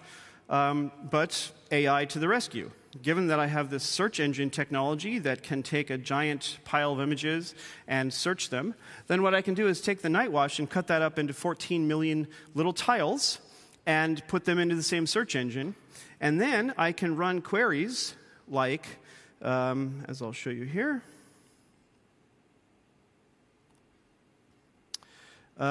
quote, a photomicrograph with small white spots on a red background. So what it's doing is it's taking that query and it's searching the whole painting at 5 micrometer resolution, and it makes a little heat map here that lights up where it claims, if I zoom in, I will find small white spots on a red background, which would be a lead soap problem, to come back to what I showed you before. And sure enough, if I zoom all the way in, there's white spots on a red background. So now I can use the AI to leverage my ability to look at the painting. To go one step further, we don't just take high-resolution photos, we also take chemical scans using a technology called X-ray fluorescence. And so these scans enable us to go over the whole painting and at 100 million separate spots to perform X-ray fluorescence, and that lets us see which elements are present in the painting. So we can see a map of where is the lead, where's the iron, where's the cobalt, all of the elements that are heavier than aluminum. And that's interesting to do because many times Rembrandt painted something and then he painted over it so that we can't see what's there, but the chemical scans can penetrate and bring those out. But it's hard. If I'm looking at an iron map, what does it mean? So the AI can understand the connection between the chemistry and the color, and it can make a rendition, shown here on the right, of what it thinks the painting would look like if it hadn't been painted over. So, for example, this pole arm has a little red ribbon tied to it, and this bloke here originally had a feather that Rembrandt painted out. And so this is able to, this is an early stage, but to bring it back to life. And I'm going to finish with something that was really put in front of the public for 4 months. Really an exciting opportunity to showcase the public impact of artificial intelligence at the Rijksmuseum. So what you're seeing here on the left is the night watch. It's out of its frame, and this canvas that's around the edge is part of a restoration that happened in 1976. And on the right, so I should, for those of you not aware, I should mention that the image on the left is big. The night watch is big. It's 4.5 meters wide. Whereas the image on the right is a small copy made by Gerrit Lundens. We think that the main figure here, Frans Bonning-Koch, commissioned this small 80-centimeter wide painting because he really liked the night watch and he wanted one for home. So you'll notice here that the painting, the copy on the right, has features that the one on the left doesn't have. And the reason for that is that the night watch was originally in a room called the Kloveniersdule. This was the sort of joint meeting room for all of the civic guard companies, the different districts in Amsterdam. And it was painted in 1642, but when it was moved from the Kloveniersdule to the Stadshuis, the city hall, in 1715, the room they wanted to put it in was not big enough. So they had to cut off the top to make it fit within the ceiling, and they wanted to put it between 2 doors, and those doors were too close together. So they cut off the left side, and they cut off the right side, and they cut off the bottom, and they just threw them away as far as we know. So the question is, can I use the copy on the right, which was painted on panel by a different painter with different palettes and a different style, to imagine what the Night Watch would have looked like if it had not been cut down. So to see why this is a challenge, what I'll do here is, again with the assistance of artificial intelligence, I have here a view that takes whatever's under the mouse and it makes sure that it's the same in both images. So here, if I put it on this guy's nose, then it aligns there, and you can see that Gerrit Lundens was not really faithful with geometry. You can see that this pole arm is in and out. You could also say, well, he's no Rembrandt, right? So there's Rembrandt and there's Gerrit Lundens. To be fair, this is a much smaller painting, but to be fair, there's only one Rembrandt. So the question is, given that the geometry is wrong, the colors are wrong, the style is wrong, but it does seem that Lundens was faithful in retaining everything, can I have a neural network help to recover what the original would have looked like? And so there were several stages, which I'll only just fly through. So here's the Night Watch with the edges cut off. The first stage is to figure out how to correct, because of perspective, Lundens' depiction, because we think he was standing in the corner by the fire and he was looking up at it diagonally, and so he got some of the proportions wrong. So that's this. And then the next thing is, already you can see that, as I showed you before, these are not really aligned very well. So the next thing we can do is have a second artificial intelligence take this and bring it to this, so that now the Lundens copy and the Night Watch are very, very closely aligned. Still, the palette's wrong, the style's wrong, and so on. And then, now that we have this nicely aligned pair, now I can do what I call taking the artificial intelligence to art school. And I can sort of teach it how to translate from the Lundens style, which you see here, to Rembrandt's style. And once it's good at that, then I can ask it to translate the edges of the Lundens into the Rembrandt style. And that's what I will do now. So this is the artificial intelligence reconstruction of what the Night Watch might have looked like if the edges had not been cut off. So to be clear, here is where the Night Watch ends. So everything outside of that is part of the reconstruction. And you can see that it seems to have done a good job in making the palette continuous, in continuing the style, Rembrandt's chiaroscuro shading, for which he's quite famous. And a real delight for me was that in my effort to make it mimic everything that it found, it also learned how to hallucinate cracks, because these are imagined cracks. But that makes sense, because the real Night Watch has cracks as well. So that's it for me for this talk. I hope that I've given you a sense that a museum is, I hope you knew this already, is more than the place where art goes to die, and that in fact we're very much at the leading edge of technology, and that artificial intelligence is sometimes very overt, but it can be incredibly useful in many hidden circumstances. But it's really a big part of helping us help the world access, preserve, and understand its cultural heritage. Thank you.